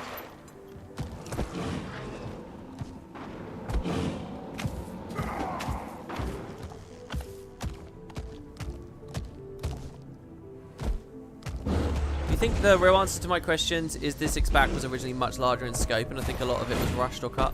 No, I don't believe that, man. I really don't believe that. Trust me, if I believed that, I would be saying it. That's not the vibe I get from this. I think this is breadcrumbing for future stories. I really do. This is like what they were doing with Devonna and the Herald in POF. You know, it's a secret story it's something to look at. And especially the Anka connection is, I mean, maybe I need to just replay. I mean, I've got to watch Anka real closely on a second playthrough and see if she talks about other stuff. I mean, you might be right about the Anka Janin bit. Maybe that is cut stuff. Maybe that bit. I'll leave here, don't worry. To people who are getting a bit itchy feeling and a bit bored that this episode spent a long time here, I just want you to know that it's because I'm quite fascinated by this at the moment. And I just want to check high up here. That's all. Well, with no Springer exploring around, it's just not quite. Have I now read all the lore documents here? I mean, what about these twins? What about these Harbinger twins? Does anyone know anything about twins in this expansion? Severian Wasp.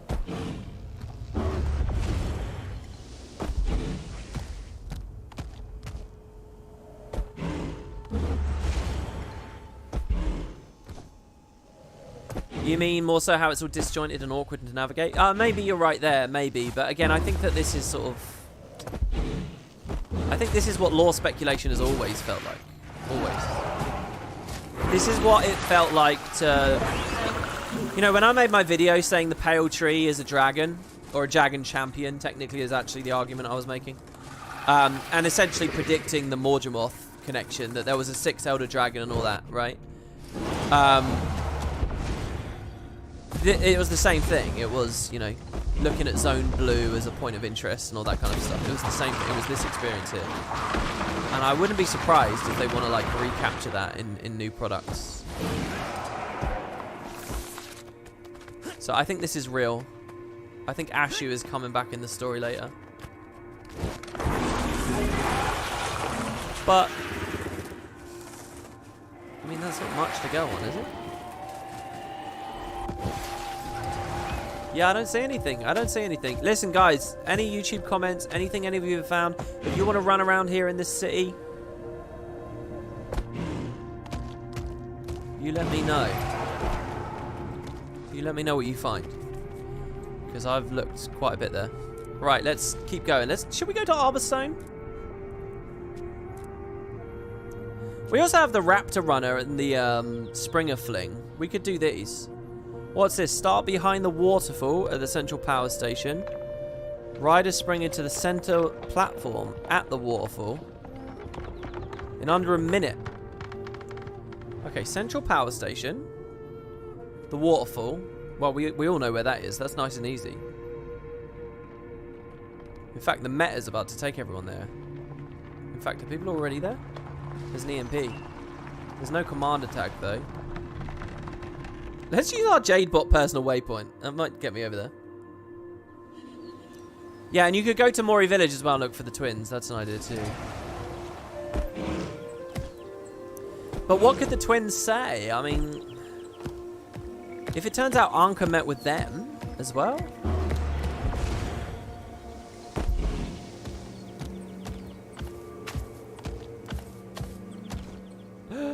Oh god, that's a big drop. It's fine. Oh, we do have a tag, but are they... Hold on, where's the meta progressed to? Isn't the meta up? No, the meta's down. Well, whatever. Okay, so here... No, not there. Wow, that was gorgeous with the golden light in there. Wow, why is my skin... Whoa! Okay. Alright, we're already going full throttle here. Okay, so basically it's saying climb up the waterfall, right? Actually, that's what it is. It's saying start at the bottom of the waterfall and get to the top on a Springer in 1 minute. If you guys haven't done this yet and you want to come join me, I mean, lots of fun. I know it's early in the morning. Right, there it is.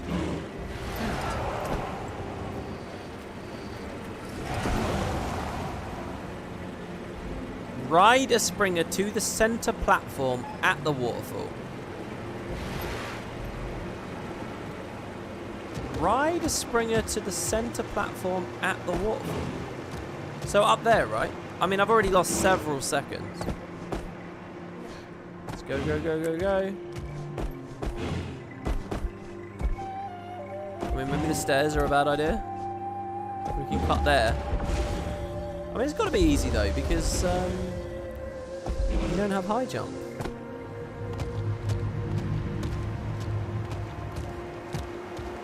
You think Janin is an undercover cop? Why is that? Is it this?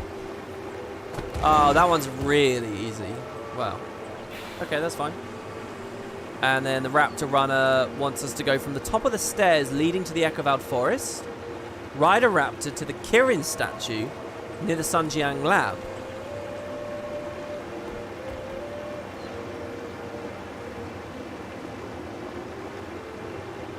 The Sunjiang lab is here. I assume there's a Kirin. So let's look for the Kirin statue on our way, and then we'll go back. Man, all these people with these deluxe skiffs. With all these deluxe condominiums.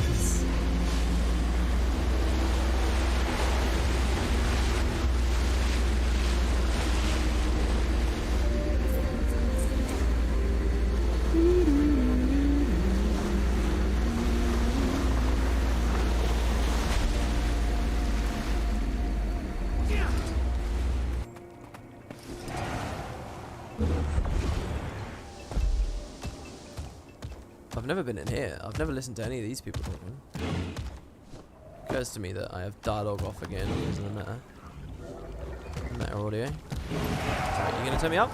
No, not this way. I mean, it's cold, but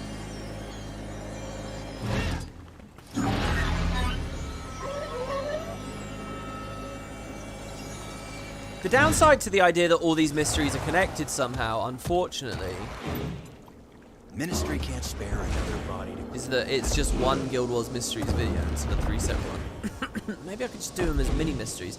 That's been the problem with that series the whole time. I need to just do mini mysteries. I need to be happy doing a 10-minute video, but I just feel like there's no substance to 10-minute videos. I don't want to be in that massive faceless crowd. Where's the Kirin statue?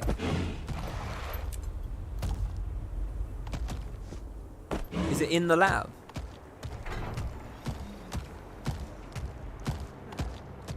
Let's check this again. There's a Kirin statue near the lab. The question is, there's a back exit, right? So maybe it's over there. Maybe there's a Kirin statue at the other doorway.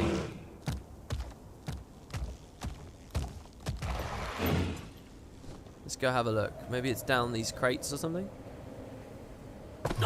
Sorry.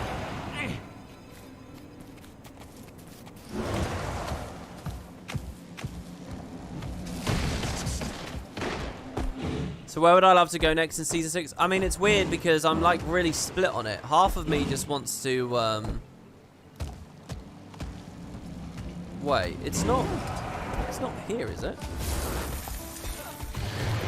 This is the Echovald entrance technically, right? The other one's... Oh, it is. Oh, we're doing it. I mean, I don't know. I'm guessing they want me to hop across this. This feels very, like, Raptor-y. So does that. The stairs, a steep slope on a Raptor is always an interesting experience. They probably want me up here. It would be really cool if they wanted me to go back, but no. I think we keep going up.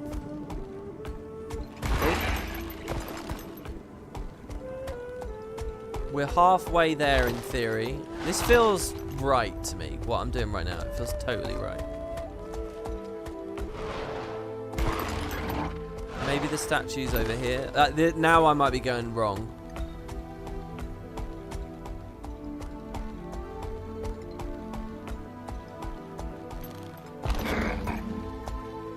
Where the hell is the statue? Oh, it's there. Go! Oh! Okay. Let's do that again. That was like a couple of frames. Well, no, not a couple of frames. Because I got this Giga PC, but you know, it was pretty close. Sorry, I keep killing all my mounts. That should put it on a cooldown, man, of like a minute or something. Yeah, where would I like to go in season 6? Oh, it's on already. Oh, do you know what? Going across the top is a thing. Get adventure vibes from that. That would be like an optimization that would matter on an adventure. Because you could skip this staircase here. I don't know. I like the idea of camping areas, but I also like the idea of courtier areas. I want to go to a ton of places. So if you look at my video about Season 6, I'm basically trying to say, look, here's some ways we can explore more of Tyria and see more places. And also, not just visit them, but experience them deeply as well. Those were the two big things on my mind. Going to places and getting valuable lore and experiences out of those places. Those are the two big things. I did a whole video, like an hour-long discussion about it. There we go. Got the raptor on it. That's cool. There are not many achievements left in my show more now. My watch list. Complete Shishakana's special mission parameters. Win 20 games of hide and seek. Clean up graffiti. Hang out with Marjorie. Do the Valdhert's crypts again. Let's play hide and seek. Let's go to Arborstone and see who's around there, because I swear there's a lot of stuff for me still to see this. In fact, one of them is to do with the Aurene legendaries. So I believe I was told that when you max out Arborstone, what you're meant to do is some kind of like daily purchase from a new vendor or something.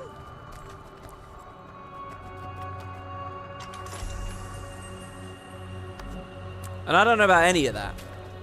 Here, this guy. Is it this guy? This is a place of refuge. Oh, it is this guy. Of iniquity. I'm glad Fury isn't alive to see his niece drag our good reputation straight through the guano. Let's see. If I buy that. Okay, 1 gold, 7k karma, 100 writs. Oh, look, unusual coins. Seize the Finally, moment. a place to spend unusual coins. And 10 strike mission shards. I like that. I like how ArenaNet set that up, that it's actually a variety of currencies they want to matter. Okay, yeah, and it says at the top, weekly sales. So listen, guys, serious advice to you all right now. If you're interested in End of Dragons, if you've been playing it, max Arborstone out and come to this guy and make sure each week you get these. I'm already 2 weeks behind, because that's the first time I've done that. There are players then that how many have I got? 5? There are players with 15 of them already. Now, these are also on the TP, I believe. Yeah. So, these... Like, for that, there...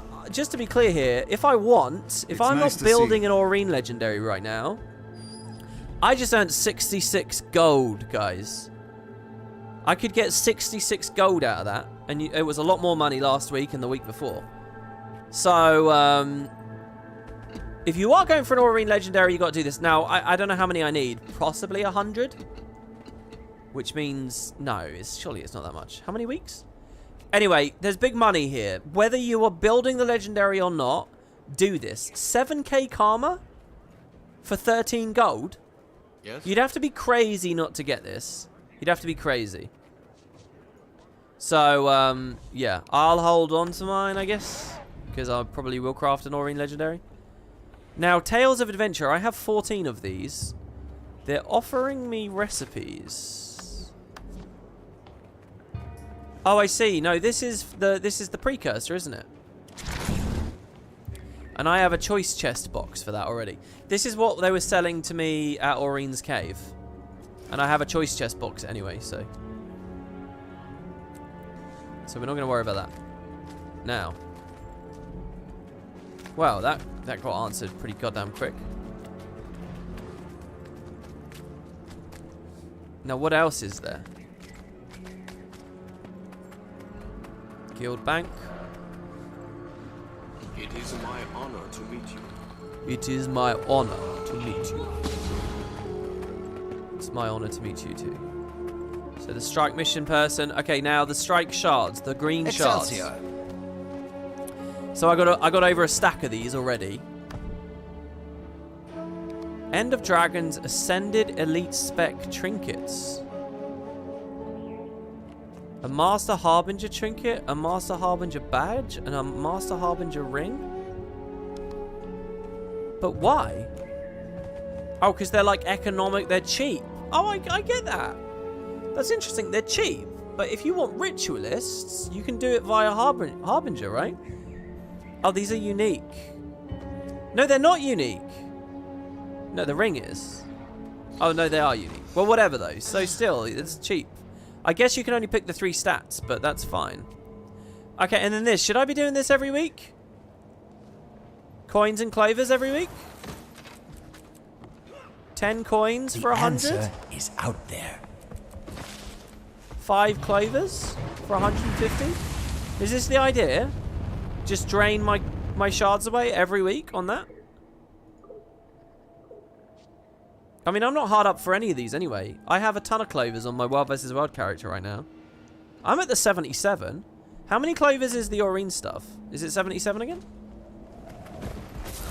I mean, what else would I spend them on? Living water stuff?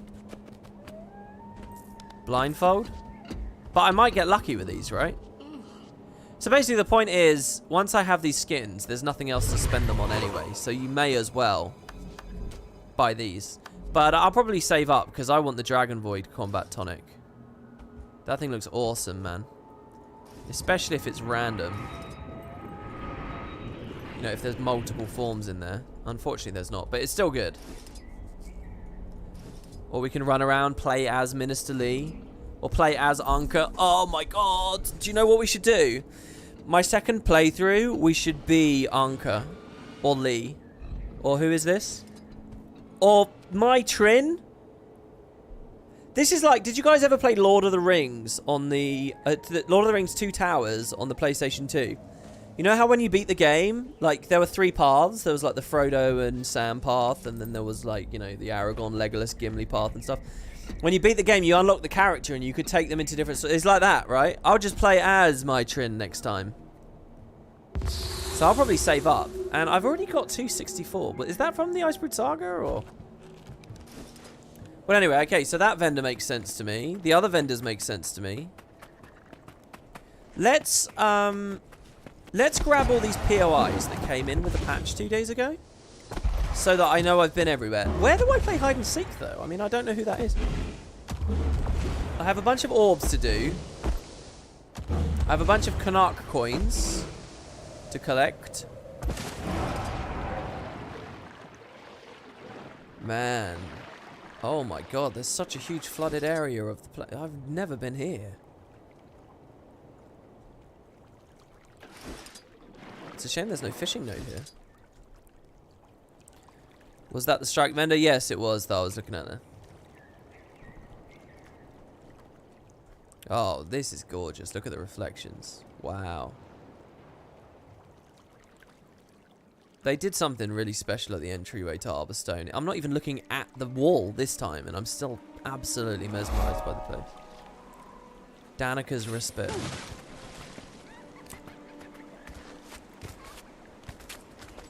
Kestrel. I'd love to see like an Itzel or something around here.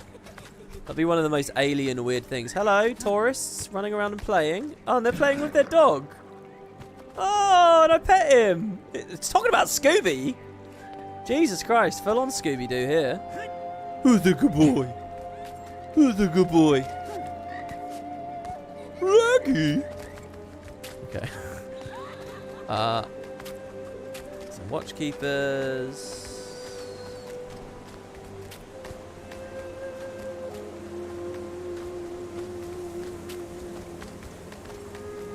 Tanuki there and a frog.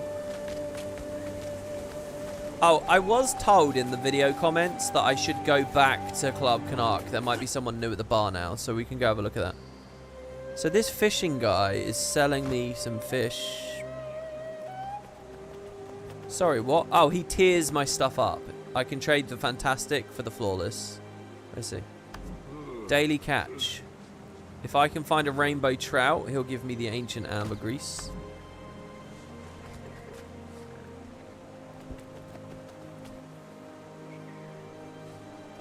I need to get local legend before I can buy a bunch of this stuff. Oh god, the mini Tanuki is here. That's quite good. Here's the Spirit Wood fishing rod, which we saw before. This is where you get that. We get some of the fishing clothes. I like Kansura in fishing. In fact, Gux looks really weird with the fishing hat on and his like scarred face. Okay. So lots to do at these vendors. Actually, that's 3 vendors now I've looked at that all have stuff I want to earn and I want to do. It'd be cool to have that spirit fishing rod. So let's see. Club Canuck. Is there someone new at the bar, really? New game in 7 minutes. Hello. Oh my god, there's patrons and all these chairs now and there weren't before.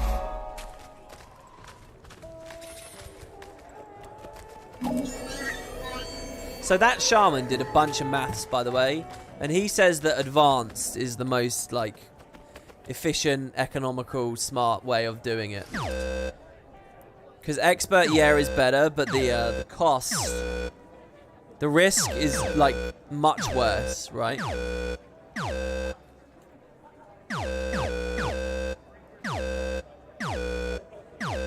I don't quite understand how he turned that into pure maths, though.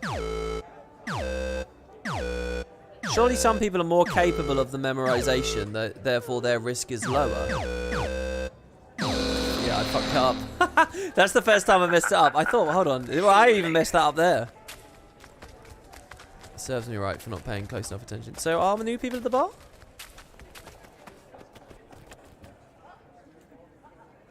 So these are the 4 backpacks, which are just insane amounts of coins.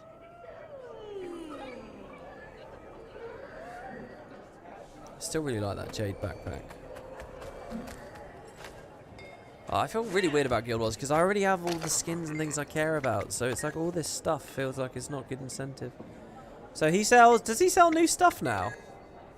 He sells cheeseburger, meatball dinner. Oh, it's going to make me hungry. Got all of those, like... I heard you're good at surprises. Mm-hmm. But first, I need to know what you like.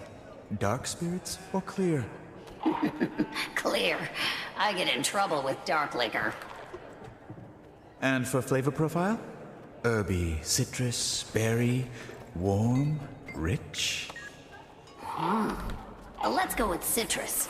And maybe herb? Okay, I've got something in mind. What do you think about gin, grapefruit, lemon, elderflower, and a sprig of rosemary?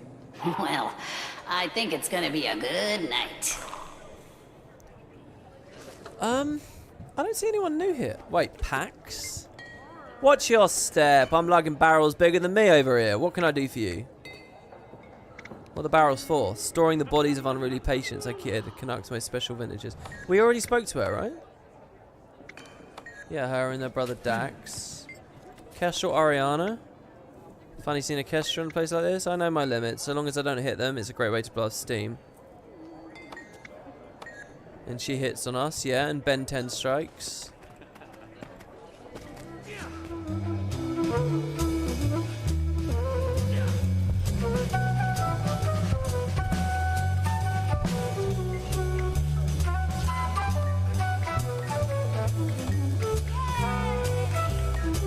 I swear I got actual dialogue out of him the other day, like voice acted dialogue.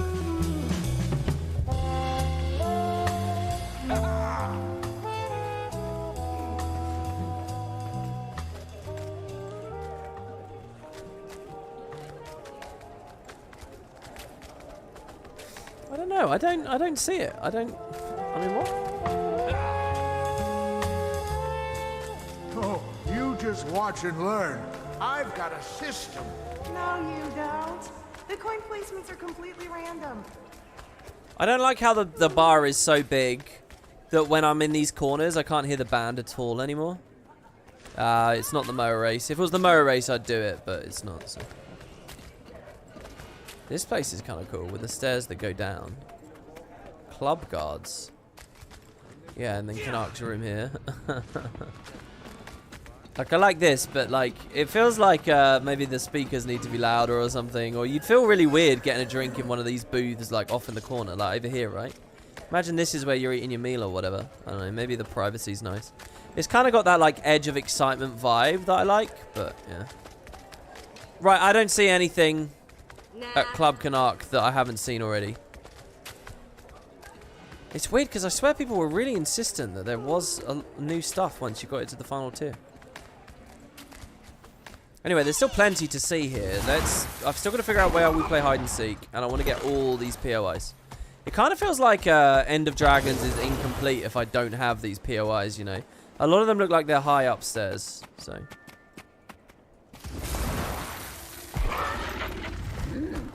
What have you been moving? Food, mostly. Everybody's happy for some new flavors. This bag here? You just come in from the trail? Been monitoring speaker activity down in the south. You? Been watching the road to New Kining.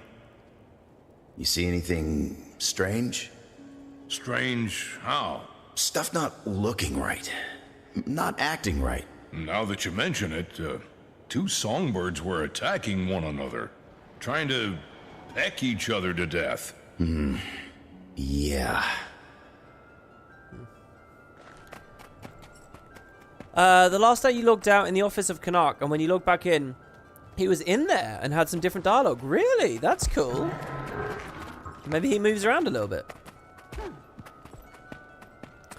As a casual player who skipped all the strikes in the Icebreed Saga, is End of Dragons a good way to start them, and if so, how? Yeah, I think so, because they're populated. Any tips? My tip to you is to play a build that gives AoE alacrity or quickness. Because people are always happy to see those. Or a support. Well, yeah, I mean, you could do a support build as well. If you know how to, like, support on a druid or something. And then go to LFG and just, like, watch LFG. I would just go to this, and I'd go to strike missions.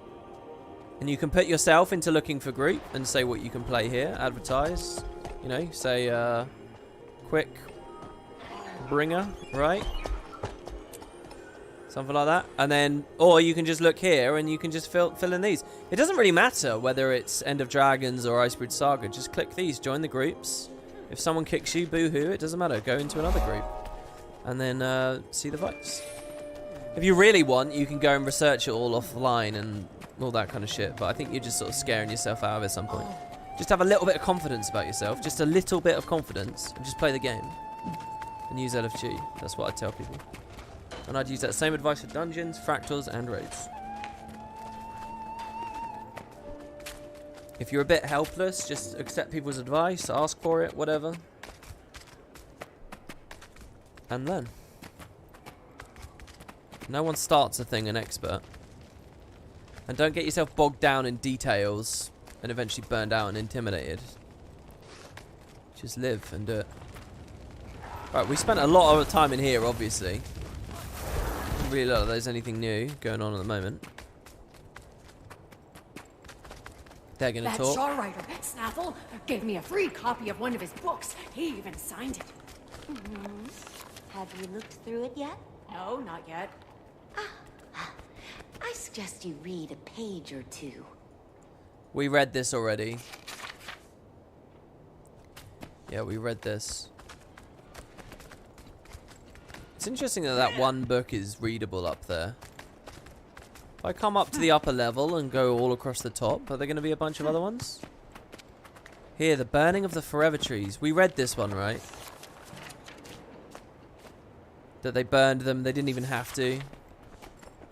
I remember. That was a good book too. Batanga? Agent Batanga from the personal story. Sup? Nice place you got here, Commander. Away from Tyria, eh? Good to see you, Batanga. And you. When I heard this assignment come up, I pretty much leaped at the chance to stop by and say hi. Wait, assignment? Ah, I mean, sightseeing. Anyway, I'm sure you're quite busy. I'll just take my leave. Sure. Nice. Oh, if I'm in the Order of Whispers, are they going to say something more? Oh, Ella McKay's here.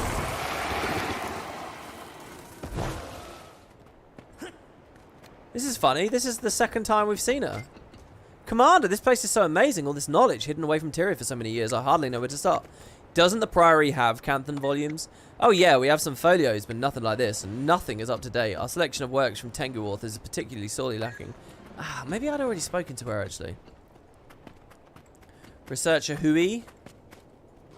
You don't want to talk to me. A weathered book.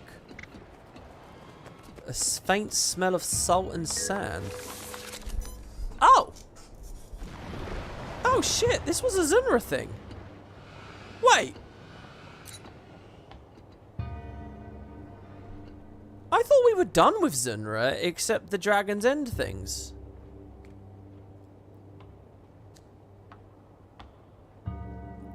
Disappearance of Zunra by Kang Hyasun. As an ancient protector of the Zendaijan region, the spirit Zunra roamed Xingji's southern valleys and woods for much of Canthan history. Historically, Zendaijan served as a holy ground for Canthan spiritual practice and pilgrimage. Zunra swore his life to protecting these lands and those who inhabited them. For years, he maintained the delicate balance of spiritual balance of good and purity in the area.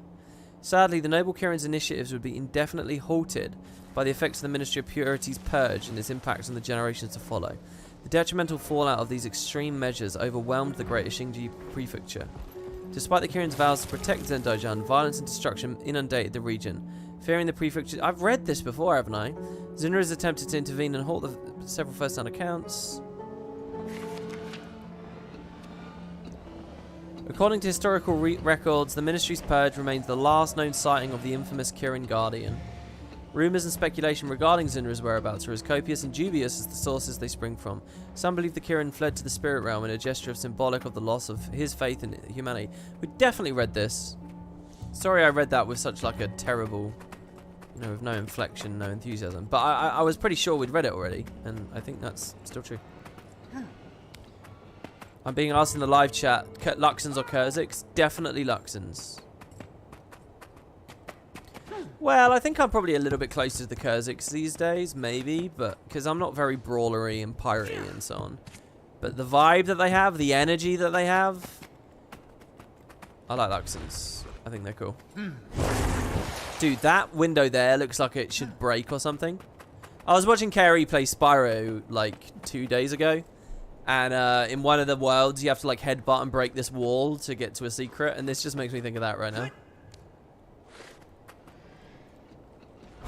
Okay, so that's the library area, the crafting area.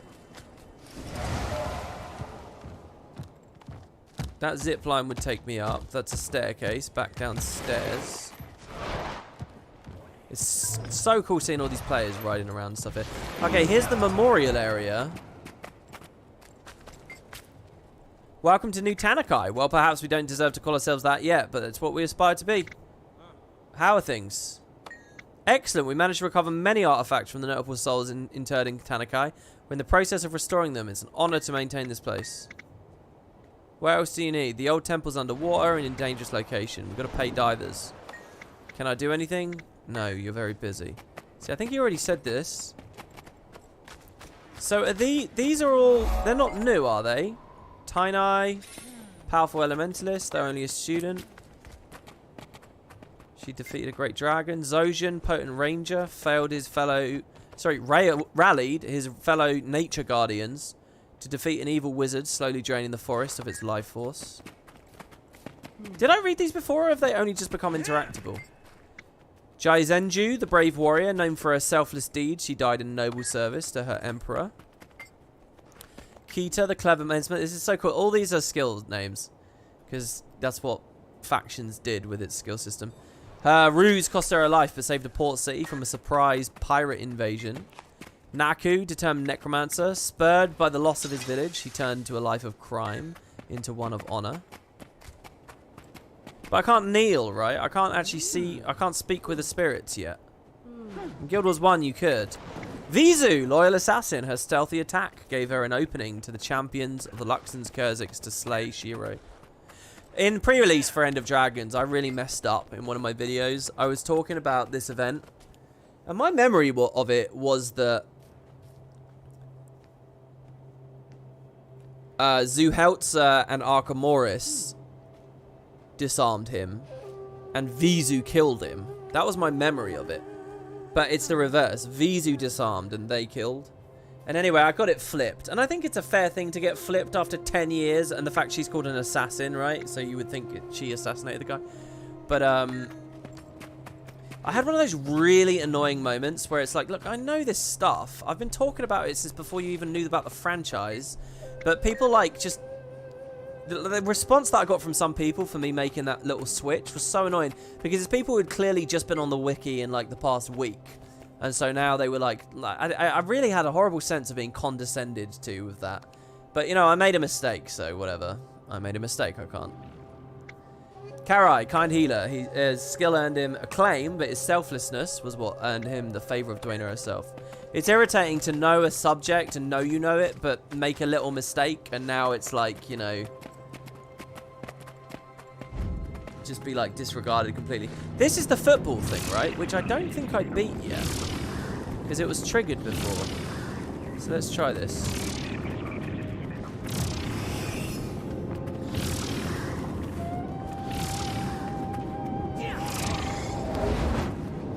Should I be on a mount for this? This is quite intense. It's nice to have another player with us. I love this mechanic. Oh god, where's it going to go though? Is it going to go down? Oh, he wants to give me all boons? I'll give him all boons. Actually, I'm not even on the trait for that. Yeah, it's going down. In fact, I'm going to get ahead a little bit of the curve here.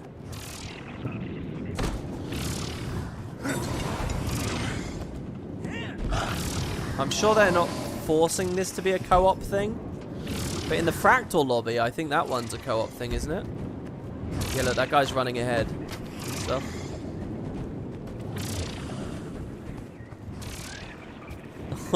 It's tricky. If we all decide to run ahead, then we're fucked. I'm going to do a thing where if it looks like I'm going to a spot, I'm definitely going to stop on the spot. And then hopefully that's alright. Oh god, we're gonna throw it, aren't we? This is chaos. I like this though. This is really good. This is like MMO stuff here. This is social interaction. I mean, we're not talking. We're not gonna become friends. It's not on that level, which is disappointing, but it's good stuff. Where does this go? How long is this? And am I gonna lose my achievement here because I never actually pressed F to start the thing? So I'm gonna have to come back and do it later. I wonder what role Fidget has in the game once you've got the turtle, if any.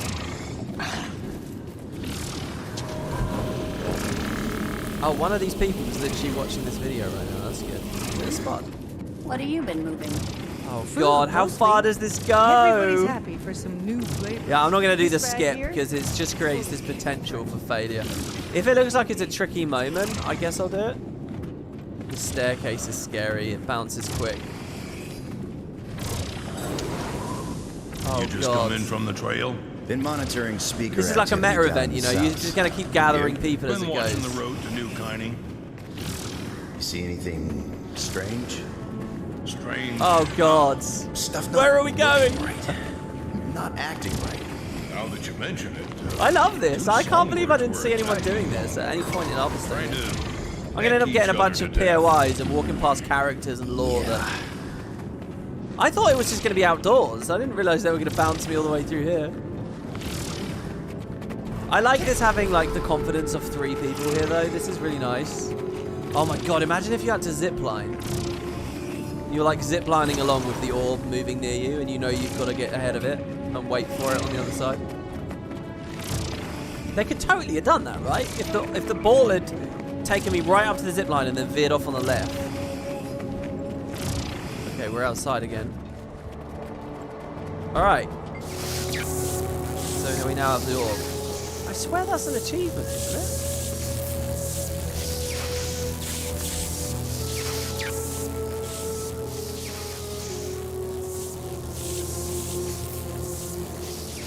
I guess not. I guess not.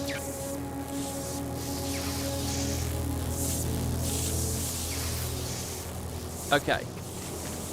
So anyway, out here, there's Danica's Respite. Yeah, I don't want to be one of the lightning orbs because they're very loud and they change the exploration a lot, and I just kind of want to experience normal exploration. You know? What's going on with this bell here as well? I can't remember. What was the story with this?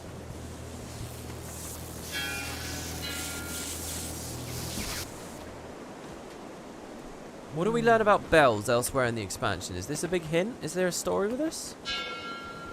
Oh, Zunra's gift? Oh, this is where Zunra's gonna come back, isn't it? Oh, he just spoiled the end of the quest by pinging that. I ain't no dummy. Oh, I'm gonna be able to get magic find daily from that after Zunra comes back. Zunra's gonna give it to me, and there's gonna be a scene there. That's cool. Right. Let's go back in.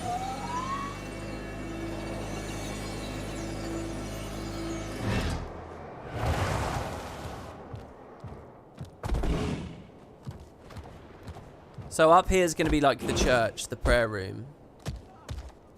I'm going to keep an eye out for any new characters here now that we're maxed out. There's the really pissed off person in here, isn't there? Sanctuary of the Five. Let's listen to it again. It's so good. Wait. Where is it? Who is it that freaks out and cries? There's a really good... It was you, wasn't it? Maybe?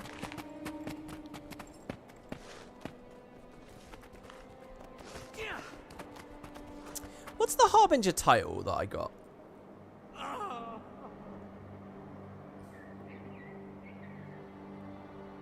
There is a Harbinger title, isn't there? Isn't there a title for each one? Am I crazy? Maybe I am.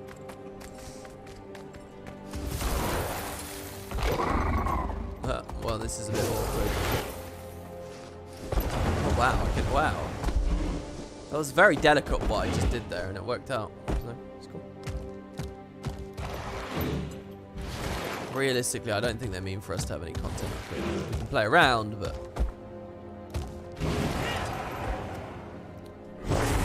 Weird. I'd like to see this room be used a bunch in Season 6 as well. Chuck, a little cat. Hello, Chuck. Do the cats and the dogs do the same animation when you're playing with them? Some visiting merchants, some kestrels, tourists. Do you have anything else? No, we've heard that many times. Any fancy city food, if that's what you mean. Oh my god, they called this the Roost. That's awesome. Another day in paradise. Pah. Do you need something to eat? Oh, you're a merchant. You know, that's actually pretty good. How are things? Can be better. Got a side business selling dumplings to the Black Lion folks to ship to Lion's Arch. Might open a location in Alona. Don't forget us when you get famous. Oh my god, should I be pressing the F on everyone?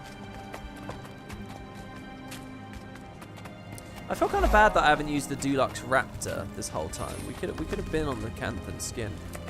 I like the idea of Gux learning to be a chef or learning any of these things, but purely from Canthan ingredients in Canthan location. Visiting merchants. Look, we have one of each of the Tyrian races here. Well, there's no Silvari. But that's cool anyway. Act with wisdom. Man, so many NPCs. The Arborstone Inn. Act with honor. Speak with integrity. How are your efforts going? Exemplary. I believe ours is now the finest hostel anywhere in Cantha, and it rivals the accommodations in all the great cities of Alona and Tyria. Well, that's a bit much, mate. But... The ocean is a beast. Oh my god, it's Fel and Merry. Wow, more personal story NPCs. Commander, just the person we wanted to see. I believe these are the guys from the Whispers arc in Ore. And aren't they the parents of someone else? Commander, just the person we wanted to see. I dreamed of visiting Cantha ever since I was a child, and here we are. Thank you for making it possible.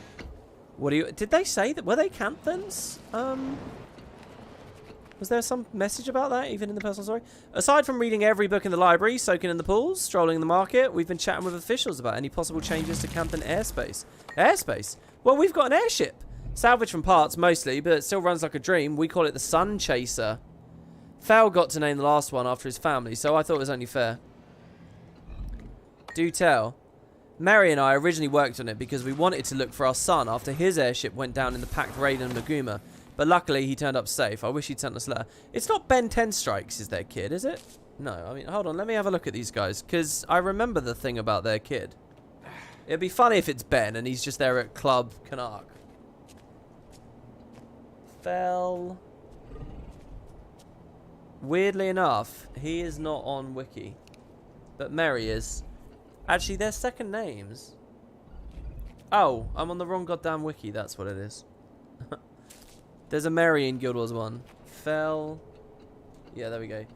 Fel Verdner. Seafarer, father of Ben Tenstrikes. It is Ben Tenstrikes. Why does Ben have a different second name?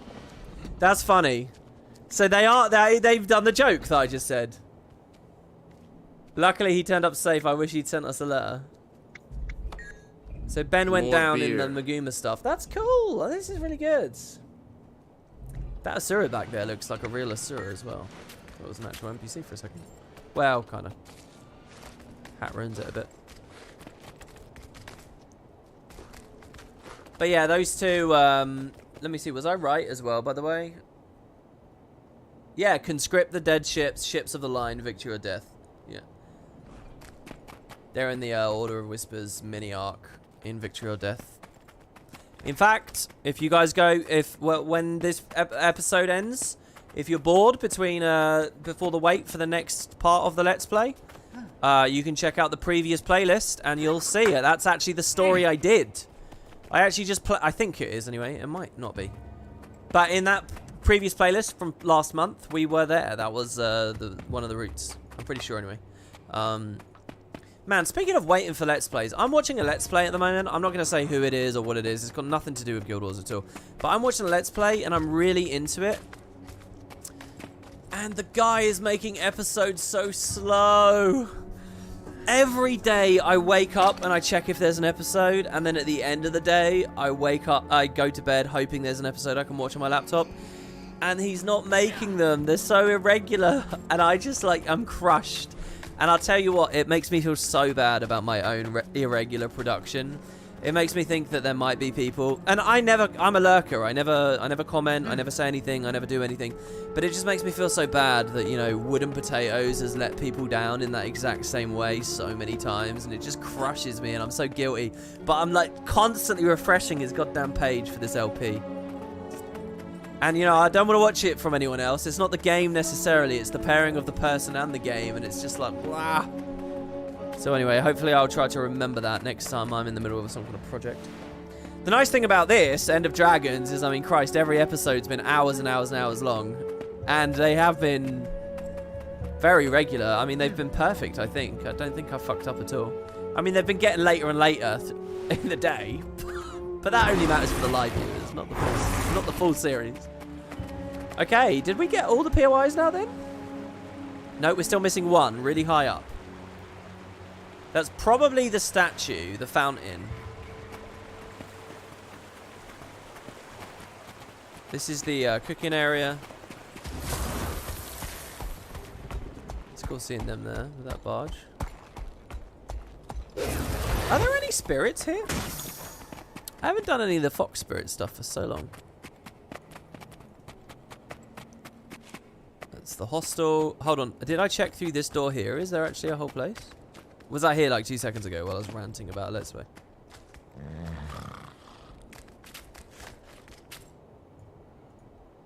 Oh my god, I wanted him to snore again. Honestly, this room looks really cozy.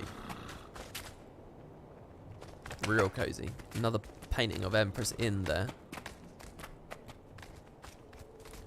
Hold on, the upper balcony in this room. Have I ever been all the way up here? This place looks different. Is it? I love the sense that these are all little bedrooms. Was I in here a second ago?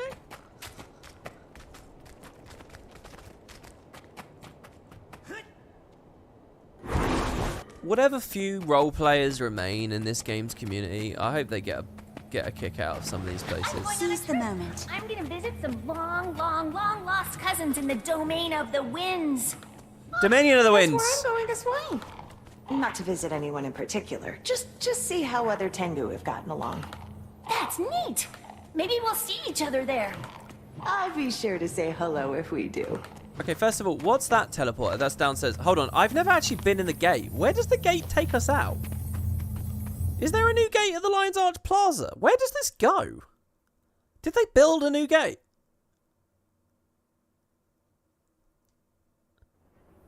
As far as I know, you've never given an explanation on why you stopped playing 12. I have many times. If I give you an explanation now, it's probably the 30th or 40th explanation I've given. Oh my god, they did add a new thing. There's 2 Kirins here. Oh my god. And look, I haven't stopped. The FF12 will happen. I promise it will. It's obviously on hiatus at the moment, but it will happen. I've not dropped it. It's just other things are taking a priority. I promise it will come back. I see. I love that they've like used this upper level. Is this upper deck always been here? I had no idea they'd updated Lion's Arch. It's like they've given themselves space for more surrogates, doesn't it? Oh. Is there any NPC with dialogue? Most of these have dialogue NPCs, don't they? Phew. Stinky. This city. Oh my god, what if people walk through and they talk? Oh, it'd be so cool if they put like a group of Canthans here. Like being like, oh, I can't wait to go out in the city. Dude, I had no idea. It's funny, I think Mike told me about this days ago, but I didn't really realize what he meant. Surely that's a massive security threat to just open your borders to Cantha like that. Yeah, it is weird. Guild Wars doesn't talk about this kind of stuff. It did a little bit in Season 4 when we teleported an army behind Joko's front lines to attack Gandhara. And it was an army of ghosts and things. That was cool, but it was like, since that little story beat, we haven't really looked at the implications of this. I mean, hell, just the implications of Blish's whole teleportation arm thing are kind of like getting hand-waved. Right, so this takes me up. Wait. Why doesn't this work? Teleport to the first level. This is next to the strike vendor.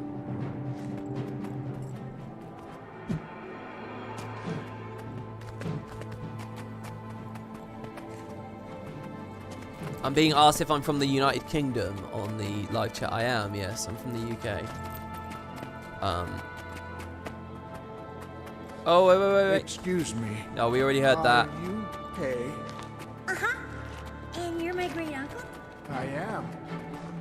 As I'm sure It's nice to see someone ask a question like that. I'm so used to the idea that the people in my community are, you know, with the same people over and over and over again. It's really nice to hear or see new people. Fledgling. Oh, here it is. Here it is. He's hide and seek. Hold on. Before I do that, though, before I do hide and seek, I love the watery area here. Let's climb up and get this last POI. So this place used to be rubble? Oh, yes. It was toppled. When our people first fled to Echovald, we used it as a place of refuge. But it really provided very little shelter. We Kestrels took it on ourselves to restore it over the years. I love this thing about a child tourist with a backpack. In fact, that's a cool backpack. Is that actually available in the game? Also, I've never ziplined on this to this, have I? Where is this leading me? Why is this leading me? Maybe I did come here once? Oh, there's a kid up there. Oh, I know what it is. It's this is he going to dive in the water? Dude. Hello.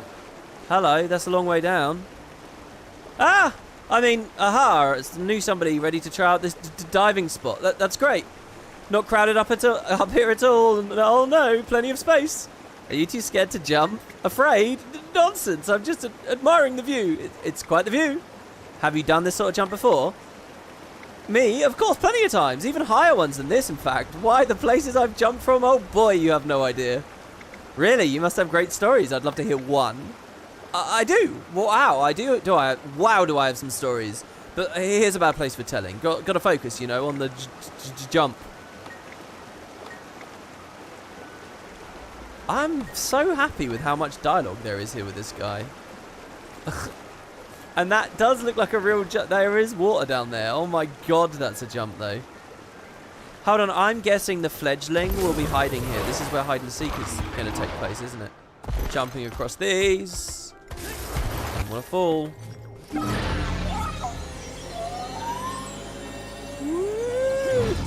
Thanks very much, Bug, my little robot. I mean, sorry. That's copyright infringement. It's not called Bug anymore, is it? Let's climb. I'm not going to get them all. As I explained at the start of yesterday's episode, I came here on a sky scale and I cheated. And I got the achievement for grabbing them all.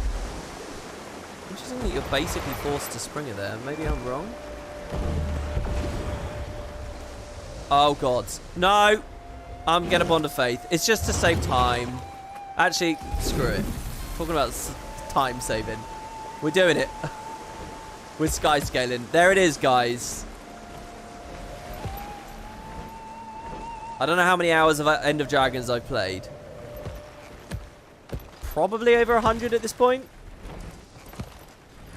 And I have caved. I have used the sky scale. But this is content I've done like a bunch of times already. I'm just trying to get some of these, cash some in, make a bit of progress towards the achievement, and get the POI. There it is, the Singer's Fountain. Which we would have had already anyway, except that it was obviously bugged. And none of the POIs were in this map. So there you go, that's every Arborstone POI. Just to be clear here.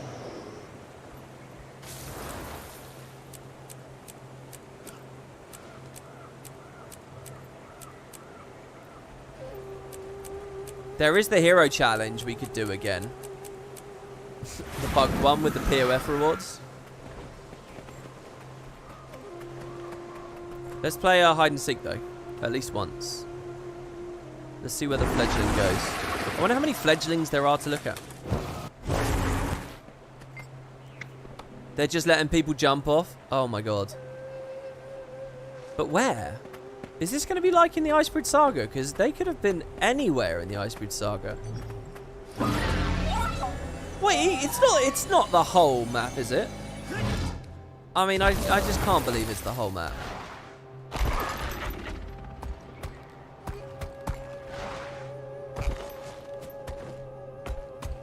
There, I see him. Hello. Oh, what a great little mini game. You found me. Looks like I've got more work to do before I'm qualified to be a Kestrel. I'll catch you back at the perch if you want to go again. Hey, we get a mastery point for that too. There are not many mastery points left to get in the X-Pack. And actually, I would say, guys, one of the ways in which you could decide that you're done with the expansion is mastery points.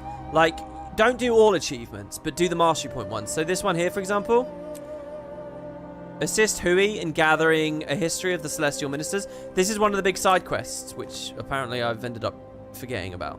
So we're going to do this, right? And you get a mastery point for it. The good content tends to have a mastery point. Building a better bot.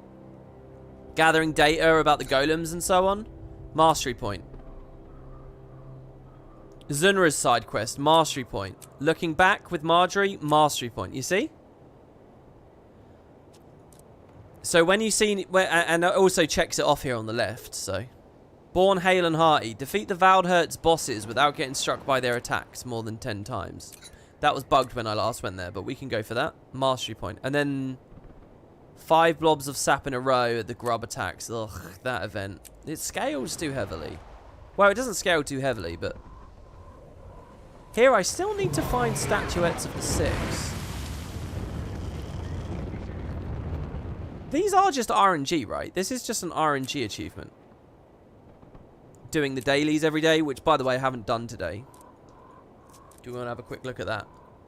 It's daily, and then it's daily End of Dragons. What we need to do is fish something in Ascalon, do the Dragon's End meta, kill some Void in the Echovald Wilds, and watch a Vista. So we could fish in Ascalon, Vista, and kill some Void. I like that idea. Also, I want to jump in the pool over here with this guy. You ready? There might be a hidden achievement. Geronimo! No diving goggles. But yeah, why are they letting people jump off like that? You know, in the real life, that would feel like hitting concrete. You'd hit terminal velocity before the end of that, and then you would probably die. But hey, it ain't real life, so it's all good. Oh, that was interesting. I saw an exclamation mark from someone fishing. So where can I kill Void in Echovald? Easily. Where can I just find void? I mean, they're just crazy wildlife, aren't they? Really? I mean, that's just one of the big things.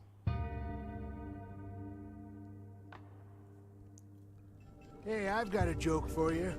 Why does the new Luxon Navy We've heard that so have many glass times. bottom boats? Guess what day? What's this? Protection fee day. Apparently one of the Aurene legends has flavor text about Joko whispering to them. Really? Energy, but I'm all jittery.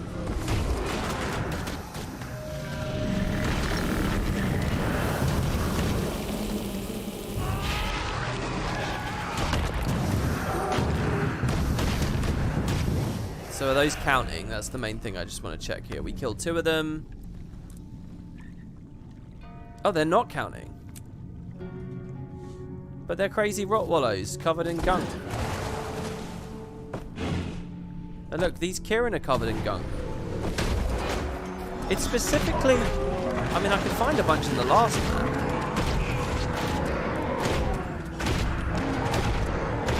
Kill 25 void creatures in Echovald Wilds. The 4 Aspenwood meta would get me a bunch.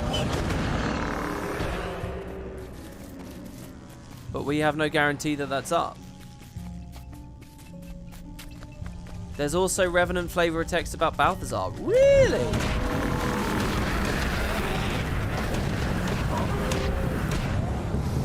His voice whispers in the back of my mind. Wait, the greatsword? What? His voice whispers at the back of my mind. His soul as ripe as it was in life. He tells me things about the mists, about the underworld. Terrifying, dark things. Oh my god, that's cool. What would you guys rather? A Joko legend? Or... I was going to say a Balthazar legend, but already I know that the Joko legend's way cooler. What would be better than a Joko legend? What? Just waiting for someone in the live chat to say, literally anything. Did we? Oh, no. Time to cleanse and corruption. Hail Mother! What a horrible stench. It's spoiled. The ritual failed. Oh, the forever tree. I kind of want to go there because I know there's a mastery point there. We got the Valdhert's crypt to look at as well. You know, there's a lot actually in these later areas of the X-Pack for us to really dig into, you know. New Kaineng we've actually made a lot of progress on. It kind of looks like there's still a ton of achievements here, but there's actually not. I'm really happy to have discovered here, right at the end, that there's a whole side quest that we didn't do. I'm really happy about that. The end of the Celestial Ministry. Look at this. This is going to be a voice-acted quest with lots of dialogue, fun stuff to do and see. We already had a Joko legend in Istan. Yeah, for a brief moment. That's true. That's true. God, I'm really enjoying it. I should have gone to Marauder so long ago.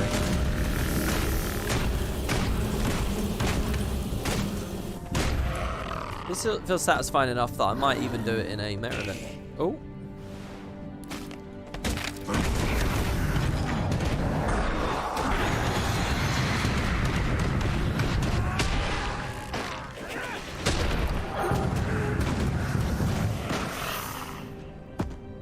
Well, I don't know then, if these aren't void creatures.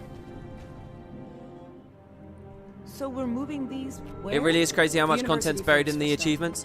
I mean, I'm glad to hear you say that, because you're right, but I want you to understand as well, this has been true since Path of Fire, and this has been true in all Living World episodes and stuff as well.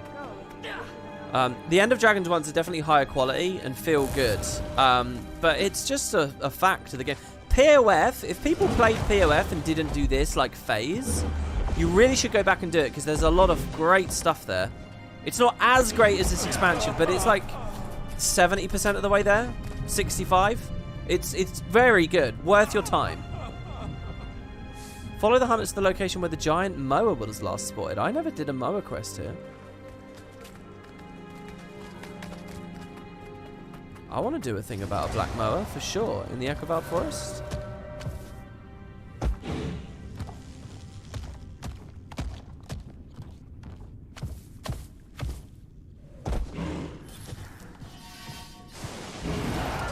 Oh, is she bugged though?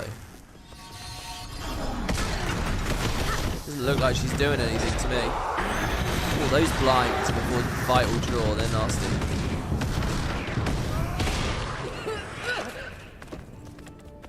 Come on, Sigga, let's go. I want to play the game. Ah, man, Black Mower. That would have been so good. Well, there's still plenty of time for us to do that, though, at a later point. Alright, what do we want to look at right here?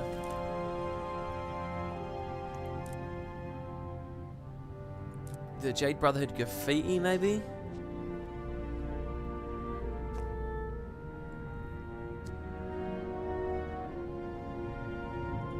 What else was in Arborstone?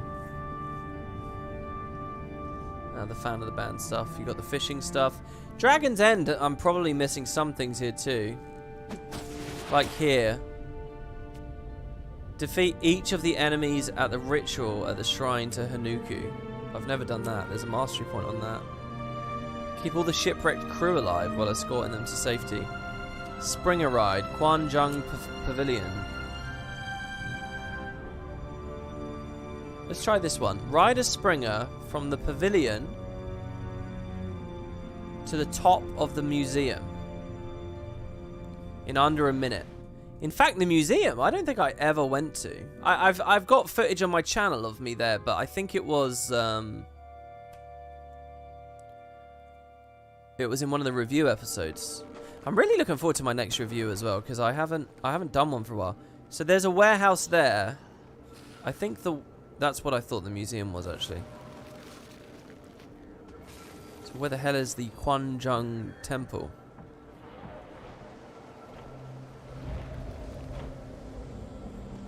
I wonder what happens if I go back up to where Albax is at this point. Sorry, is it white text? I'm looking at all these POIs, but it might just be white text. Come to my attention that void levels are on the rise in this vicinity. Void threatens to corrupt every piece of Jade. I don't think it's white text. A quarry that powers the entire. Does anyone know where this is? The Kwanjung Temple? Maybe it's here? Jade Brotherhood Outpost here? Frozen Sea Monastery? Emerald Bluff? Sanctuary of Lone? Harvest Temple? There's a weird moment there. Oh, there's the museum.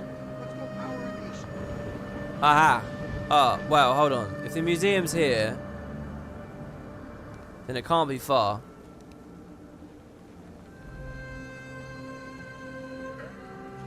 Guardian's Perch, Temple of the Fallen. Let me read this again.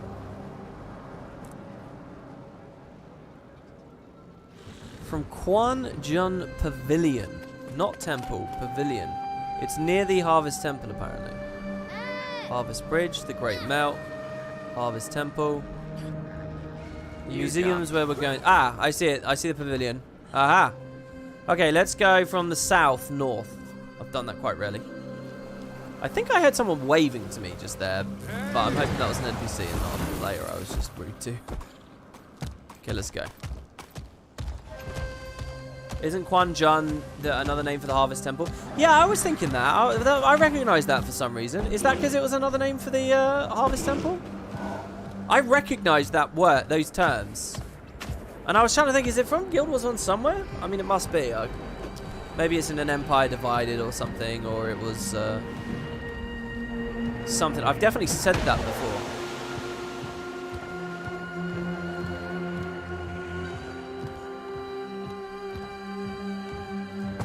Did they really have to make the Turtle Egg 250 writs? I did the whole meta event and only got around 15. I've done it a total of 10 times, still no kill. Well, I think that it's a good balance because realistically, you're supposed to be beating the meta. You're supposed to be getting invested in the game, learning how to play with other people, learning how to communicate, you know, learning how to play your class, and, you know, really actually, like, putting something in for something that's ultimately fun but optional, you know, at the end of the game. So really, it's beat the meta. The 250 price is, you know, that's like, okay, you're really getting super unlucky. You're obviously just one player out of 60. You don't have complete control. So look, if you fail it enough times, look, we'll just give you one here. That's like a side method of getting it. That's a safety net for you. That's okay, don't get too stressed. There is another way out. It's not, you know, if your mindset is this is the main way to get it, I think you're wrong. That's not the main way to get it. The main way to get it is to beat the meta. And if you're not beating the meta, then you don't get the turtle. But look, there's a safety net for you, and I think that that's a good, healthy way of doing things. That's how they've treated rewards for years. Even in dungeons, if you look at the fact you get tokens, it's not just RNG, it's tokens. It's a safety net for you. But you know, let's not flip things around now. I've been told you've made good progress helping people in this region. Excellent work. Oh, I can't tell you how aggravated I am by that. Random, well, not random, but just people talking to me constantly. I think if I was just playing the game normally, I wouldn't mind. Okay, Ryder Springer. Oh, this is just the observatory. Okay, okay, the pavilion's over there. So I'm just watching to see. These quests are kind of interesting. I like putting them in the LP, but on the other hand, they're not really lore or anything. There's a letter there. Oh god, what? See all the lore on this map as well, the letters and things? And the spirits and stuff. I gotta be honest, I really don't like all the broken geography and like intensity of this area. 30 seconds.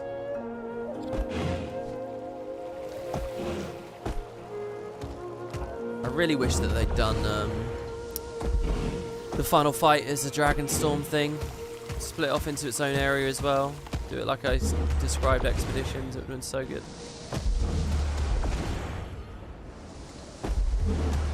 Oh wow, this one's going to be close. I don't know where I need to actually get to. If I'm going to get up there, I only have like a few seconds. Alright, we made it. Nice. Get some scraps. Get a mastery point.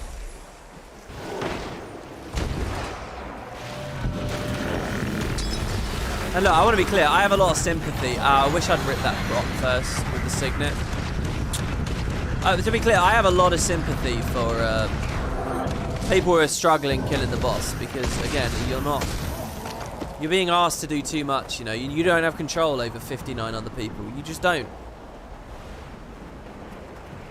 And it's a lot to demand of people.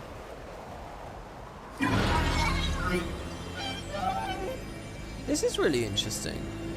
That this is all here and fine and safe and dandy. Suwon's not here, the bubble isn't here. It's all just like pretty chill at the moment, isn't it? In fact, you know what I really want to do? Again, it's sky scale again, but it's just for the fun of it. Get on the very top.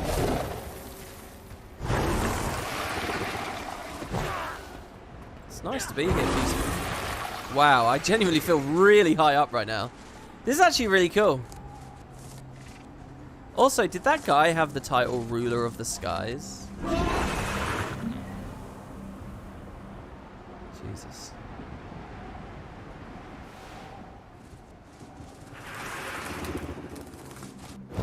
Salutations from Romania. Won't play a thief today. I saw you a lot of times on a Char Thief. Really? I don't really do many videos on my thief. Yeah, I kind of have a new thief now, actually. Char Thief didn't work out for me. I felt like the body was too big or something. It didn't really feel fun. I mean, it did feel fun. And it's like a fitting character, but in terms of animations and stuff, I'd rather being on a smaller thief, I think. So I have a human thief now. He's a human, isn't he? I think he's a human. Did just record a whole series on him.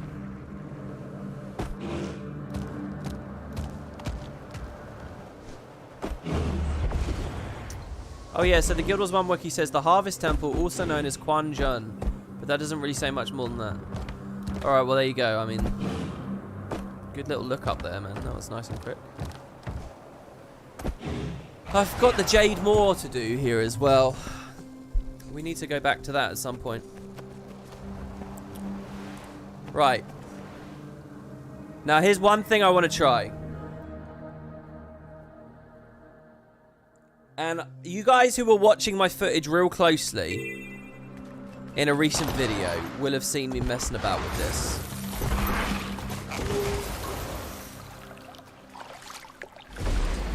Feels real good to just swim on the surface, tap J, and just straight on the skin.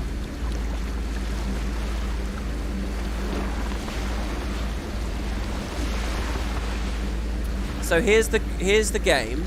We need to beat this room filled with traps. But we need to do it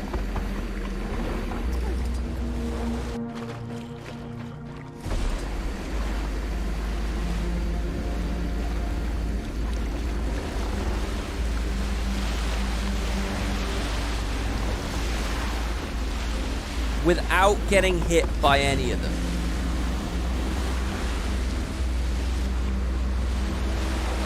And I don't think we can use a teleport ability either. Now, I think I found a way to cheese it. So I'm going to show you guys that. Do you count as a void creature?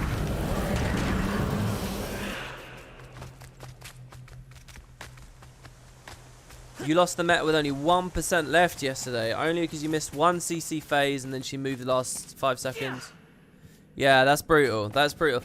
But again, I mean, I mentioned this before. It's either really brutal like that, or that was the greatest experience ever because you would have made it.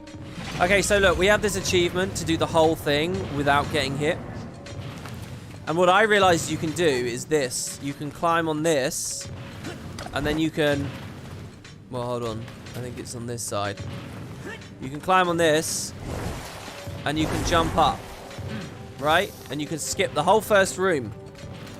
See this? Look at that. Now, I don't know whether that's intended or not. It kind of feels almost intended because of the shelf, and it's not too bad.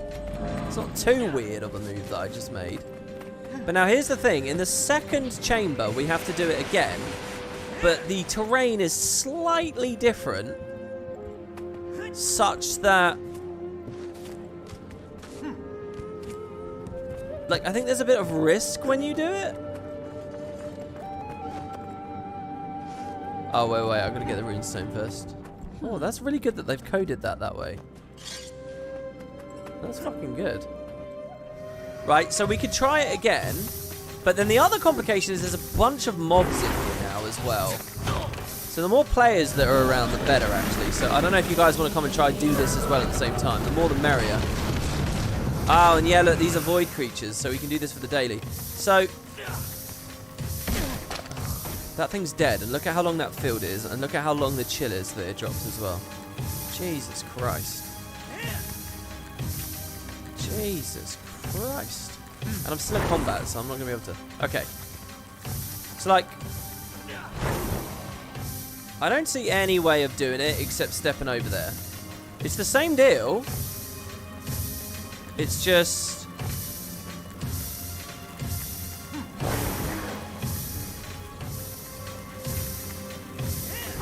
And you gotta do it without these guys attacking you.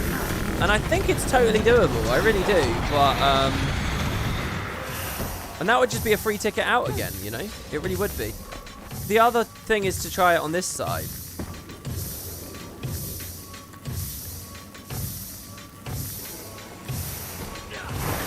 But that it will hit you, by the way. If you don't get it, it will hit you. So it's tricky. It is tricky. I could also just, you know, try and do this last change in the gym. I don't know if jumps and stuff strip the thing off of you. I'm gonna try this. Ready? Oh god. Ah, see? But I'm telling you guys. I'm telling you. So I've lost it now. I've lost it. Oh, by the way. Oh. Oh, it's unbelievably easy to cheese. Well, never mind that then. Let's just redo it. I can't believe how easy that is to cheese. That's definitely unintended. Now that I see how easy that is. Okay, hold on. We can kill Lucas and go back in. Oh yeah, I see people saying it in the live chat as well. Alright, well. He says, I can't enter the armory on my own, but you, yes, you can. We never actually saw this intro before. Oh man, the booster. The booster. What on earth? Isn't it mount disabled in that room to stop you springering? But they see the thing is now they've got a. I don't know. Maybe it should just be glide disabled in there as well. Actually, there must be a bunch of stuff that's broken now about the game. So hold on. I got to get high enough. So, oh, I can see what we can do. We can jump onto the ridge and then do it. Oh. Why is my bot not doing it anymore? That's weird. Do you see that? I'm not getting the Jade bot glide boost anymore. Is that because it's on a cooldown? I can't even remember. Let's have a look here. Jade bot's gliding boost. You can now get an upward boost.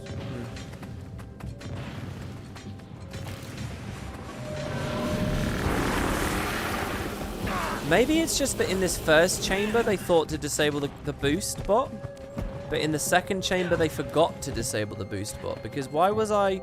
It's definitely not toggling, right? Like, I can glide here. It's not flipping my utility skill over to the thing. But I wonder if in the next chamber it will. Or have I done something kind of tricky here? So I think they forgot to disable it in the second room, basically. Yeah, they did. They did forget to disable it. So there you go. So that's a free way to doing that achievement if you guys want. Bunch of mobs here as well.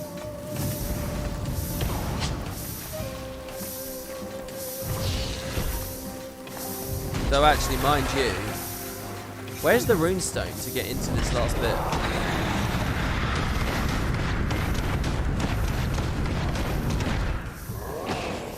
Oh wow. Lost all my stamina. Oh, there you go, and then it did it.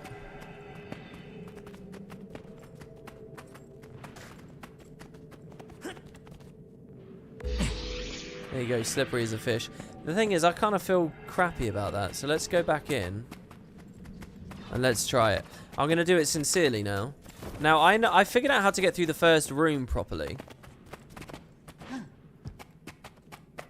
Are mounts enabled in the first room? No, they're definitely not. Oh, he's not letting me in. Well, it's great. You can watch... Well, I'm going to go in there anyway because of the void creatures. Oh, unless we can just find them elsewhere. I don't know where he is. There he is. I'll show you how I got through the first room. I think it's the exact same thing in the second one. With the power build, and he's both projectile mitigation and weakness spam, which means this is going to take ages. We can get a little bit of damage in every now and then. This being one of the moments. And now back to dagger. Oh, I only have to put him to half. Okay, never mind. Okay, so yeah, I'll show you. I did it. I was quite proud of myself. You don't need swiftness, you don't need jumps, you don't need teleports, you don't need anything. You just need to walk forwards. That's it. And you just need to find the right lane and then the right timing.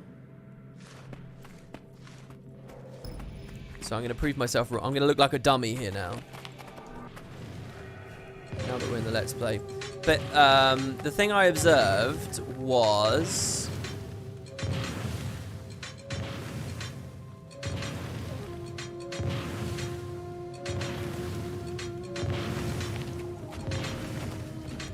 So this one here. See, once those two go... Oh, no, it wasn't that one. Yeah, it is. Right, after all three... See, after all three... You can just walk up. Right? All three, you can walk onto this. Walk through, walk through, walk through. Look at how much space there is, right? After all three go, right? This square's open. Open, open, open. Like, this will blow up, but you'll be well out of there after that point. So all three, you can just walk. And look at how much time you got. Look at how much safety there is. Now, the observation I made on this one is the middle square never turns on. See that? The middle square never turns on. So you just walk and wait for an explosion. I don't know if these ever double up. But see that? And then finally, this area... I think it's the same. See, it's the triple. So when there's all three, you can just go. Again. See? So wait for all three. and then you can just walk, right? So, really easy patterns there. Really easy. Once you've seen them. I was so satisfied seeing that before. Now, I couldn't quite figure out in the chaos of the second room because of all the enemies around, but I couldn't quite see. Maybe it's the same thing in the next room. So we just look for the 3, the middle one's safe, and so on. So let's see. So here it would be the triple. If we can figure out where it is. It is. It's the same. Look. Wait for all 3 to go. There. Oh, no. Hold on. Is it reversed? Oh, this new animation's horrible, isn't it? This one? No.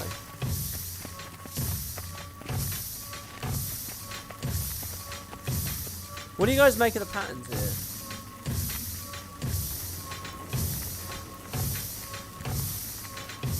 It looks like this just double pulses and then is open for ages, doesn't it? What you would want is one to like... This one double pulses... It's just the mobs in the area add so much stress, it's unreal. This one looks pretty safe. Triple. Yeah, we might not have time to get there. I don't know, this might be just designed differently, that you're just gonna get punished. I also have a horrendous frame rate in here too.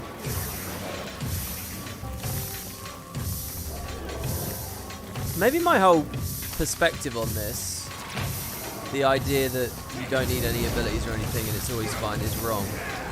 But I wouldn't be surprised if they found a way to do it. This feels like the best lane to me, this one here.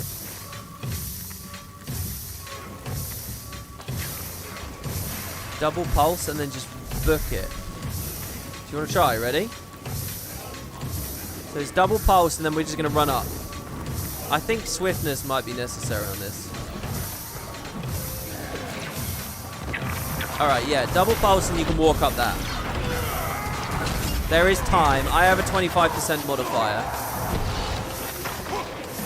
Interestingly, I can't kill these guys. I can't move them.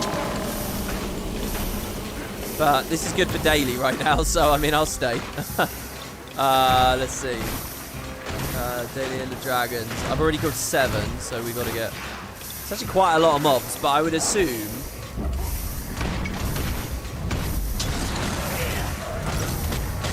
That Minotaur's scary. If they can just knock me around. I assume there's no pulls or pushes in this whole room. But the idea that now I have to identify a goddamn pattern in this chaos is nuts. There's only 2. That's interesting. So double pulse and then walk.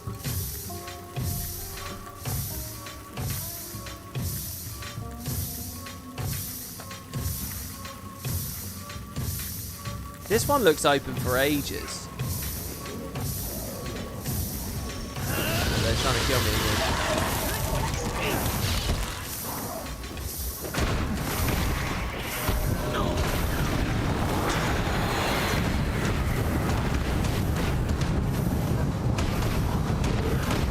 Very scared of my skill 3 and 4 right now. Right, so double pulse and then we're going to walk up. Ready? 1, 2... And we're up. Holy shit! What? Oh my god!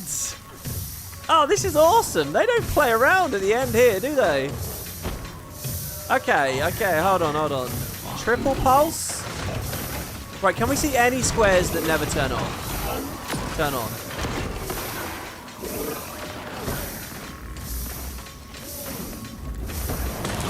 Oh shit, this is scary.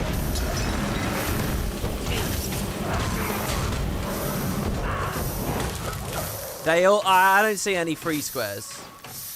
I think they're all...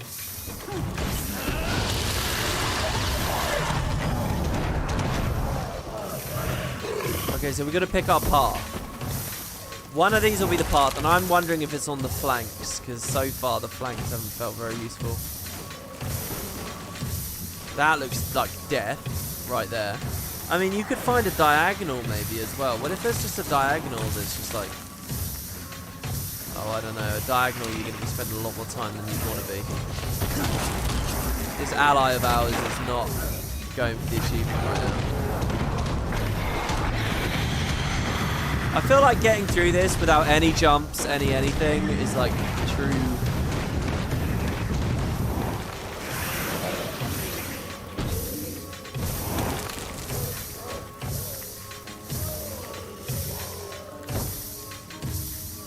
This row here is just double and then it's off. What I want is...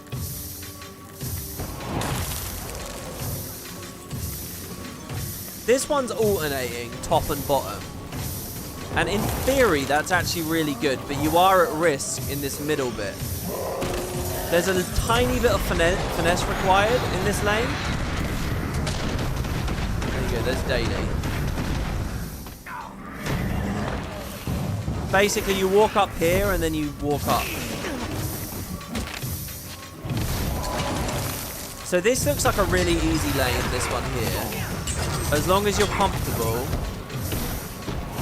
making the squat, you know. Oh my god, these guys hurt right now. There's a lot of poison on me. I bet it's because there's a Hylic hitting me. Is there a Hylic? Oh my god, I'm dying. I should have bled myself before that. Dude, it's all this poison. This poison's nasty. Dude, 7 poison? Hey, there is a Hylic there. It's a Falmor. Alright, we got a Jade bot. Hold on, let's get this thing going. Jesus Christ. I'm completely surrounded by mobs here. There's even more now. Got to deal with all of these. Let's keep using Dark Grasp here. Soul Grasp, I should say so.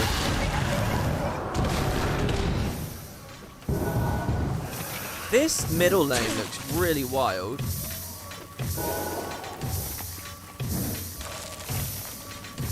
This one's the alternating as well.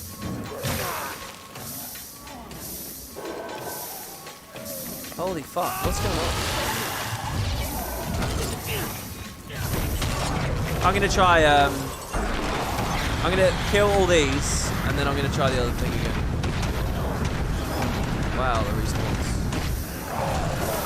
Give me that signal here, Oh, I lost the achievement! Why? When? What, because I went downstage?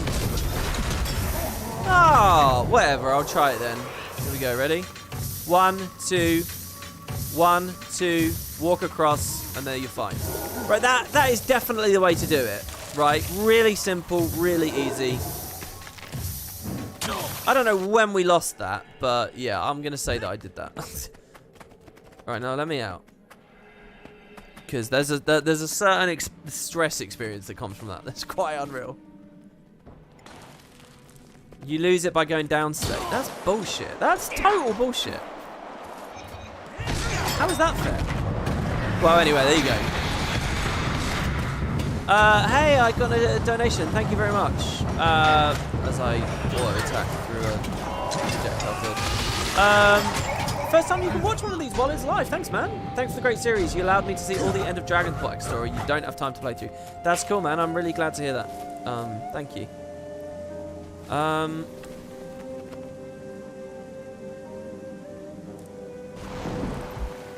So I'm thinking, guys, that next time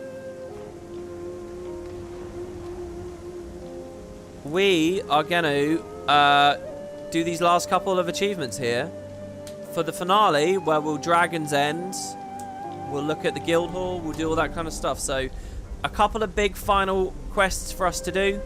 There will be a little bit more of the main story on the next one as well. And then we'll call that End of Dragons. So thank you, guys. I hope you enjoyed. Thanks very much for all the advice, all the keen lore chat. Everyone in the YouTube comments going forwards, if you've got thoughts about all this Ashu stuff and Rose's Palace, let me know, and I'll be around in the Discord and so on. So thanks very much for watching. Thanks very much for watching, guys. Hope you enjoyed, and I will see you on the next one tomorrow. Take care, guys. Bye bye now.